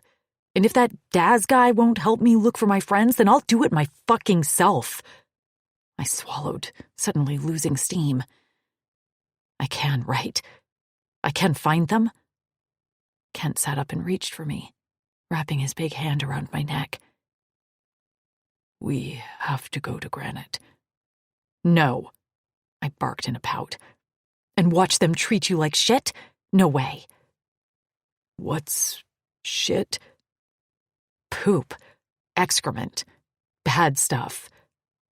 His lips twitched, and I wasn't sure what he found funny about this. They don't treat me like this shit. But you said Daz treats us well, like any other of his warriors. But we will always be Sons of Naught. Females are precious now more than ever. And despite his rejection of the old ways, he will disapprove of your choosing me. This is exactly what Quetzal wanted to avoid. Fuck him. Again, his lips twitched. He's my friend. I narrowed my eyes. You need better friends. Kent sighed and looked to be praying for patience. Quetzal has a lot to worry about. He's managing the Lone Howl Clavis, worrying about the Wutarp borders, strengthening his relationship with Daz, and, on top of that, dealing with me and my very real attachment to a human female I have no business being around. I drew the cape further around my body and sniffed, but didn't answer. If he wanted me to suddenly have sympathy for Quetzal, he had another thing coming. Tasha. Kent's voice deepened with conviction. Look at me. I met his gaze sullenly. His thumb rubbed a steady circle at the base of my throat. You are a warrior who wants to rescue her friends. We will go to Granite, and we will tell them everything they need to know to arrange for a search party to find them. And then we will fight for us. I don't know how Daz will react, and I can't say that I'm not concerned. But I'm done fighting what's between us. And now is the time to fight for us. Chapter 12. Kent. I stepped into the clearing, Tasha at my side, to finish dressing the bilket I'd killed. But instead of the untouched carcass, Axton was there, leaning casually on his bike, thick arms crossed over his chest. "Oh shit," Tasha mumbled. "Kinda forgot about him." I straightened, prepared to fight. "Axe?" "I'm sorry about running away," Tasha spoke up to the big warrior. "I mean, I'm not sorry I did it, but I'm sorry you had to chase me." His gaze shifted to her briefly before he nodded. To me, he jerked his head. "Can I leave now?" I gripped Tasha's hand and pulled her to me. "Not with her." Axton's expression of mild annoyance didn't change. "I hadn't planned on taking her. I'm returning to camp." The tension in my muscles loosened. "What?" Axton sat on his bike and turned it on. "She ran to you, brother. She chose you. Who am I to argue with that?" Releasing Tasha, I stepped to the side of Axton's bike. "Ax." He sighed and leaned back while the bike rumbled between his legs. Suddenly, he reached out and clasped my neck before bringing our foreheads together. I went still, surprised, as Axton rarely initiated physical contact, even if this was our traditional greeting. "You're the best of us," he said in a deep voice, barely heard over the engine of his bike. He opened his mouth as if to say more, but then shook his head before releasing my neck. I took a step back as his bike rose into the air, and he tossed a pack of supplies on the ground. "I'll take care of Kutzal," he yelled. "Get her to Granite." With one hand crossed over his chest in a farewell, he took off back toward camp. I stared after him, stunned he hadn't fought me to take Tasha himself. He and Kutzal were close, and Axton was a warrior who always followed orders. Something about his defiance made it feel like the ground was shifting beneath my feet. I sensed a change on the horizon. I glanced back at Tasha, who had taken the pack Kutzal had tossed and slung it over her shoulder. Hair tied behind her back, clothes wrinkled, and fur cape settled on her shoulders, she was a perfect human warrior. I knew, no matter the change that would be coming, that she was worth it. She grinned. "That was easier than I thought. Think you'll hold a grudge against me?" "Axton? No," she grimaced. "Kutzal?" I didn't answer right away, and her laugh rang out. "Yeah, thought so." "Vince likes you." "Vince has crazy eyes." I barked out a hoarse laugh that surprised Tasha as much as me. "He has his reasons. I have a feeling once you get to spend a little more time with him, you'll see why I tolerate that annoying fleck." I found Axton had dressed the bilket for me. He'd taken the skin, likely to tan it back at camp to make leather, and to cut the meat up into chunks, which he wrapped in leaves and tied with vines. He'd taken most of it, likely for his journey home, and left some with us to cook on our way to Granite. I had nowhere to store all the meat, so I was fine he'd claimed most of my kill. Maybe it would go a little ways to appeasing Kutzal. "How long will it take to get to Granite?" Tasha asked as I strapped our packs to my bike. "A few rotations, maybe 3. I threw a leg over the seat and patted the space in front of me. "Come." A slight flush rose on her cheeks as she settled in front of me. She wiggled more than I remember her moving before, and the softness of her ass teased my hardening cock. I grasped her around the waist and tugged her back tight against me. She let out a small gasp as I turned on the bike, which rumbled beneath us. "Do you know how hard this was for me before? Riding with your soft heat against my cock, thinking that was the closest I'd ever get to your cunt?" Her chest rose as she inhaled sharply. "Do you think I couldn't feel you? It was hard for me, too."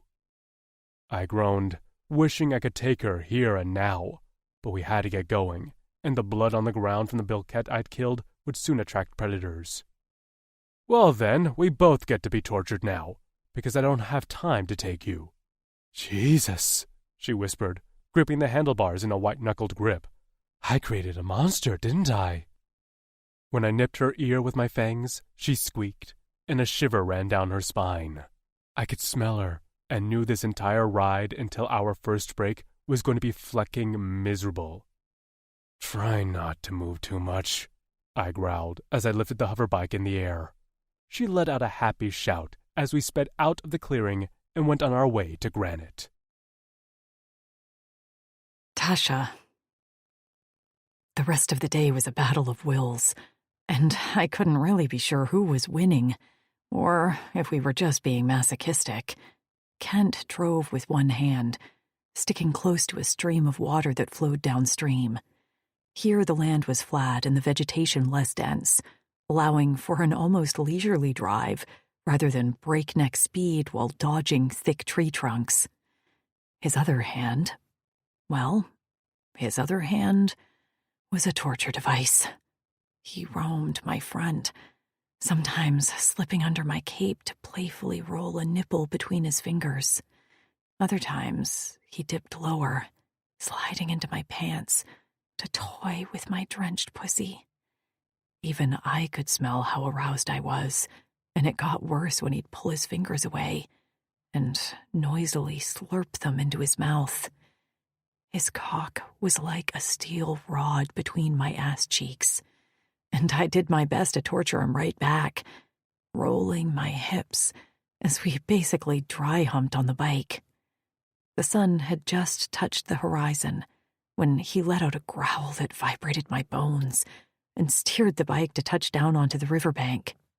Before I could even get my bearings, he had manhandled my pants off and bent me over the front of his bike, legs spread, while he sat behind me. Cool air hit my wet flesh, and I moaned as a thick finger prodded at my entrance.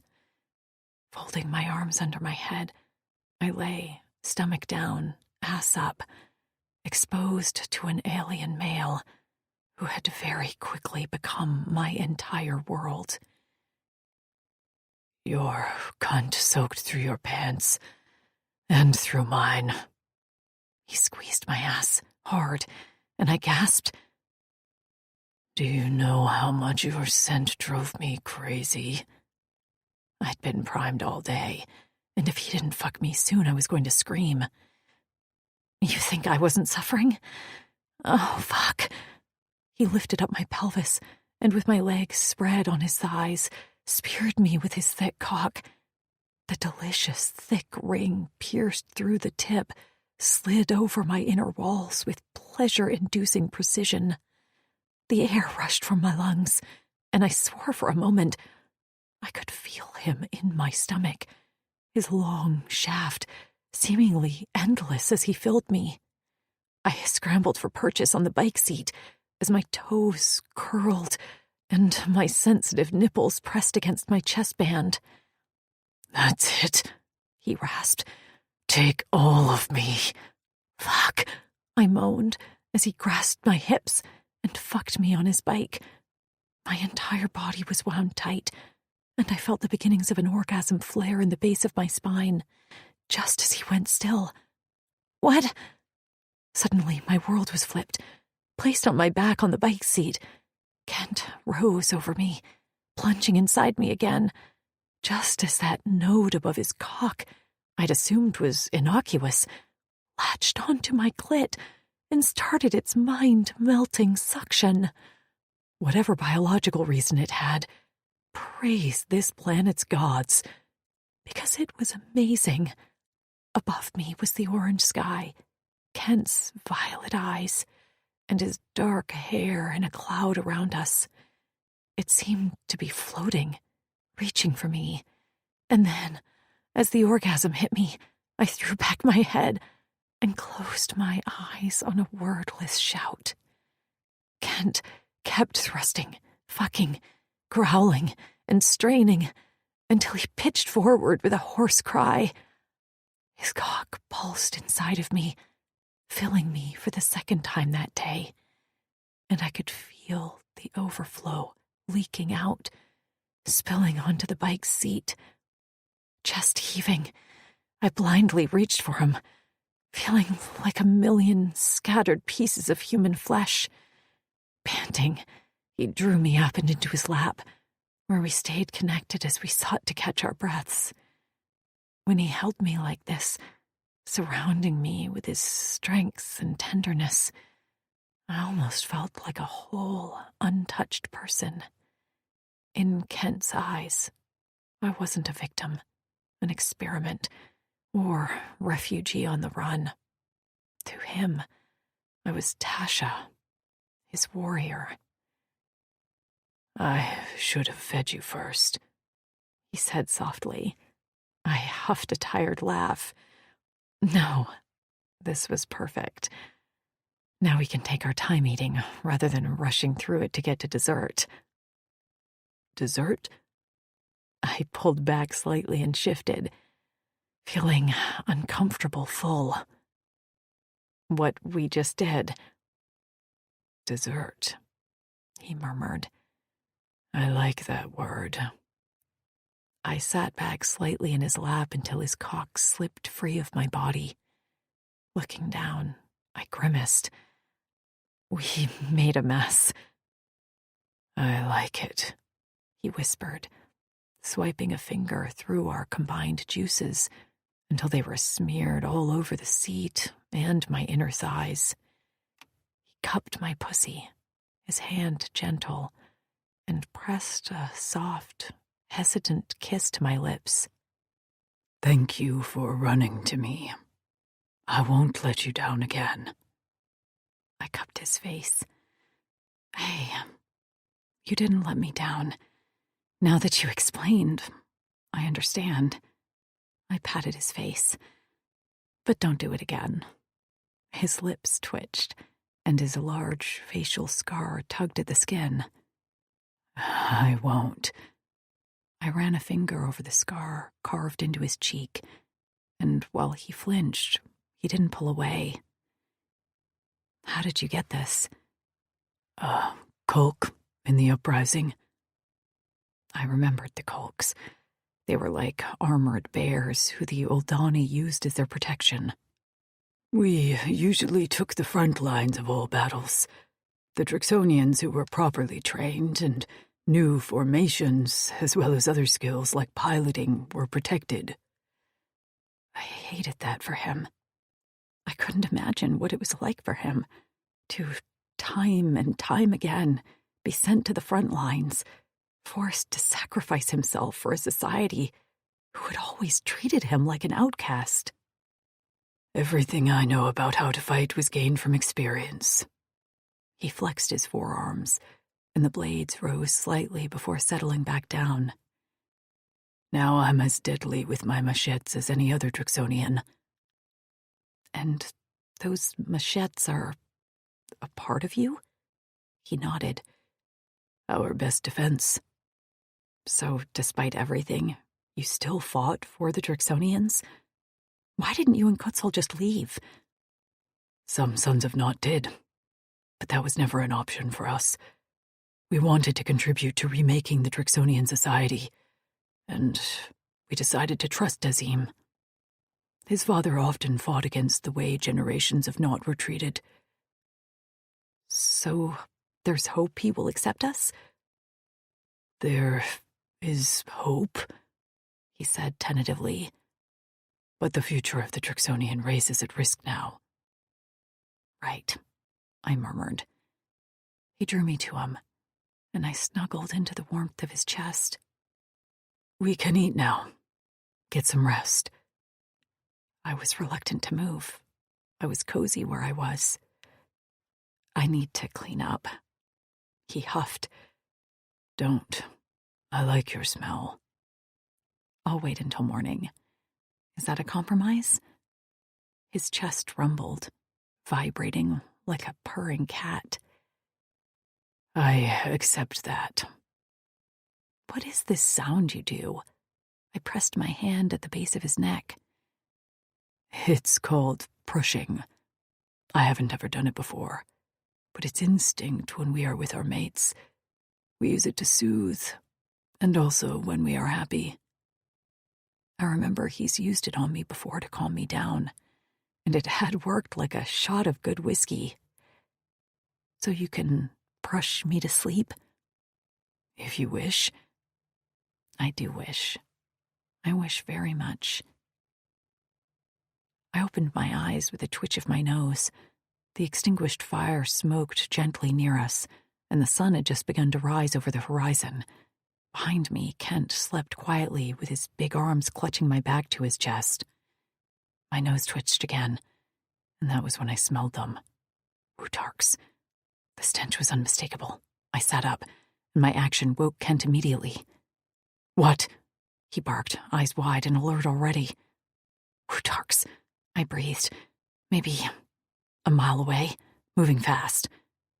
He looked at me carefully, and I knew there would be questions later, like how I knew what I did, but now wasn't the time. Without questioning or patronizing me, he sprung to his feet, tossed the burned logs from our fire into the stream, and rubbed out any evidence we'd made camp there. We didn't have much in supplies, and we were packed and riding off astride his bike before we saw any Wutarks. But I knew they were coming. "What do they use for transportation?" I yelled over the sound of the hoverbike. "They don't need anything," he shouted back. "They are capable of short bursts of speed that covers a lot of ground. They don't have the stamina to sustain it, but they are very powerful in battle." "Shit," I whispered. I remembered the blurry figures I'd seen when I'd been captured. They'd moved so fast I could barely see them. "You don't want them to see us, right? If they see us—" "We can't allow them to see us," he said. "What if they do?" "They cannot," he insisted through gritted teeth. Panic bubbled and hissed in my stomach, and my legs trembled so badly I had to grip them, digging my nails into the fabric. There had to be something we could do. They were gaining ground. "Fleck!" Kent spat and banked a hard left as a rock formation rose up in front of us. The bottom of his bike hit the rock face, and I covered my ears with a high-pitched, ear-splitting creak, like nails on a chalkboard. I looked behind us to see a part of his bike break off and careen into the rocks with a loud thwack. Then another smell hit me, and I whipped my head in the direction from where it emanated. I recognized the scent right away. Rhinophants. And if my nose was right, which it usually was, an entire herd raced toward us. I pointed in the direction from where I could smell them, which was the opposite direction of where the Wutarks tracked us. "Rhinophants!" I shouted over my shoulder. "What?" came Kent's confused reply. Shit, I'd never asked him what the hell those things were called. "The baby you saved by the river! The big horned animals! A herd is coming, that way!" We had only one direction to go. The Rhinophants were bearing down on us from the front, the Wutarks at the back, while a cliff blocked our right. A loud rattle emanated from the back of his bike, and the entire machine shuddered violently. Whatever damage had occurred affected the elevation of the bike as we rode close to the ground, closer than seemed safe. Up ahead, the beginning of the herd could be seen breaking through the thin trees, trumpling the branches with the thunderous vibrations of their giant feet. Dust kicked up, stones flew, and I dodged a pebble that nearly took out my eye. "Hold on!" Kent cried, and I gripped the handlebars tightly as he wrenched it left. But this bike wasn't taking commands well anymore. The entire thing tipped. Something sputtered beneath us and backfired, and what happened next felt like an out-of-control roller coaster. The bottom of the bike hit the ground, the front clipped a tree, and the bike kicked up. I screamed as an arm came around me and we were launched off the bike. A big body curled itself around mine, which softened the blow when we hit the ground with a bone-crunching thud and a skid. I gasped, flailing, as Kent let out a pained groan that sent a chill down my spine. "Kent!" I cried out, just as the horn blare of a rhinophant blasted my eardrums. I shrieked and covered my head as a giant foot blotted out the sunlight. Was this it? Were we going to die underneath the massive feet of some alien animal? Kent curled himself around me again, tail tucked over my head. I waited for the first stomp. The pain. The deafening stampede kicked up dust so thick I could barely breathe. But not a foot came near us. Slowly, Kent's tail slipped down, and I looked up to find the rhinophant herd parting around us, like a rock in the middle of a river. In the distance, the grunts and war cries of the Wutarks could be heard, but soon they were replaced by pain groans. Their shouts reversed direction, driven back by the advancing rhinophant herd. When the Wutark cries faded, the herd began to slow and crowded around us while snorting and stomping. Kent and I remained on the ground, his ruined bike some distance away. "Don't make any sudden moves." Kent's arms squeezed me. "I don't know what they want from us." "They won't eat us, will they?" I whispered. "No, but if they think we are a threat..." Suddenly a small path parted among the noisy rhinophants, and then they fell silent as one set of 4 feet made its way toward us. Emerging was an older rhinophant, and maybe I was seeing things, but I could have sworn that was the same one who'd been among the herd we'd seen before, with a chip on her second horn. And then trotting right on her heels was a small rhinophant, a baby. The baby. "Oh my God," I whispered. "What are the odds?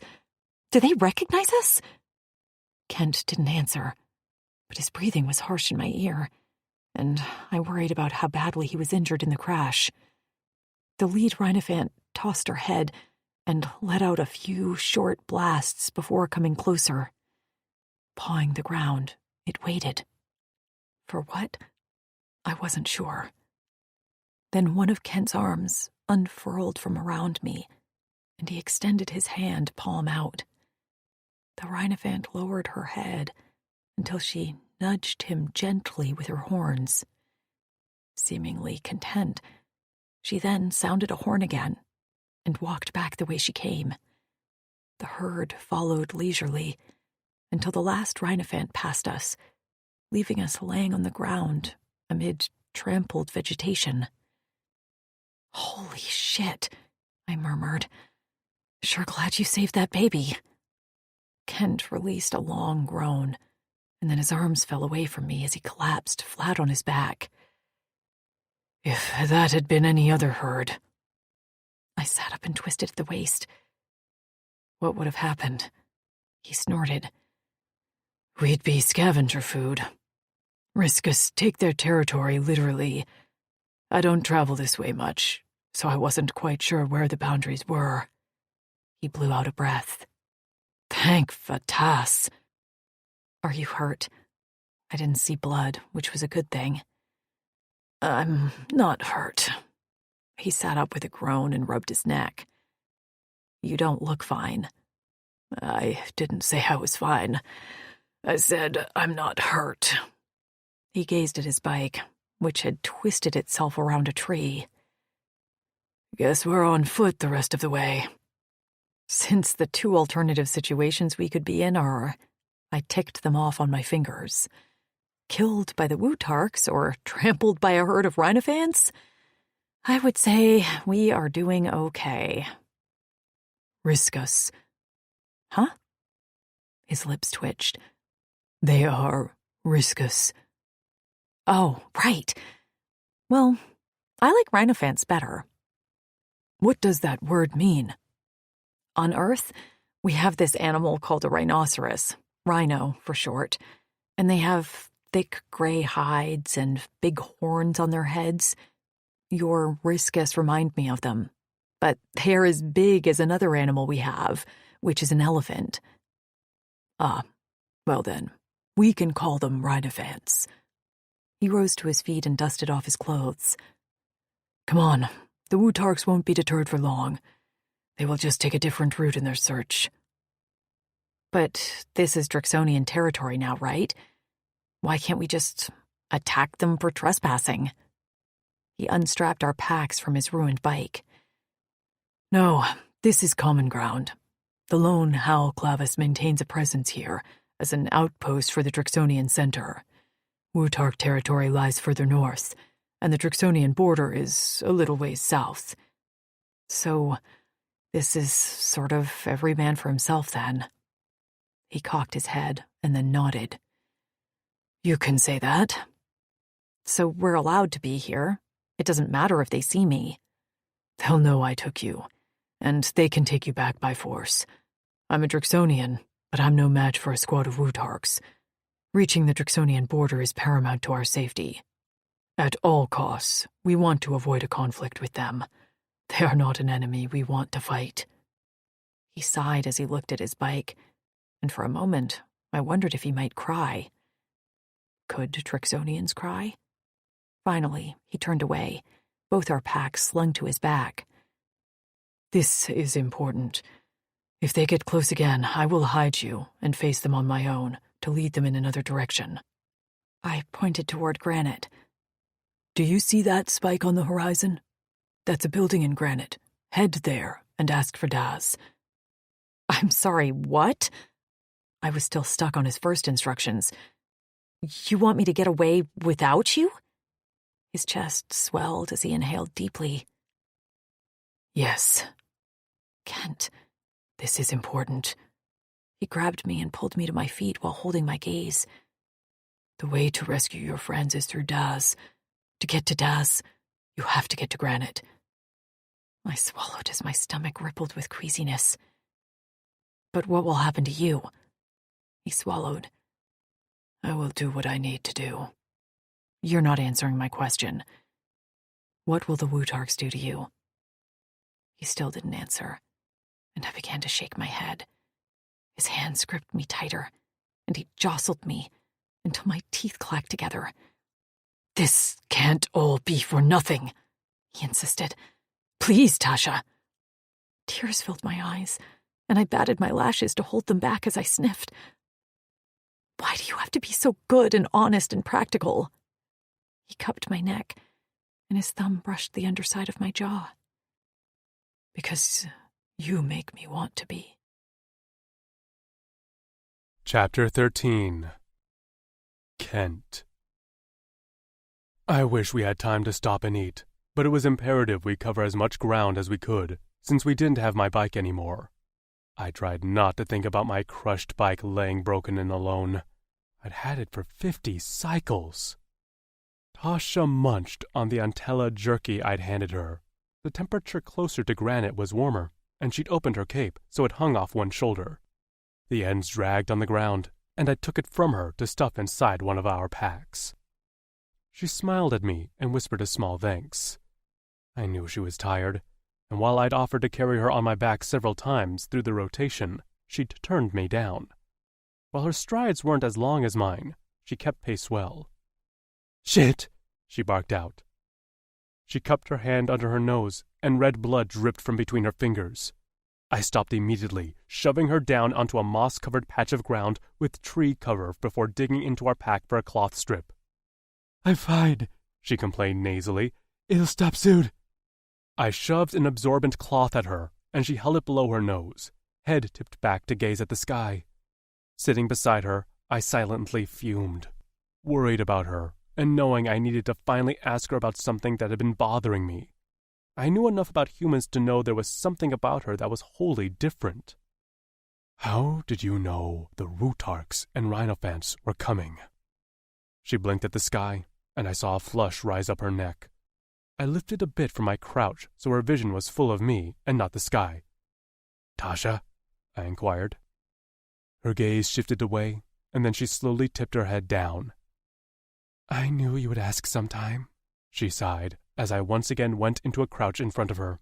"And after all you told me about yourself, I owe you the truth. I'm just a little terrified it will change how you see me." "Nothing will change that."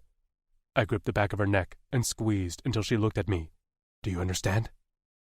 She swallowed and whispered with a trembling lip. "But it might." "Tell me," I urged softly. She wrinkled her nose.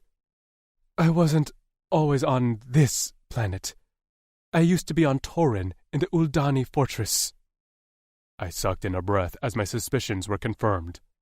"The Uldani had you?" She nodded. "For a few years. As far as I know, it was just the 6 of us. But there were many, many rooms underground." "They kept you?" My stomach lurched. "Underground was—" "The prisons and the laboratories, yes." Her sad eyes met mine. "You think you're tainted, but I actually am, Kent. All my friends and I are. The Uldani experimented on us for different reasons. I have a sense of smell beyond normal human ability, but it causes—" she pointed at her nose, "this. I don't know what other long-term effects it caused. Maybe one day my eye will fall out, I don't know." There had been many, many times where rage directed at the Uldani threatened to overwhelm me, but never as badly as now. I'd seen the rooms. I'd heard stories from Drixonians who'd been underground. Sax's mate had been captured and kept there in order to breed her against her will with Drixonians. Barbaric didn't begin to describe how they were treated. I curled my hands into fists, doing my best to quell my anger. "I didn't want to tell you," she whispered. "And most importantly, I don't want Daz to know. What if he decides my friends are too damaged to rescue?" I began to shake my head. "He won't." "But what if he does?" "The Uldani experimented on his own brother. You'll see when you meet him.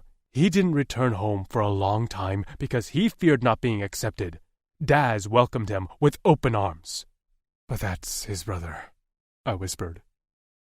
I squeezed her neck again. "Then we don't have to tell Daz.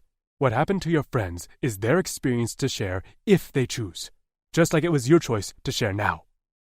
She dropped the blood-stained cloth into her lap. "It doesn't change anything?" "You are not tainted." "I am, a little bit," she smiled. "So I guess we fit. I'm not a perfect human mate for their ideal of a perfect Drixonian warrior, but we're perfect for each other." Their ideal. Those words repaired something inside of me. My chorus skipped a beat, and I itched at my chest as an invisible wound knitted shut. I'd so badly wished to be the ideal Drixonian warrior. But what did that even mean? It was someone else's idea of perfection. For Tasha, I was perfect, and she was perfect for me. Unsure what to say, overwhelmed at finding someone like Tasha, I picked up the bloody cloth and cleaned the remnants of blood from her nose. "That's why I feel so guilty about what happened to my friends. Lou has visions of the future, and we know they are accurate. She had one that warned us something was nearby, and I made the decision for all of us to stay another night." Her throat tightened. "And it was the wrong one. I tried to tell you that by the camp that night. It really was my fault." "You had a good reason for staying, right?" "Yeah, but—" "I'm sure you made the right decision for the information you had at the time." She snorted.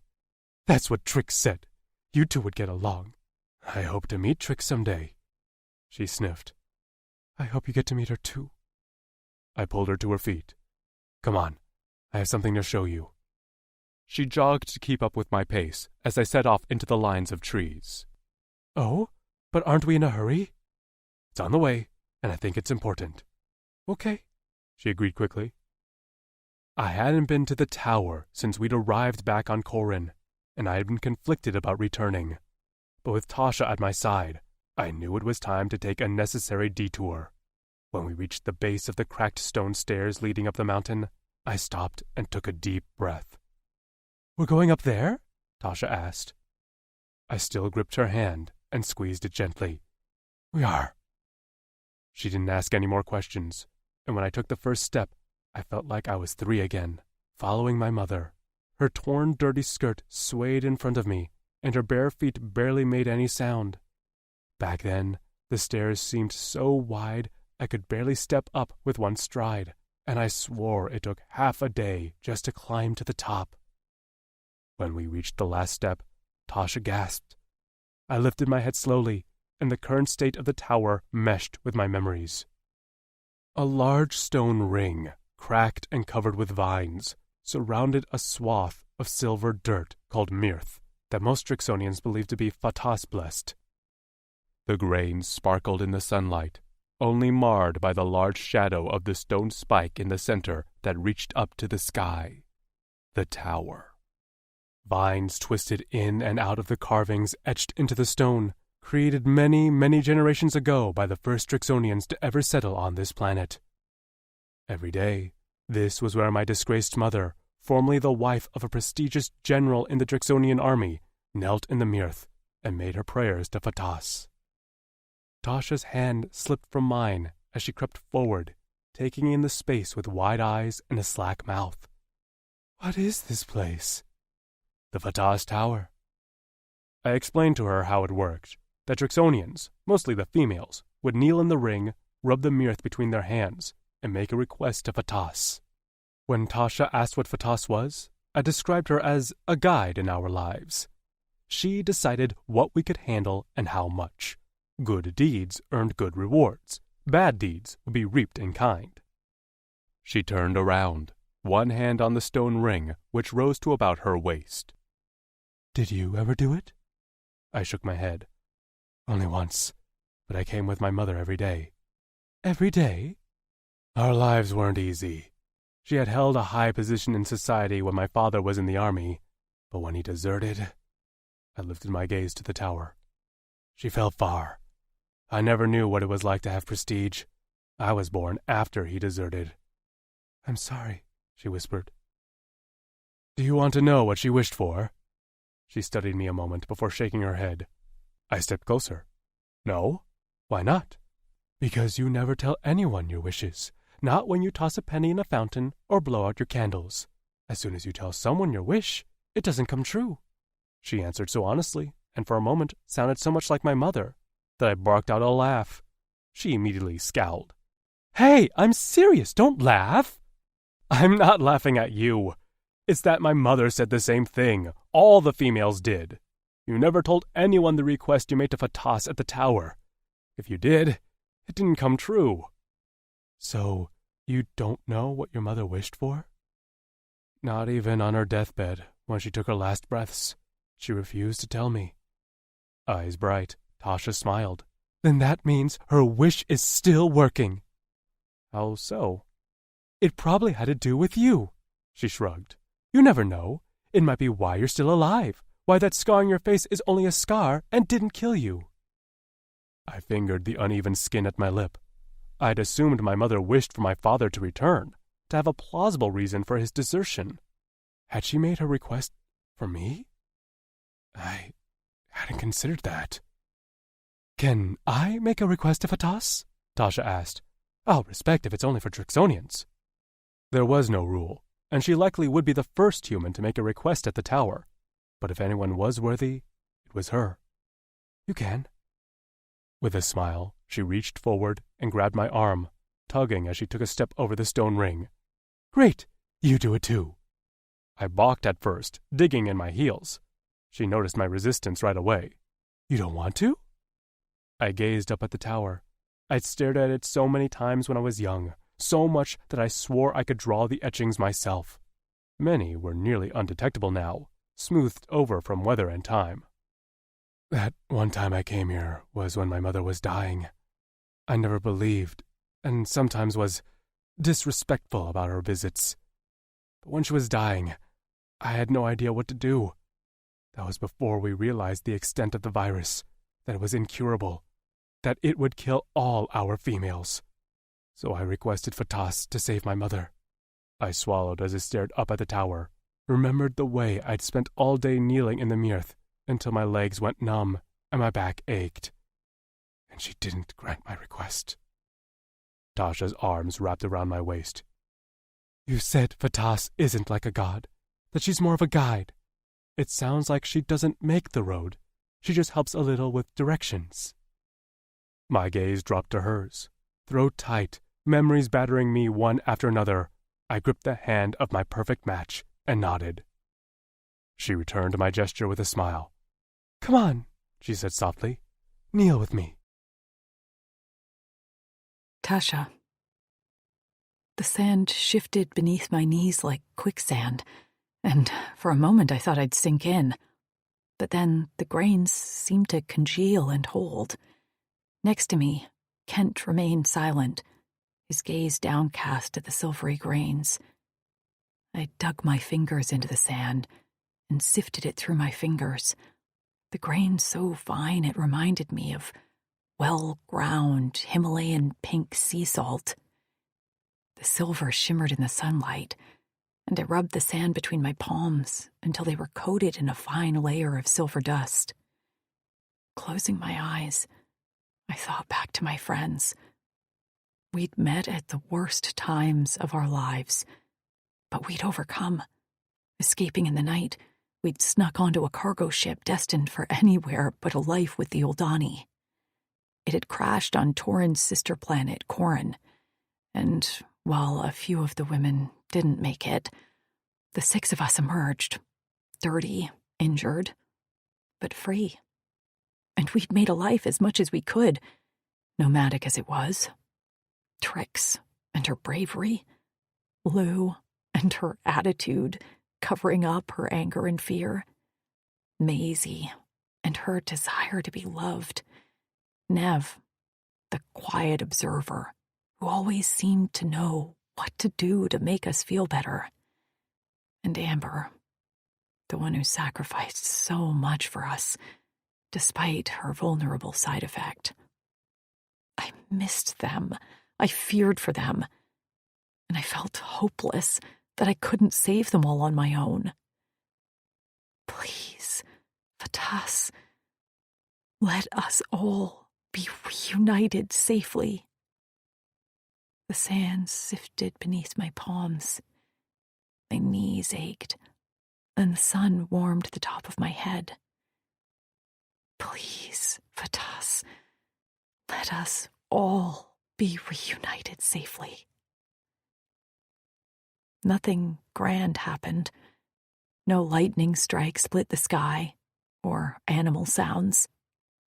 Just the breeze blowing my hair. I opened my eyes. Kent was silent beside me, head tilted back, eyes closed. His lips moved, but he didn't make a single sound. When he opened his eyes, he inhaled deeply and exhaled slowly.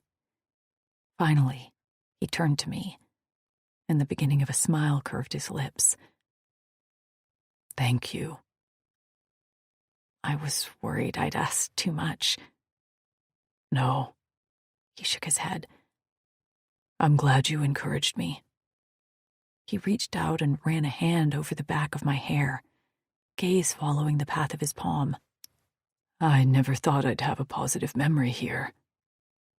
His hand settled on the back of my neck, and just from that touch, heated goosebumps rose on my arms.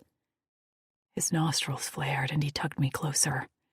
So I had no choice but to lift up my knees and straddle him as he brought our faces inches apart. His hard length nudged my core. Kent, I whispered as his hands dropped to my ass. I think this isn't the place. This is the place, he grunted as he tugged me against him. I don't believe in much, but I believe Vatas brought us together. Let's show her how perfect we are together. There's probably some sort of rule against this. He cut me off with a punishing kiss, and that was the end of my protest. Fuck it. If he wanted to bone in the sands of his tower, then who was I to argue? I still hadn't bathed from our last fuck on his bike, but I had to admit that our scents mingled together, stronger when Kent shoved off my pants. It was heady and sexy as hell. Leaning back against the stone wall, he spun me until my back rested against his chest. Naked, all my clothes in a heap in the silver sands, I sank down on his cock in the shadow of the Vatas Tower. He groaned in my ear as I took him inside my slick channel. One of his hands plucked my bare breasts, and the other slid down to swirl my clit. I cried out, aching knees forgotten, as he bounced me on his shaft. The once silent hilltop, now filled with the obscene sounds of our lovemaking. His grunts, my cries, and the wet slap of my ass hitting his stomach. With a hand on the back of my neck, he pitched me forward. Bracing myself on his bent knees, I rode him hard as my body began to shudder with the beginning of an orgasm. what felt like the hundreds in only a few days. He crushed me back to his chest. The breeze picked up, whipping my hair and his around us like a storm. With his hand at my throat, the air pebbling my sensitive nipples, I came on his cock. He roared his release to the Fatas Tower, and his cock pulsed inside of me. I couldn't believe he still had the stamina left to fill me. But once again, I could feel his seed dripping out to spill onto the sand below. Panting, chest heaving, I collapsed back onto him. His hand at my throat relaxed, and his fingers rubbed there in a soothing pat that made me want to fall asleep. "You sure Fatas isn't going to be mad at us?" I brushed my wild hair out of my face. His chest rumbled with what felt like a laugh. "I'm sure." He pressed a kiss to my temple and then lifted me in the air, carrying me bridal style as he stepped out of the ring. "As much as I don't want you to clean up, I think you want to, yes?" I was willing to concede before, but this was a lot. I didn't want to put my pants back on like this. "Please." He grunted in acquiescence, and then placed me down on a concrete seat near what looked like a large copper faucet. Raising the lever attached, he pumped it a few times, and a stream of water rushed out into a basin below. I cupped it, taking a moment to drink a few sips. Before I could proceed to bathe, Kent stood in front of me. "Let me," was all he said. And so I let him. He cupped the water and poured it over my shoulders, my breasts, and then rubbed it all over the rest of my body. He paid special attention to my ass and my pussy, rubbing the water in and watching as the juices of our lovemaking washed away down a small drain. He knelt as he carefully lifted each of my bare feet to clean them off as well. I clutched his shoulder to keep my balance, overwhelmed at the gentle care with which this large, scarred warrior handled me. Before he rose, he pressed one kiss to the pubic hair above my clit, and I sucked in a breath as he once again rose to stand next to me. After a quick, cursory splash to clean himself, I noticed he was very haphazard on himself. He led me back to my clothes to get dressed. Once clothed again, I tied my hair back, while Kent stood silently outside the sand ring, studying the tower. Stepping next to him, I gripped his hand. "We can stay longer if you'd like." He shook his head. "No, we'll leave now. We don't have that much further to go." I nodded and reached down to sift a handful of sand through my fingers. I glanced up at the Fatas Tower and made one last wish, in case she was feeling generous. This time, I wished for the same thing Kent's mother did. I yawned and gave myself a slap. We'd been walking for a solid day, broken only by a short sleep on some rocky ground. Blisters covered my feet, and my face felt hot to the touch from the scorching sun. My human body was flagging, while Kent looked, well, he looked the same. That stupid Trixonian bastard. His pace never slowed. He never appeared tired. He stalked along with the same long strides, his alert eyes scanning the forest. I had another nosebleed this morning, and held a cloth firmly under my nose to stem the bleeding. Kent had offered to stop, but I told him no. I was used to the nosebleeds, and my only worry was anemia, so I currently chewed on a strip of medium rare meat from a bilkit Kent had caught and cooked this morning. The taste was terrible, but I knew the iron was good for me. I'm sure the females will have plenty of food prepared, he said. I've been to a few of their feasts, and they've been able to do a lot with the resources on this planet. My mouth watered thinking about it. If we'd had access to the game the Drixonians could hunt, as well as proper cooking instruments, I was sure my friends and I could have cooked up some tasty food as well. I was certainly proud of the sweetbread we'd managed to bake. Do you like the females? I asked. As excited as I was to learn there were safe and happy humans on this planet, I worried they wouldn't be excited to see me. Were they catty court ladies of Drixonian royalty? I'd lived in the wilderness for years, surviving on scraps and willpower. I wouldn't be able to handle social norms and weird politics among women. They are good females, Kent said. Frankie is Daz's mate, and she is kind. That assured me somewhat. If he told me they treated him terrible as a member of Lone Howl, then I wasn't going to be very tolerant. I dropped the cloth from my nose. If you say so. I inhaled, my nose finally free of blood, and caught a whiff of a scent so strong that I stumbled. Grabbing my arm to keep me on my feet, Kent's concerned face swung down to face me. What's wrong? Dread weighed down my limbs, and terror paralyzed my tongue as I tried to form words. Wootarks, close. Kent let out a strangled sound and immediately scanned the horizon. How close? I can't. My nose is still a little stuffed from the blood. How close? He shook me, and the movement rattled my tongue loose. I pointed in the direction I could smell them. Coming from there. Not far. Kent's eyes were wild as he frantically looked around. We were in a meadow near a spring and had zero cover. We're so close to the Drixonian border, he growled as he swung me into the air and took off running with me. Kent, I gasped, gazing at the tree line. They're here! Just as we ducked behind a dense bush, a rallying cry rang out in the meadow. Half a dozen Wootarks, holding sabers and wearing armor, emerged from the tree line at a steady jog. Fuck! Kent spat. He gripped my head with his hands. Listen to me, Tasha. This is important.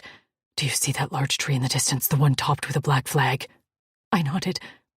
It was maybe a mile away. That is our boundary. I'd run there now, but we'd never beat the Wootarks at their top speed. We cannot allow them to see you. You follow this stream and reach the black flag.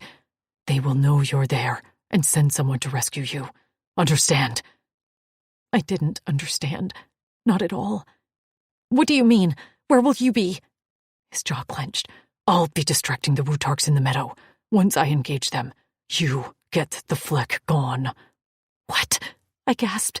I reached for him, but he was already rising to his feet. I clutched his arm, feeling like I was losing a limb. No, you can't. We can do this together.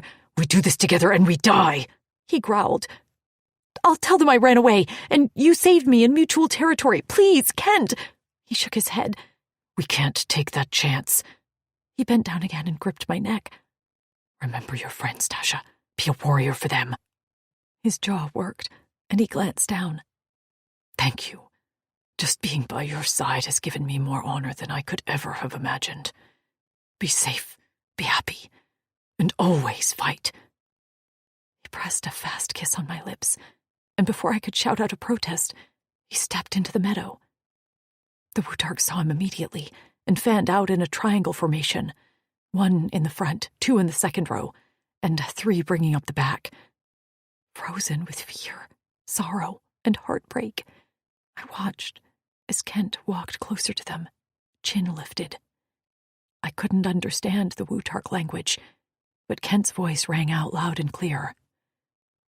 You seem to be tracking me. Can I ask why? The lead Wootark, the guard who'd struck me, and who Kent had distracted the night he rescued me, stepped forward to bellow out a series of grunted words.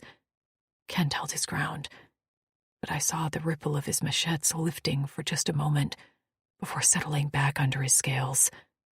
His tail remained poised above the ground, the armored, spiked tip shining in the sunlight.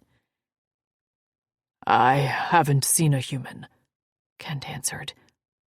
The Wutark took a step forward and stamped his spear on the ground. I jerked, startled by the aggression. Kent remained firm. There are no humans here, and any within our boundaries belong to us. You know it's close by. That was meant for me. I was sure of it, but I couldn't seem to move my limbs. My brother's ring on my finger seemed to weigh 50 pounds, and I rubbed it with my thumb.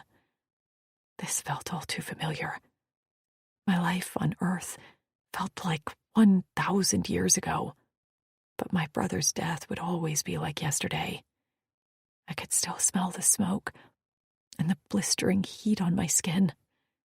Trapped in the basement with fire raging all around me, I could barely see through the thick gray smoke. My throat burned and my eyes watered.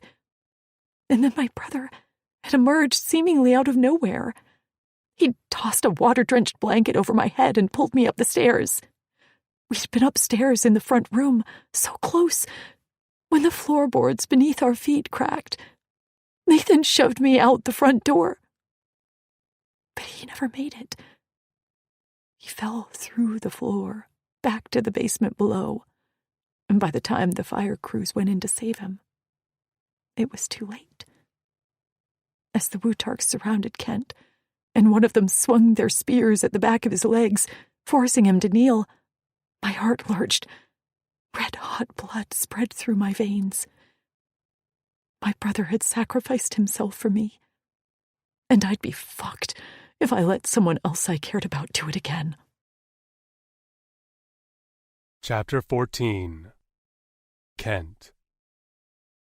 She'd left by now, I was sure of it. I just had to draw this out and waste more time. All that mattered was that she crossed the Drixonian border. Nero had sensors there, so he'd know she'd entered, and they'd send a squad on bikes to rescue her. These Wutarks were strong as Fleck. That blow to the back of my knees with their spear hurt more than I expected, but I kept my jaw firm. If I made any sort of pained noise, I worried Tasha would hear. I didn't want that to be the last thing she heard from me. Human, where? The Wutark demanded. I recognized him as the one who'd struck Tasha that night, and I vowed to do some damage to him before they killed me. Who? I growled back. He snorted, his snout dripping with mucus, before crouching in front of me, threats dancing in his black eyes. Smell her, mixed with you. We will find, and it will be proof of war, Drex, he hissed. He lifted his spear, and I closed my eyes just as the sharp point slammed into my shoulder. Hot pain shot through my arm, and I forced myself to remain still and silent despite the spear sticking out of my flecking shoulder. When I opened my eyes, my vision swam with pain. My stomach churned. You won't find her. Suddenly, a voice pierced the air, and the sound of it hurt worse than the spear in my shoulder. Kent! The Wutarks immediately homed in on the location of Tasha's voice. Run! I hollered, and groaned as the spear jostled painfully in my shoulder. Kent! She cried again, and I cursed everything, that she saw me like this, that she hadn't run when I told her to, and that I'd completely lost control of the situation. Get! The guard crouched in front of me ordered to his 5 warriors, and they took off in their dizzying Wutark speed. They'd reach her in mere moments. I lashed out with my tail, hitting the Wutark in the side of the head with the spiked tip just as I pulled the spear from my shoulder. He roared, clutching his bleeding head, while I staggered to my feet. With blood dripping down my chest, I turned on a heel and ran to Tasha. I expected to hear her screams as the Wutarks grabbed her, but instead, the first sound to reach me from the tree cover where she hid was a pained, garbled shout from a Wutark. The Wutark I'd struck had recovered and was on my heels. I burst past the tree line, skidding to a halt, before I careened into the stream and swung to race down the bank. A body collided with mine, taking me off my feet, and I flailed as I went sailing through the air. The Wutark I'd struck sneered at me as he raced past. I hit the stream with a splash and gulped a lungful of qua before I surfaced, sputtering, limbs aching, shoulders screaming, and hope flagging that we'd get out of this alive. I nearly drowned with the weight of despair. No, I rasped hoarsely to myself as I struck out toward the bank with strong strokes. I had to get out. I had to fight until the very flecking end for Tasha. I climbed up the bank, digging my claws into mud and roots, and stumbled to my feet, terrified at what I would see. Bodies littered the ground. Wutark bodies, all bleeding from whip-like wounds. "What?" I whispered as I lurched forward. "Stop!" Tasha's voice cried out, and I went still. Swinging my head toward the source of her voice, I saw what had killed the Wutarks. Harukan plants. Hidden behind a dense nest of vines, a whole cluster had taken out the Wutarks when they chased her voice at full speed. I had nearly run into them too, but Tasha's voice had saved me. But not all of them. The guard I'd struck remained. He snorted and stomped, black eyes on Tasha, as she carefully kept the cluster of Harukan plants between them. 6 Wutarks against 1 Drixonian wasn't a fair fight, but Tasha had now eliminated their advantage. All I had to do was seize it. I crossed my arms at my neck and unleashed my machetes. The familiar ripple of the spikes on my arms, head, and back lifted my courage. I wasn't the most skilled fighter among the Drixonians, but I had the most to fight for right now. The Wutark hefted another spear and aimed it at her. She dodged it, but the action took her off balance, and she hit the ground hard on her hip. The Wutark shouted victoriously and rounded the cluster of plants in 2 strides. But I was on the other side, and I made it in 2 strides too. Tasha rolled out of the way as the Wutark and I collided in midair. We hit the ground on a grunt, and I immediately slashed out with my machetes, aiming for his face. He swung his head, and the blades merely scraped his nose. Still, blood beaded, and he roared in anger. He rolled backward and came to his hooved feet in one fluid movement while drawing a large blade from his belt. I too came to my feet and didn't wait for him to initiate the next attack. Surging forward, I lashed out with my tail, catching him behind the knee with the spiked tip while also shoving my head spikes into the unprotected area under his chin. His bellow echoed off the trees, and the smell of his blood filled the air. He lashed out with his blade, carving a chunk out of my chest. We traded blows after that, until my entire body was one bloody source of agony. I didn't let up, despite the pain coursing through my body. I had to kill all of them. The only way to prevent a war, to save Tasha and myself, was to silence any witnesses about what happened here. Roaring my last battle cry, I came at him in a volley of punches and slashes. He reeled from my attack and fumbled his blade. It was the only in I needed. Planting a foot in his chest, I kicked out. Before he even hit the ground, I raked my forearm machetes across his neck. Blood spurted, and when he landed flat on his back, he let out a few gurgles before falling silent. Clutching my shoulder, I fell to my knees. Woozy with pain and fatigue, I kept my eye on the Wutark, worried he'd somehow get up again to continue the battle. But he remained still, not even a finger twitch. Tasha's smell surrounded me as arms wrapping around my neck. "Kent," she whispered. Her hair tickled my nose and my lips, and her fingers trembled as they slipped through the bloody mess of my chest. A sob wrenched from her throat. Shit! She grabbed my face and looked into my eyes. Her lips moved, but the sound took a long time to catch up. "What can I do?" "Border," I gasped. "Have to get border." "Right," she nodded, and suddenly I saw 2 of her. My whole body was on fire. My arms ached from the fight. My wrists, too. Had I snapped some bones on the Wutark's armor? I lifted my hands and rotated my wrists, and when my eyes finally focused, my breath caught in my lungs. Tasha. I'd taken a risk, and now I wasn't so sure it had paid off. Kent's cheeks had paled. He swayed on his knees, and his glassy eyes couldn't focus on me. The blood was everywhere, all over Kent, his clothes, the ground, and now on me. My stomach clenched at the gagging scent, and I couldn't even touch Kent properly without my hands slipping off his scales from the slick blood. Now he stared at his wrists, and I grabbed them.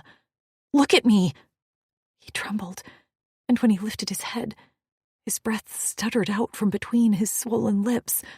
"Ugh, Locks. A pain pricked at my wrists, but I ignored it. I might have sprained one when I fell dodging the spear. What? He jerked his hands from mine, and then grabbed my hand to hold my arm in between our faces. Locks! The word made no sense, but I hissed as the burning in my wrist grew stronger. I tried to tug my hand from his grip, but he held on. Movement caught my eye, and my gaze swung to our wrists. There, etching into the skin of our wrists like an invisible tattoo, were two black, parallel lines a few inches apart. I held up my other hand, the pain nearly forgotten, as I stared at the same marks on both of my wrists. Kent! I gasped as the two parallel lines met, and then between them, like a thick wrist cuff, a pattern began to emerge in thin black lines, harsh slashes that reminded me of the marks on the Fatah's tower. When the pattern completed all the way around our wrists, the lines flashed a bright, blinding white before dulling to a slick gold. The pain evaporated, just as a headache began to form. I clutched my head, feeling like my skull was swelling. In my mind, silver sands swirled, coating everything in a fine dust, softening the edges of all my harsh lines until it all settled. The pain ended. I let my hands fall into my lap as I lifted my head. Kent stared at his wrists, rotating them back and forth, his jaw slack. The massive blade wound in his chest no longer bled. In fact, it was mostly healed, and the spear hole in his shoulder looked like an old, puckered bullet wound. I reached out, brushing my fingers over the blood remaining on his chest, but sure enough, the cut was closed. Healing. How was that possible? He placed his hand over mine, and my gaze fell to our matching wrist marks. My heart pounded in my chest as our eyes met. What happened? He inhaled deeply, violet eyes now soft and focused, pain-free. Locks, he whispered again. But that word still meant nothing to me. I don't understand. His head went up and he scanned the horizon. I immediately scented the air, but I couldn't smell much over the bodies of the dead Wutarks. He pulled me to my feet. I'll explain once we are in our borders. I don't know if there are more Wutarks. He took off running, as if he hadn't been stabbed and slashed. I kept pace with him pretty well, surprised by my stamina. I felt like I had renewed strength, like I'd just eaten protein and had a shot of adrenaline. I rotated my wrist in front of me. Did these marks have something to do with him healing and my energy? By the time we reached the tree with the flag, Kent was nearly sprinting. I barely kept up, but the promise of safety made me pump my arms and legs faster than I ever had. We hit the tree line of the border, and Kent sped another 100 yards before stopping with a slide onto his knees. I collapsed onto my back beside him as I fought to catch my breath. You did it, he panted. That was your plan, right? To use the Huracan plants to kill the Wutarks? I nodded. Wasn't sure if it would work, but I couldn't leave you out there all alone. I reached for him. I swore to myself after my brother's death that no one else I cared about gets to sacrifice themselves for me. You sacrificed for me, he said. I shook my head.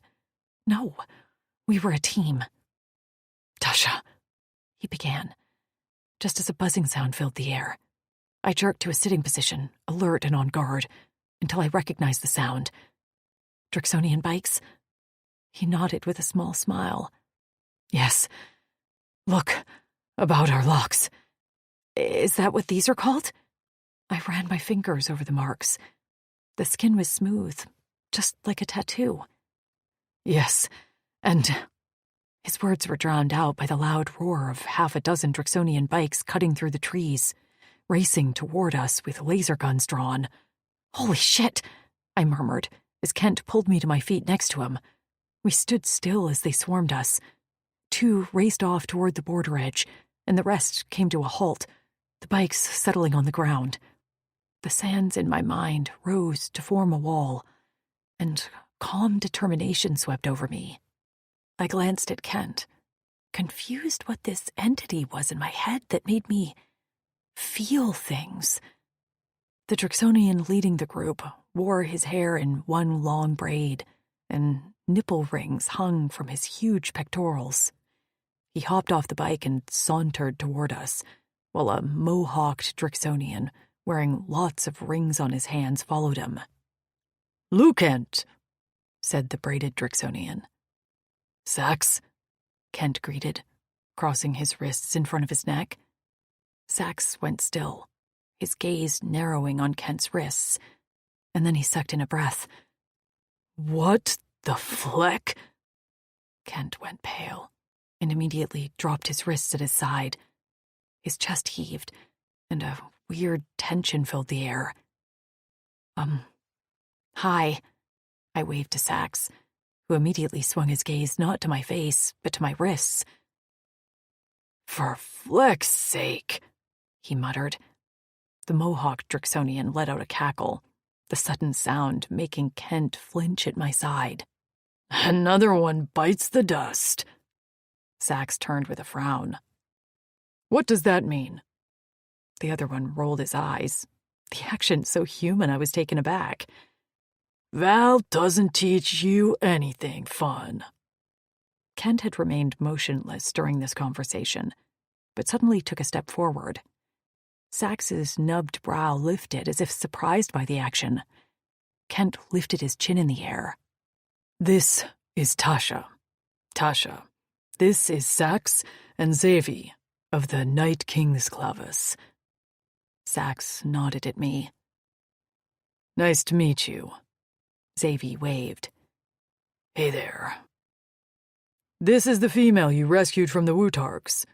Sax asked. Kent nodded. "Did Kutzal leave out the Korra Eternal part on purpose, or—" Sax hooked his thumbs in the waistband of his pants.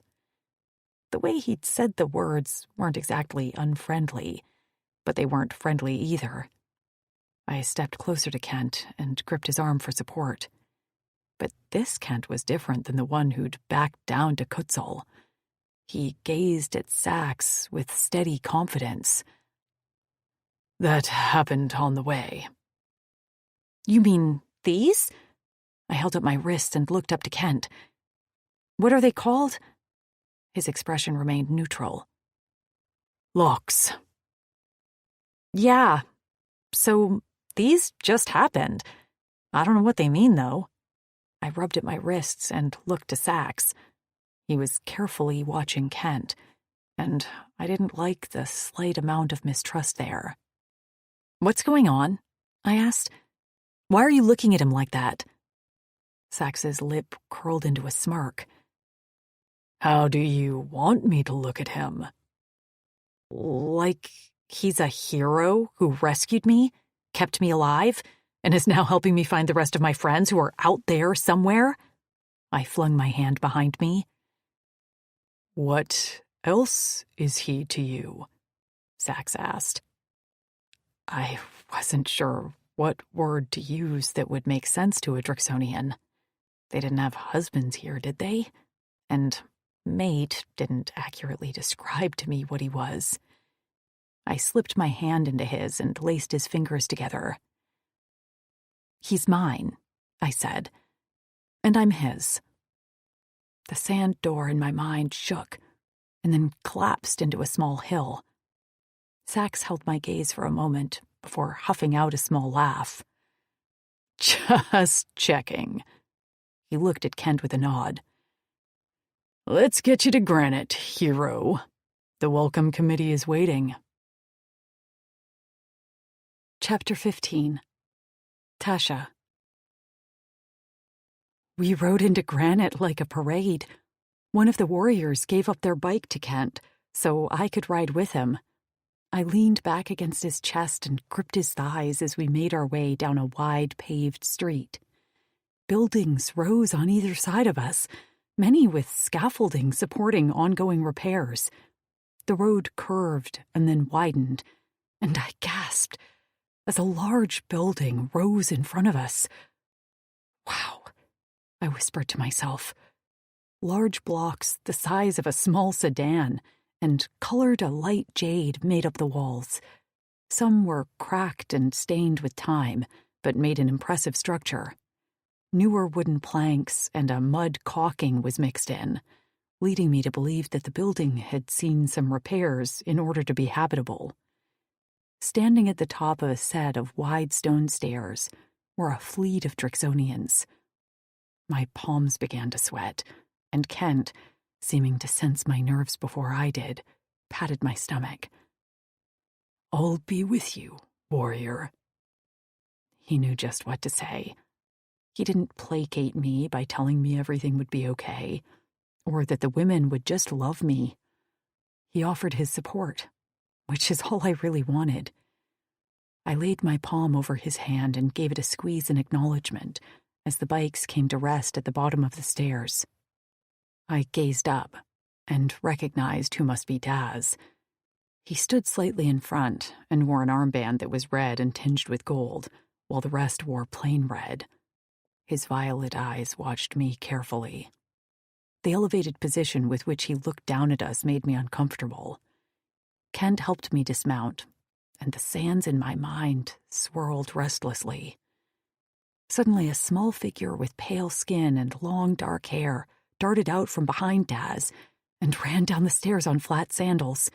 Behind her, 2 more women skipped down, one also pale with messy purple hair, and the other a black woman with long braids. They ran so fast, the one with long dark hair tripped and would have went flying if the braided woman hadn't grabbed her in time. "Slow down before you break something," she admonished. "Fraki!" bellowed, who I believed to be Daz, as he made his way down the stairs. "I'm fine," she called over her shoulder before sliding to a stop in front of me.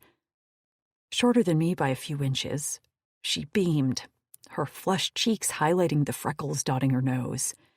Suddenly, she launched herself at me, throwing her arms around my neck. "I'm so glad you made it here safely." Stunned at her enthusiastic greeting, I stood stiffly as she pulled back and smiled. "I'm Frankie, Daz's mate." "I'm Miranda," said the woman with braids. "And that's Tabitha." She jerked a thumb toward the woman with purple hair and an intricately carved white necklace. She gave me a little wave. "Hi." Daz and the rest of the warriors made their way down the stairs, so no longer were they standing above us like some weird power move. His mate, Frankie, was here now, welcoming me with a kind smile. I'm Tasha." Kent's warm body at my back comforted me. "Nice to meet you." "There are more of us," Frankie explained. "More women, some kiddos, a few pets, but we have pared down the welcoming committee to reduce anxiety. A survey conducted recently expressed that we can be, and I quote, overwhelming and loud," which was a hard pill to swallow, but I take my position as president of the committee seriously. Frankie smiled brightly. I blinked, a bit taken aback by the whole organization of it all. I'd been living off the land for years, and here these women were with clothes, mates, kids, and a fucking city. I didn't begrudge them, but I couldn't deny that I wasn't envious as hell. I swallowed. I think that's a wise choice. "She looks overwhelmed with just 3 of us," Tabitha elbowed Miranda. "I told you we should just send Frankie." "Frankie can't be trusted alone." "What does that mean?" Frankie turned around with a whip of her hair. "You told her about the survey. That's weird, Frank." "It's not weird.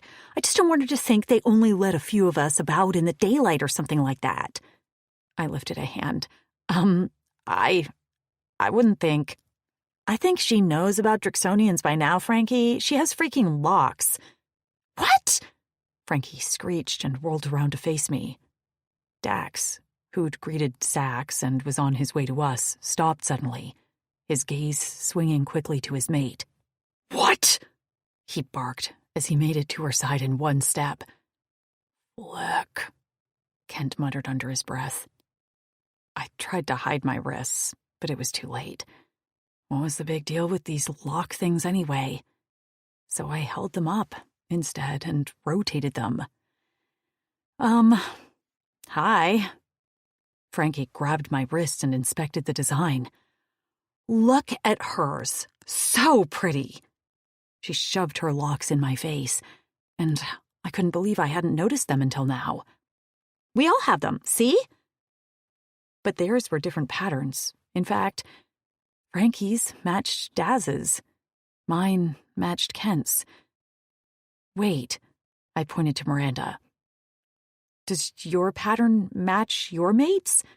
She nodded. Yep, it's like a fingerprint. A mate fingerprint. I slowly turned to Kent. These are mate marks? The sands in my mind shuddered as Kent took my hand. I didn't have time to explain yet. He glanced at Frankie and licked his lower lip nervously. I don't fully understand them myself. I never thought I'd be blessed by Fatas with locks. So I looked to Frankie. What does it mean? She smiled at me, reaching for my arm. It's kind of like your soulmates. Do you feel something in your mind that hadn't been before?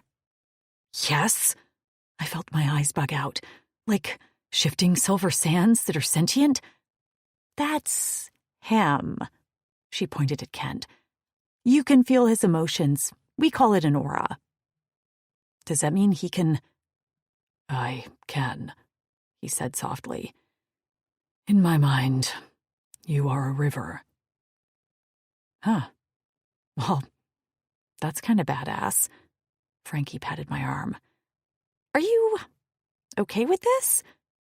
With what? Being his mate? It's triggered when he kills someone who drew your blood, so sometimes it might be unwanted, although Fatas hasn't chosen wrong for us yet. I quickly stepped to Kent's side. I had to make this loud and clear. I do choose him. We already... Kent made a strangled noise in his throat, and I tried again.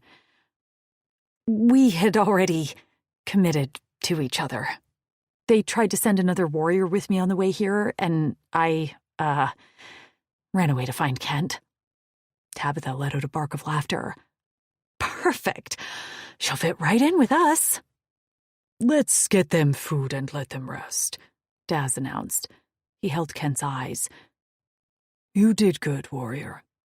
Do you need any injuries attended to? Yeah, I began. I'm fine, Kent said, patting my arm. Food would be good. But the spear... I'm fine, Tash. He smoothed my hair and gripped the back of my neck. And you need to eat too. Frankie clapped.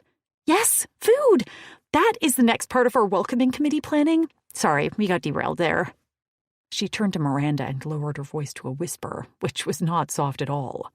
Run quick and tell the girls we have some locks to celebrate now, too. We weren't prepared for this. Miranda stared at her like she was nuts. Frankie, it's fine. Frankie's loud clap cut her off. At least have them make cookies or some shit. Miranda rolled her eyes and grabbed Tabitha. They jogged up the stairs, whispering together, while Frankie turned to me as if I hadn't heard everything. I can lead you to the feast. She looped her arm in mine and tugged me up the stairs. I didn't resist, finding myself charmed with Frankie. I wasn't sure what I'd expected. Maybe to be marched before some sort of court with scary alien men and their adorned and pampered human women. But despite the grandness of the city, these women were kind. Daz didn't bark orders or lord over anyone. I looked over my shoulder to see him walking amongst the warriors like anyone else. Next to Kent, Xavi talked animatedly, and I caught a few words about making spirits. In the back of my mind, I wondered how everyone would feel if they knew what I'd been through, what the Uldani had done to me, and that my friends and I were far from the perfect mates they had now. But with Frankie talking happily in my ear about all the repairs they'd done to the building, I found myself willing to leave the ugly truth for another day. Kent.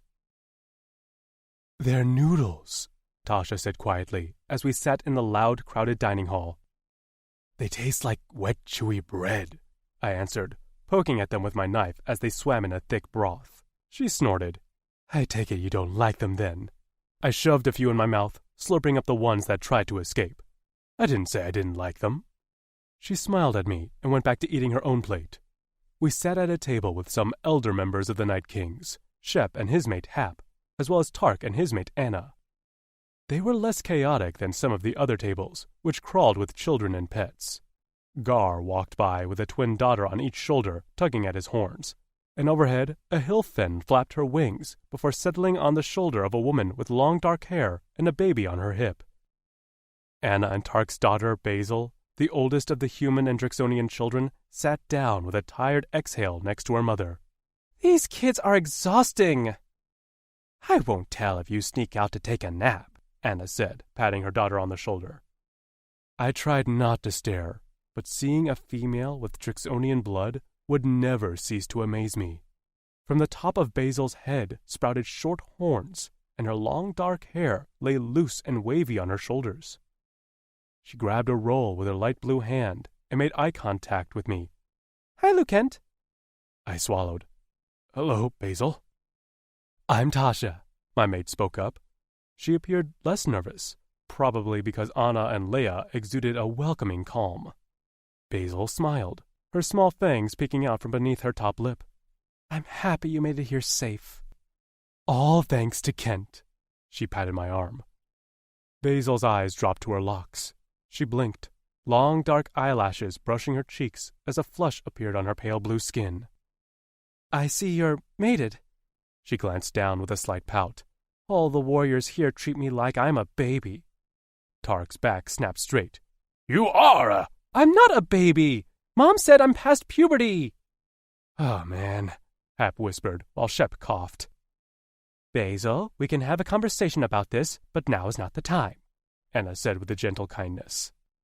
"It'll never be the time," Tark whispered under his breath, which earned him a smack on the stomach from Anna. He grunted and shoved food in his mouth. Basil seemed happy with the promise of a future conversation and let out a sigh as she glanced around. "I'm going to take you up on that promise of a nap. Cover for me if someone comes looking for a babysitter." Anna nodded. "You can count on me. Go now." Basil smiled, gave us a wave, and jogged out of the dining hall. "That girl," Tark began around a mouthful of food. "It's normal for her to start to have interest, Tark. This city is full of single warriors who look at her like she's a steak," Anna snapped. "Who?" Tark barked. "Point them out to me." Anna rolled her eyes. "You going to take on everyone?" "Try me." She let out a laugh and shook her head. "Enough out of you. So, Tasha, how did you come to be in this galaxy?" Tasha seemed taken aback by the direct question. The river in my mind bubbled and splashed up the banks. Well, it's kind of a long story." Anna seemed to pick up on Tasha's hesitation. "Want to hear mine?" Tasha nodded quickly. "Yes, please." Anna regaled us with a story I'd heard before, but never tired of. How she crash-landed on Torin and was captured by Tark and Shep's Klabas, but the Drexel at the time had decided to abandon the Drixonian honor and wanted to sell her to the Uldani. Tark risked his life and saved her. They lived alone for many rotations, birthing Basil, until Daz searched for him when he needed a translator implant for Frankie. "We had been scared for so long of being found," Anna said. "Our trust in Drixonians had been broken, but Daz renewed it. We joined him shortly after, and it's been wonderful for Tark, for Basil, and for me to be around humans again. Basil gets to learn about both of her cultures." "I'm so glad Tark rescued you," Tasha said quietly. I gripped her hand under the table. She knew all too well what would have happened if Anna would have been sold to the Uldani. Anna fell silent, watching Tasha carefully, who sat with her eyes downcast. Suddenly, she jerked her hands to her nose and swung her alarmed gaze to me. I smelled her blood just as a small drop slipped down her lips. I grabbed a cloth and shoved it to her nose, just as Anna stood up quickly and called to a table next to us. Val, come here. Sax's mate and healer rushed over. A nosebleed? She immediately directed Tasha to lean her head back. Did something happen? I spoke up for Tasha. She gets them sometimes and knows how to handle them. She'll be fine. She gets frequent nosebleeds, Val said with a frown. That shouldn't be happening. She knelt next to Tasha. Did this happen after you arrived in this galaxy? Tasha stared at her, and the river in my mind crashed against a rock, spraying white foam. Tugging Tasha to my side, I directed Val's attention to me. Thanks, Val. She'll be okay. Val studied me for a moment, while Tasha remained silent, a slight tremble to her limbs as she kept the cloth pressed to her nose. Nodding, Val stood and placed a hand on Tasha's shoulder. I'm here if you want to talk or have me run any tests. She smiled as her voice dropped to a soft tone. Nothing is off limits here, okay? None of us are the same. Tasha swallowed, gazing up at the female before nodding. Thank you, she whispered. Val nodded, patted her shoulder, and then returned to her table to sit back down beside Sax. He threw an arm around her, talking loudly, but Val's eyes kept drifting toward Tasha. I slowly drew a silent and shivering Tasha to her feet. I think it's best we get some rest. Hap leapt up. Let me show you to your room. Much appreciated, I said. I should find Frankie and thank her, Tasha mumbled from behind the cloth held to her nose. This has been such a nice welcome. Anna waved her off. No need. Go rest. I'll tell her that you appreciated it. Are you sure? Go, Anna insisted.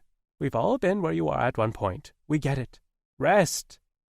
The tension in Tasha's shoulders faded. Thank you. Take care of her, Kent, Shep said solemnly. This is a lot for anyone. I nodded, and we followed Hap out of the raucous dining hall. Chapter 16. Tasha. Away from the din of the dining hall, the tension slowly eased from my body. Guilt followed on its heels. Everyone had been so kind to us, and they'd made a damn feast. But after being alone for so long, with only a few of my friends, the large crowd was all too much for me to handle. Hap glanced over his shoulder at me and smiled, and I returned a genuine one. Hap and his mate, Shep, were like the sweet uncles of the Clavis. I had been surprised to see a same-sex couple, but also absolutely elated to see how they were accepted and treated just like every other mate pair. The inside walls of the hall were lined with newly constructed wooden planks, and I ran my hands over the smooth boards as we walked down a hallway lined with lanterns. Hap opened a door near a set of stairs and gestured for us to walk in ahead of him. There's a bed with freshly cleaned furs, some extra clothes for both of you, and Frankie insisted that there were snacks and drinks for you as well. Tabitha said Frankie's love language is food. I smiled. I'll never turn down snacks. Another 5 pounds of guilt weighed down my shoulders. They'd done so much for us, more than I ever thought they would. But I couldn't seem to find comfort in it. It was like I forgot how to relax and enjoy anything. The meal today was so good, so please pass along how appreciative I am. I don't want them to think, it's okay. You arriving here safe and cared for by Kent is all any of them ever wanted. I promise. He chewed the inside of his cheek. I'm going to guess this is a bit of an adjustment. I swallowed with a nod. I thought so. Take your time. We'll see you again when you're ready. Kent stepped up to my side. Thank you, Hap. Hap bade us goodbye and then left. When the door clicked shut behind him, my knees buckled. Kent caught me, brow knitted in concern. The day had caught up to me. The horror of watching that Wutark slam a spear into Kent's shoulder. The trepidation as I led the Wutarks into the Hurricane plant trap. And then the locks. No wonder I hadn't been the best guest. On top of that, I was nervous for the meeting with Daz tomorrow. Kent basically shoved me inside the cleanser. where I stripped myself of all my filthy clothes, some of them mostly rags, and stood underneath the air until I felt like a new person again. When I emerged, Kent helped me into a large, soft shirt that hung down to my knees. I hugged it to my chest as he dropped a kiss on my nose and retreated to the cleanser himself. While he'd wiped off most of the blood on his skin before the meal, he still bore evidence of his deadly battle.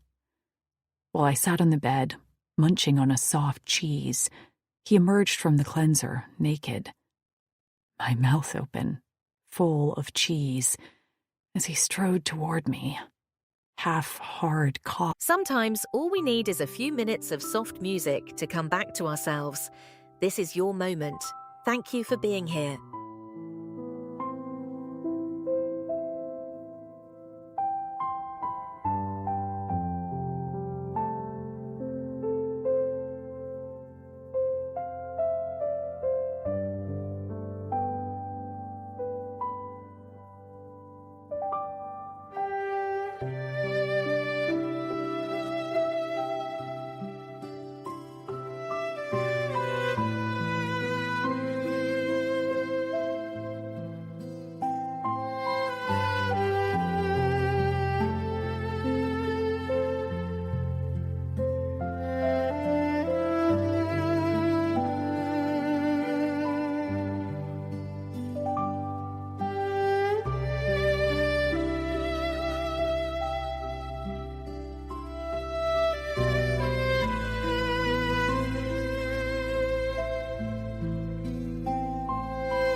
Swinging between thick thighs. His tail swung lazily, and his loose hair flowed down his back. Even without his clothes or his weapons, he looked every inch a warrior. He caught me looking and slowed down to look at his chest. His clawed hands brushed the large scar from the Wutark's blade. Does it look that bad? I shook my head, finally chewing and swallowing. I wasn't looking at that. I barely noticed your scars, any of them. They're just a part of you. His eyes crinkled at the corners as he collapsed onto the bed next to me and reached out his arms. Come, lay with me, he murmured, like I was going to turn that down.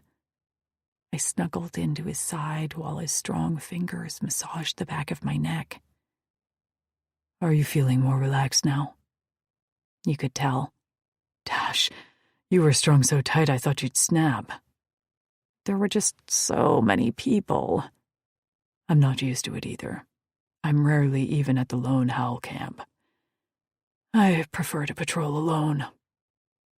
I shifted my head on his biceps so I could see his face. Where do I fit into that? I still prefer to be alone. With you. Will I patrol with you? He dipped his chin. Whatever we do, we'll decide together. Lifting myself slightly, I dropped a kiss on his lips before pressing our foreheads together. You always say the right thing. I say what I mean. I know.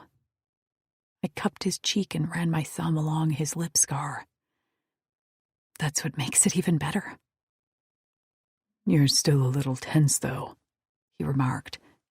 I sighed. Of course I am. Of all times for my nose to bleed, it was tonight where everyone could see. I know Val suspected something else was going on, and I'm nervous for the meeting with Daz tomorrow. What if he deems searching for my friends too dangerous? What if... I let out a grunt as Kent rolled me onto my back. Tasha. What? I huffed. There's no sense in worrying about it now. What will be, will be. But Kent... His eyes gleamed as his fingers brushed my inner thigh. I sucked in a breath and tried to glare. You're distracting me. Is it working? With a sensual slide, he settled himself further down the bed between my legs. I tried to push him away to continue our conversation, but there was no moving the Drixonian with a pussy-licking plan. With his eyes fixed firmly on me, he extended that long, pierced tongue of his and lapped at me. He lifted one of my legs to settle over his shoulders as he took his time spreading my folds with two long fingers while alternating between dipping into my entrance and toying with my clit. He worked me achingly slow, like he was savoring an expensive meal. He built me up slow, but as soon as my legs began to tremble, he backed off. I reached down and gripped his hair hard, but he only grinned at me wickedly with a grunt. Where do you learn this? I growled at him. He didn't answer, only ate at me harder, backing off again until I was tugging his hair harder and kicking his back with my heels. Only then did he spear me with that talented tongue, while I came against his mouth on a scream of release. He rose over me, eyes glowing, and plunging his thick cock inside of me, rocking his hips with a tantalizing rhythm until I came again. He covered my mouth with his, groaning out his orgasm down my throat as he spent himself inside of me. Limbs like jelly, I lay nearly motionless as Kent cleaned me up. Then he laid down next to me and pulled me against his chest. Better now, he murmured as his hand stroked my hair. I mumbled. He let out a husky laugh. I take that as a yes. That was a dirty strategy, I said on a yawn. And I won't complain if you do it again. Sleep, Cora eternal. We'll worry about tomorrow. Tomorrow. What does that mean? Cora eternal? He held up his wrist. When our females were still alive, these locks were not common. We chose our mates, and only some were blessed as Cora Eternals by Fatas and given locks. Really? Every mated pair here had them. We don't know why Fatas has chosen to bless us with fated mates. Maybe after all we've been through, this is our reward. He laced my fingers with his and settled them on his chest. I never thought I'd have a mate, let alone a Cora Eternal, and a warrior like you, he said softly, just rumbling with his low tone. We always kept our place in society, but our one rebellion is our piercings. I propped my head onto my elbow. How so? The piercings are for adornment, but cock piercings are specifically made for female pleasure. And seeing as we would never have mates, he shrugged. We were never pierced in the official ceremony most warriors receive. I couldn't even fathom. There's a dick piercing ceremony? So, we all did it ourselves. Yourselves? I squeaked. An older son of Naught pierced us. He shrugged. I always wondered if it mattered. I patted his chest. It matters, Kent.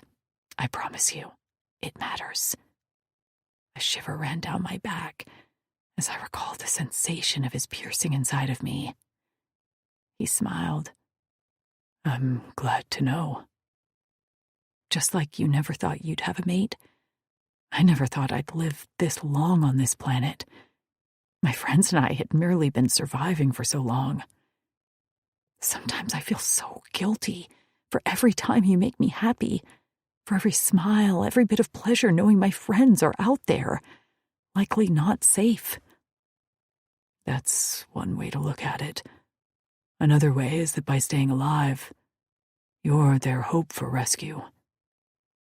I blinked at him as his words shifted a weight in my mind. I hadn't thought of it that way. If they knew what you were doing now, and all you went through to ensure that we would be on board to find them, they'd be cheering for you, I'm sure of it. Kent stroked my back. So we will rescue them, every last one, and we will show them how to smile again. I closed my eyes, sending up one last wish to Fatas. She'd kept Kent alive, and now we just had to bring my friends home. Kent. Rain poured in Tasha's aura. The river flooded the riverbanks, crashing into trees. Her emotions were such a mess I had trouble concentrating on Daz's words. I knew she could sense my emotions too, so I forced myself to stay calm and steady. If only she knew. If only she knew that whatever request she'd made of Fatas, I'd bolstered it. Because my request? I'd asked Fatas to please make Tasha's wish come true. That was all I wanted. We sat at a large table, surrounded by Drixonian artifacts I'd long thought lost. History books, a sculpture of the Fatas Tower, and art depicting legendary warriors of past generations. When I was a chit, I'd never expected to step foot into a great room like this, and now here I was, sitting before the head Drexel. On either side of him were Sax and Gar. I'd always tried to remain quiet around Daz. I thought it was best not to draw attention to myself, but here the focus was on me. Daz's intense eyes bore into mine. Do we have any idea where the females are? No, but we know the location they were taken. We can start there and begin tracking. Daz sighed and rubbed his forehead. You sure they were taken by Wutox? He asked Tasha. Her legs shook. Yes, but they weren't taken where I was. And you can give warriors directions on where to start tracking. Her mouth opened and closed soundlessly for a moment before she said, I plan to help track. Daz blinked. I'm sorry? I want to help. Look, I can smell. She coughed and glanced at me out of the corner of her eye. I know them the best. I should be involved. It's dangerous. You can stay here with the rest of the females. Respectfully, I don't want to. Daz bit down on his lower lip. I see. It's not that I don't like them, Tasha said quickly. Your mate is lovely and very kind. But my friends... She lost steam and chewed the inside of her cheek. She is every bit the warrior that I am, I cut in. Tasha's head bowed and her lower lip quivered. It's important to her to be involved in finding the females, and she deserves it. I will be by her side, protecting her every step of the way. Leaning back in his chair, he folded his arms across his stomach. You realize what's at stake here? The lives of 5 females, yes, I answered. His eyes darkened, but I wasn't finished. As well as the population of Granite and the surrounding Drixonian villages. The risk is not lost on me. We cannot afford a full-out war with the Wutarks. These are not the Uldani or the Kulks. I cannot ask the Kaluma to provide any warriors either, knowing the casualties we will suffer. Next to me, Tasha's breathing quickened, and I squeezed her hand. This is my request, I began. Please spare a few warriors to return to the Lone Howl camp to help us patrol. I, along with a few from our Clavas, will search for the females. If we get caught, we will claim Lonas status and take the entire fall. Daz's eyes narrowed. You want me to allow you to sacrifice yourselves? I lifted my chin and held his gaze. We're Lone Howls. It's what we've always done, and what's always been expected of us. His fist slammed onto the table, and he looked about ready to explode. But Sax laid a hand on his arm and dug his claws into his brother's scales. Settle. I kept still while inside my heart pounded out of my chest, and my stomach had twisted itself into 1,000 knots. Daz dropped his head between his shoulders and unclenched his fist slowly until his palm lay flat on the table. I have been neglectful. I frowned. Excuse me? He lifted his head and leaned back with a rough exhale. Old beliefs are hard to overcome sometimes. Nothing I say can make up for how you were treated as a chit and all you've gone through because of an outdated rule. Tasha sucked in a breath as Daz continued. I let Kutsal isolate you all because I thought it was what he wanted. I've been so busy with my family and rebuilding Granite that I didn't take the time to speak with him as I should. So here's my promise. I'll do better. I'll make sure all the warriors do better.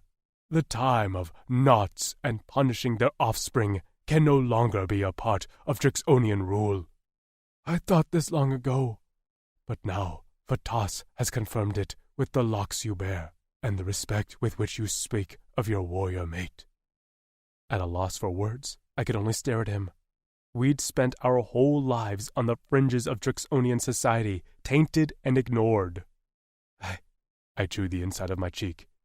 It is hard to change a belief in one generation. It is, he agreed, but it can be done.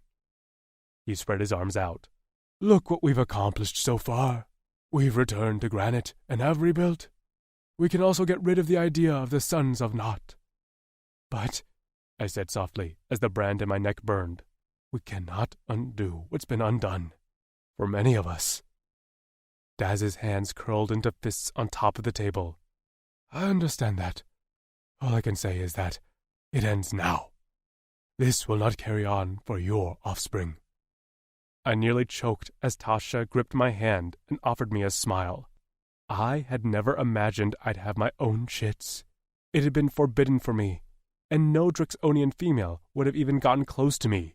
But now, I had a Korra Eternal, a warrior human who could potentially grow round with my chit. I nodded, unable to speak. Some of my Clavas would remain skeptical, I was sure, and others, like Vin's, would never fit into the main hub of Drixonian society. But lifting the sanctions put in place by a long-ago council would do a lot to healing some wounds. I will send warriors with you to help patrol. Once you have more information on where the females are, we can reassess support. For now, the Lonas defense is our strategy. I cannot risk the entirety of the Drixonian Society. He tapped his finger on the table. And I'm also curious why they sent so many warriors for one female who they plan to sacrifice anyway.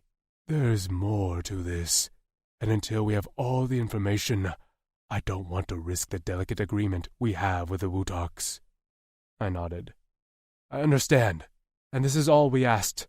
The lone Howl Clavas will find them, and we will bring them home safe and sound. Home is subjective, Daz said. He looked to Tasha. You want to stay with Kent at his camp? She nodded quickly.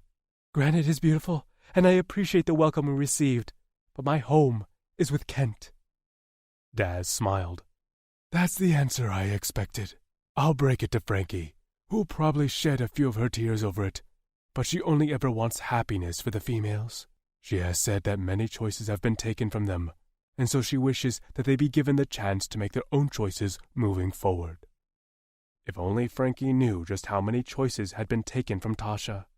I glanced at her as a few tears spilled over her bottom lashes to slip down her cheek. She swayed in her seat, and then said on a cracked whisper, "Thank you." Chapter 17. Tasha. Did we do it? I tugged on Kent's hands as we walked back to our room after the meeting with Daz. Did we get permission? Kent smiled. We did. And I think it's a good compromise. We can protect the Drixonian population as it's beginning to grow, while still prioritizing finding your friends. Are you sure Kutzal and the rest of your Clavis will be on board? I chewed my lip. Kutzal had been like a brick wall. He smoothed my hair off my head. I promise. Most will look forward to the task. It's an honor to be of service to females. A shiver ran down my back from excitement. I can't wait to get started. Daz said we can leave in 2 rotations with the reinforcements. Can't come soon enough. A little skip entered my step. Kent had been right. Instead of feeling guilty about the happiness I felt with him and the safe life I was living now, I felt encouraged that this was the way to save my friends. When we reached the door to our room, a pretty woman was standing outside. She wore simpler clothes than some of the other women I'd seen.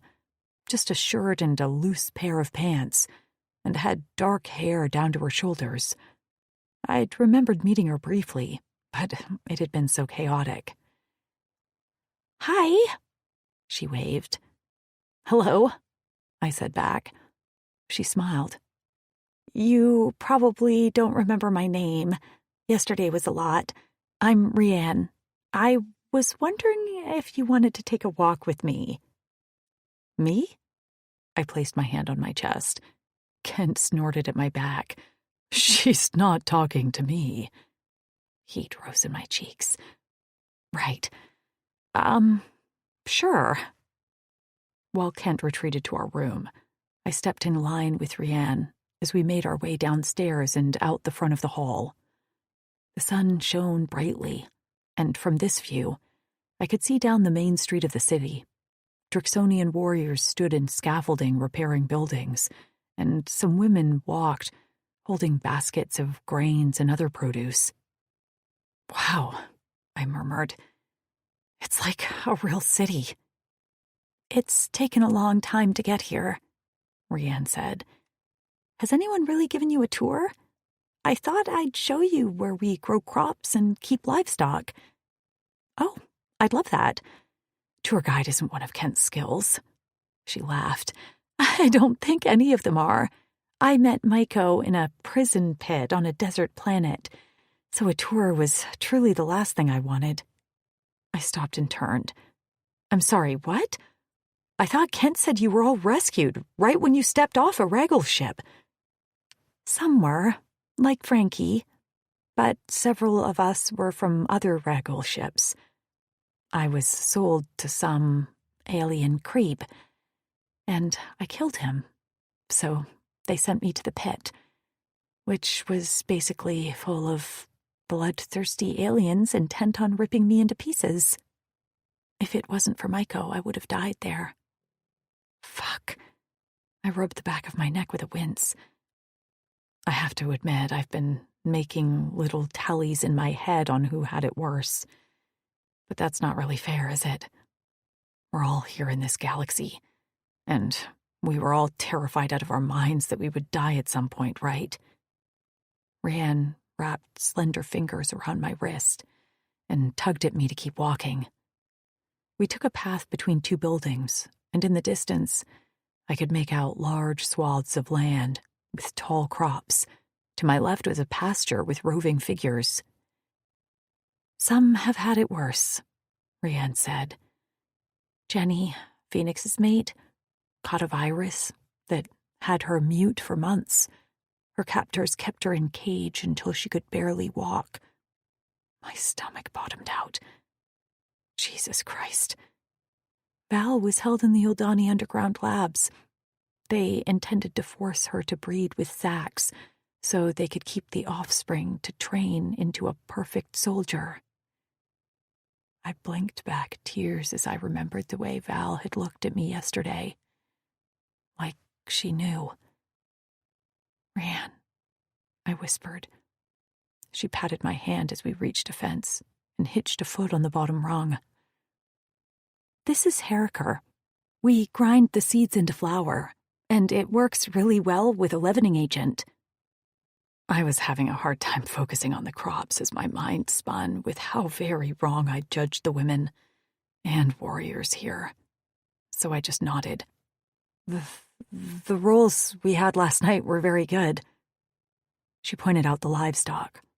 The pig-like animals they killed for their meat, and the hooved animals that were a cross between a cow and a goat that were milked to make cheese and butter. In the distance, a warrior waved, and Rianne waved back. "Who's that?" I asked, a little alarmed because his machetes were out, and Kent had always said that was a sign of aggression. I hadn't remembered seeing him the other day. "My mate, Maiko." "Why is he—" I swallowed. "Is he angry?" "Probably," she laughed. "He's angry a lot. But no, his machetes are like that because he's one of the stolen warriors." "What? Did Kent tell you about Rex, Daz's brother?" "I heard he'd been," I swallowed, "experimented on by the Uldani." My voice cracked, and I cleared my throat as I looked away. Maiko jogged toward us along with another warrior with a bright orange mohawk and black gloves. I don't remember meeting them at the meal. They weren't there because they were leading up some border patrols when you and Kent arrived to be sure no more Wutarks tried to break through. "Oh," I said. "That's good." Maiko can eject his spikes from his arms, head, and back. They regrow, but it's very painful. Rex can sprout wings, but again, it's not fun. His back gets ripped open every time. Phoenix, he's a fire starter. My stomach rolled. Fire starter? He wears gloves because, with a flick of his fingers, he can create fire in his palm. His hands and forearms are burned, badly. I placed my hand over my mouth as bile rose in my throat. The memories assaulted me one after another. The lab, the pain, the needle pricks, and the straps tying me down, rendering me helpless. "I'm sorry," I whispered as my legs buckled. "I need to sit down." Rianne's eyes widened in alarm, and she grabbed me to help lower me gently to the ground. "Shit, I'm sorry, Tasha, I thought—" I waved a hand. "It's okay. I just need a moment." "Rianne!" a concerned voice bellowed. "What's going on?" "I'm fine," I called out hoarsely. "Just something I ate." I blinked as two shadows fell over us. Two pairs of violet eyes looked down in concern. "Do we need to get Kent?" Phoenix asked. This was so fucking embarrassing. "No, I just need a moment." Rianne bit her lip. "I think it's my fault. It's not your fault. Reaching for the fence, I hauled myself to my feet to look at the two warriors. One of the few beings on this planet other than my friends who really knew what I'd been through. They deserved my respect, not to watch me huddle on the ground pathetically.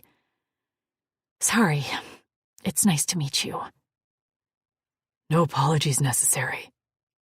Maiko braced his hands on the fence. Want us to walk you back? No, shoo! Rianne wiggled her fingers. We're having a talk. Oh, an A and B situation, so I'll see myself out? Maiko snarked. She glared at him. Who taught you that? Basil. He sniffed, as if offended she didn't laugh at his joke. He looked to me. I'm funny, right? Affection for the two warriors welled in my chest. They were so very much like me, but they had no idea. Yes, you're hilarious. Don't encourage him. Rianne wrapped her arm around my shoulders and turned me away from the Drix. See you back at home. Yeah, mate, Maiko called after her. She rolled her eyes at me as we walked on the path back to the city. He's more than a handful. So, the other Drix, they treat him and the other stolen warriors the same? I bit my lip. I'm sorry if that's a rude question. She nodded. It's not a rude question. Rex didn't want to return home because he feared how the others would see his changes. I think, she sighed, I think there was some embarrassment and shame, too, which is natural, but they didn't ask for what was done to them. They returned, and they are treated the same as every other warrior, and that's not just because Rex is Daz's brother.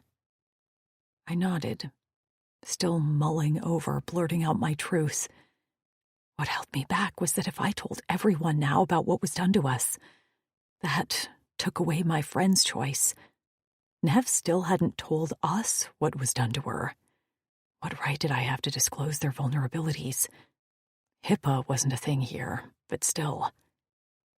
I can hear you thinking, Rianne said. And this is all I'll say.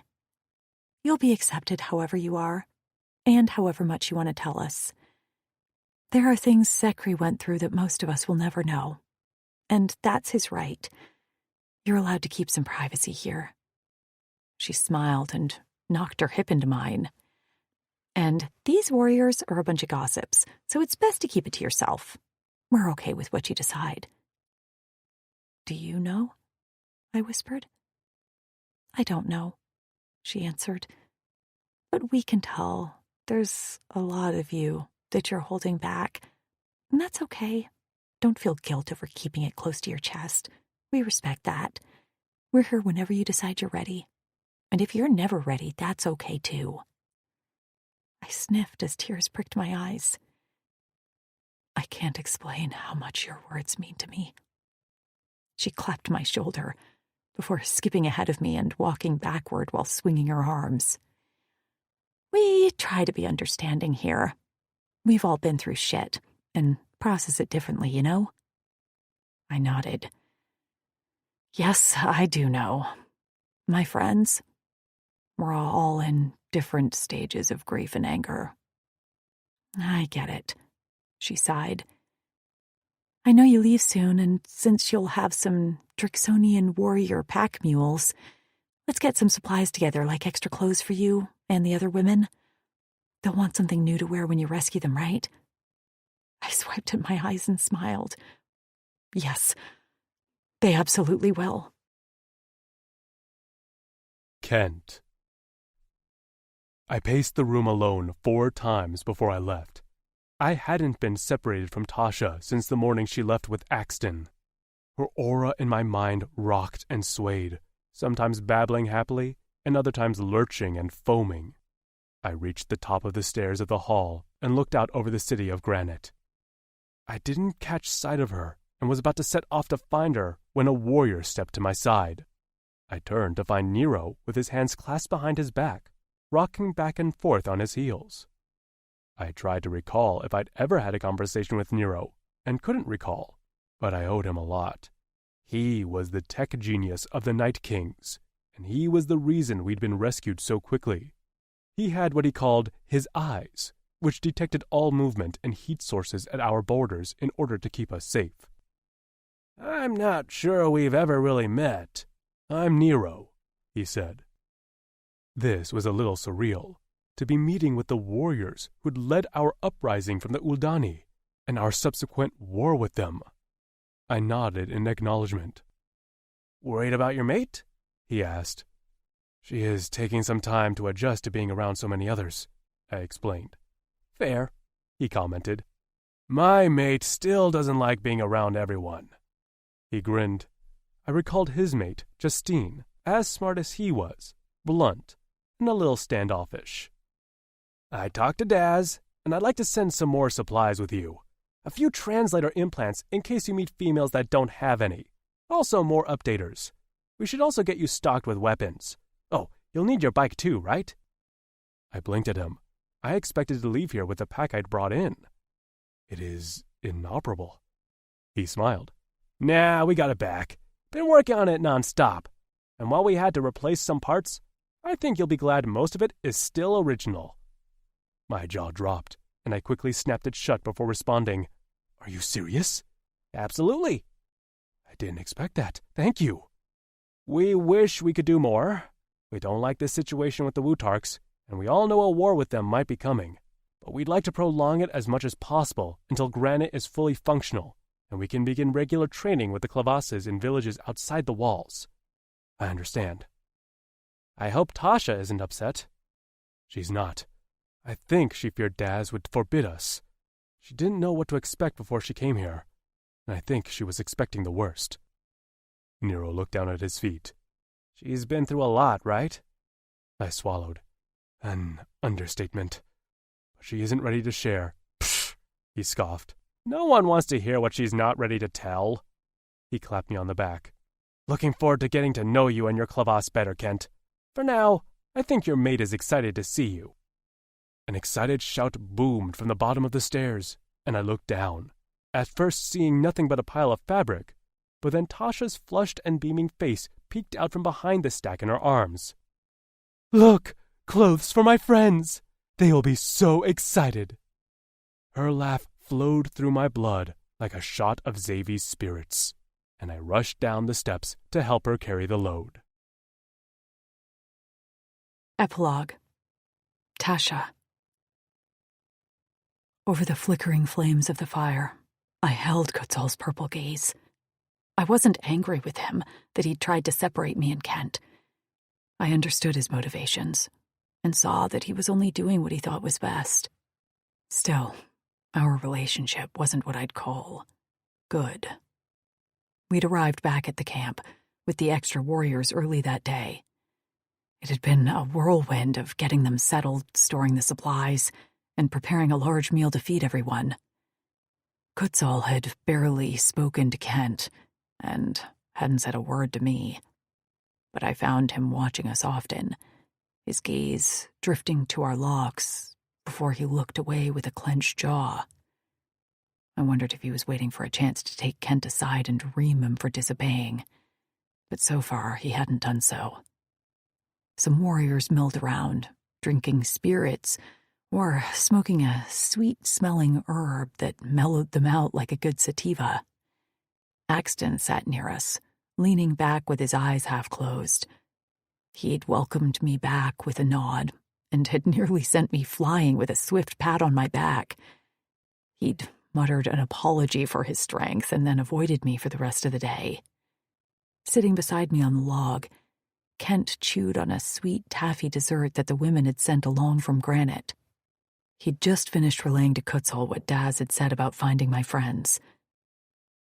"So," Kutzal said in a low, quiet tone that made my heart throb in my toes, "you volunteered members of this Clavas." Kent straightened.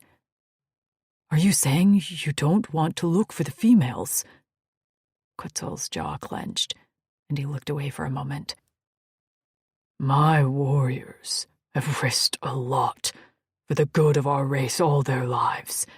I will only take volunteers, and won't require anyone to search if they don't want to."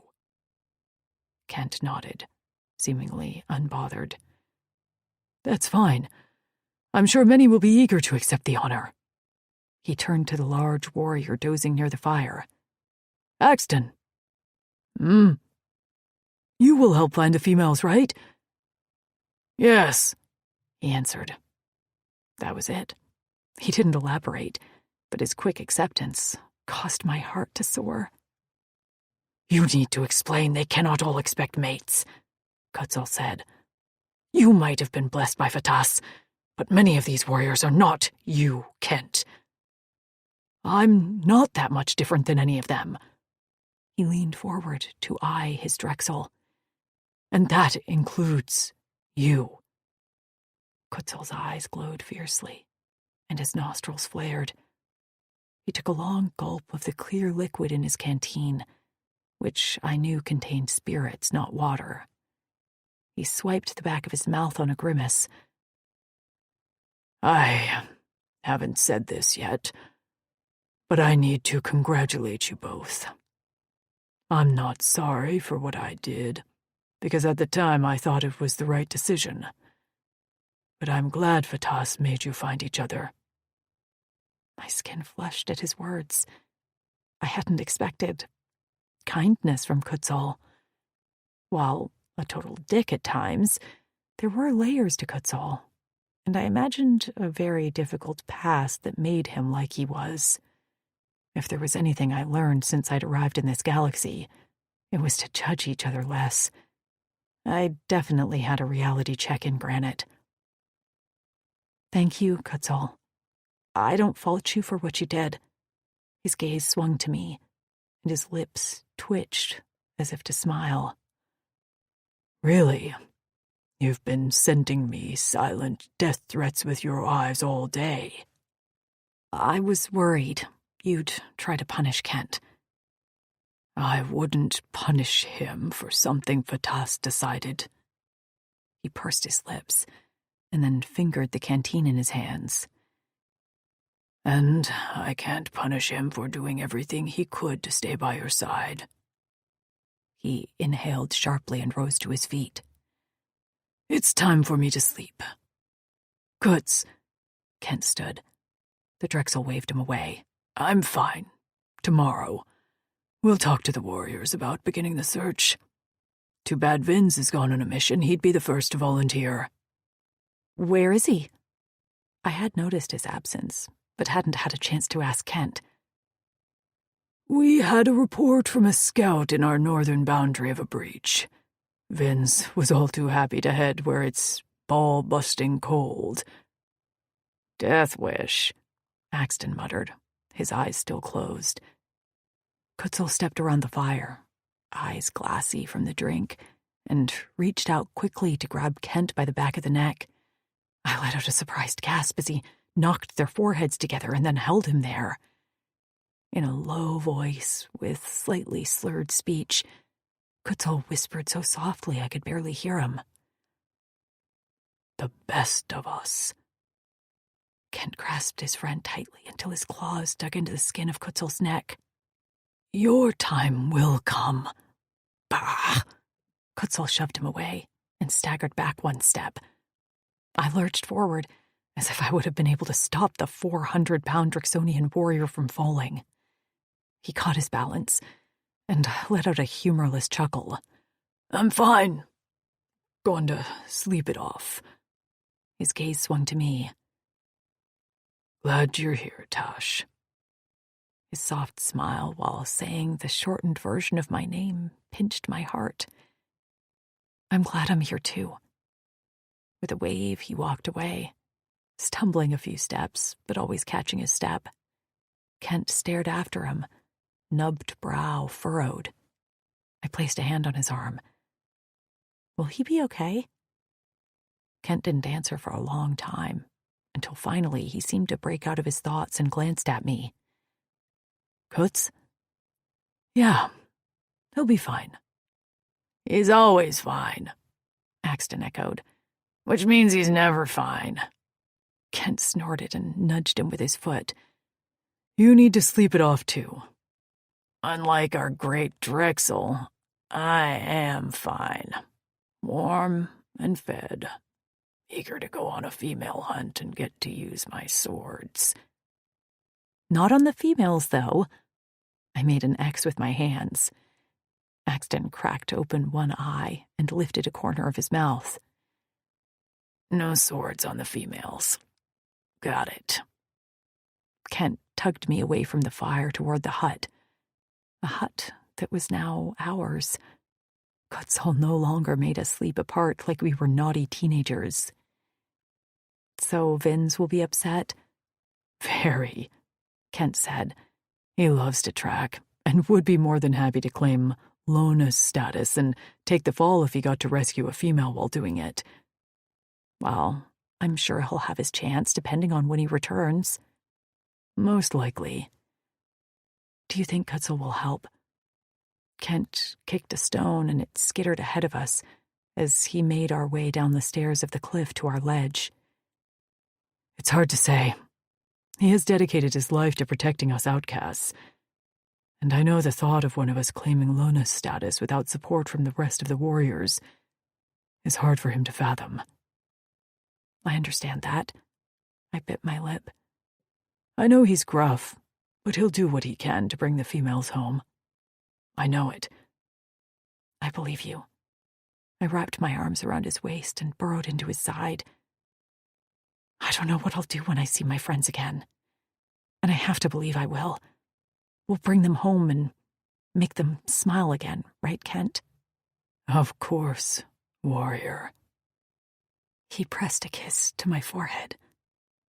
Every last one of them. This concludes The Alien's Sacrifice by Ella Maven, narrated by Reagan West and Gabriel McKnight. Copyright 2022 by Ella Maven. This unabridged audiobook is published by arrangement with Ella Maven, care of Corvisiero Literary Agency, and was produced in the year 2024 by Tantor Media Incorporated, a division of Recorded Books, which holds the copyright thereto. Please visit tantor.com for more information on our growing library of unabridged audiobooks.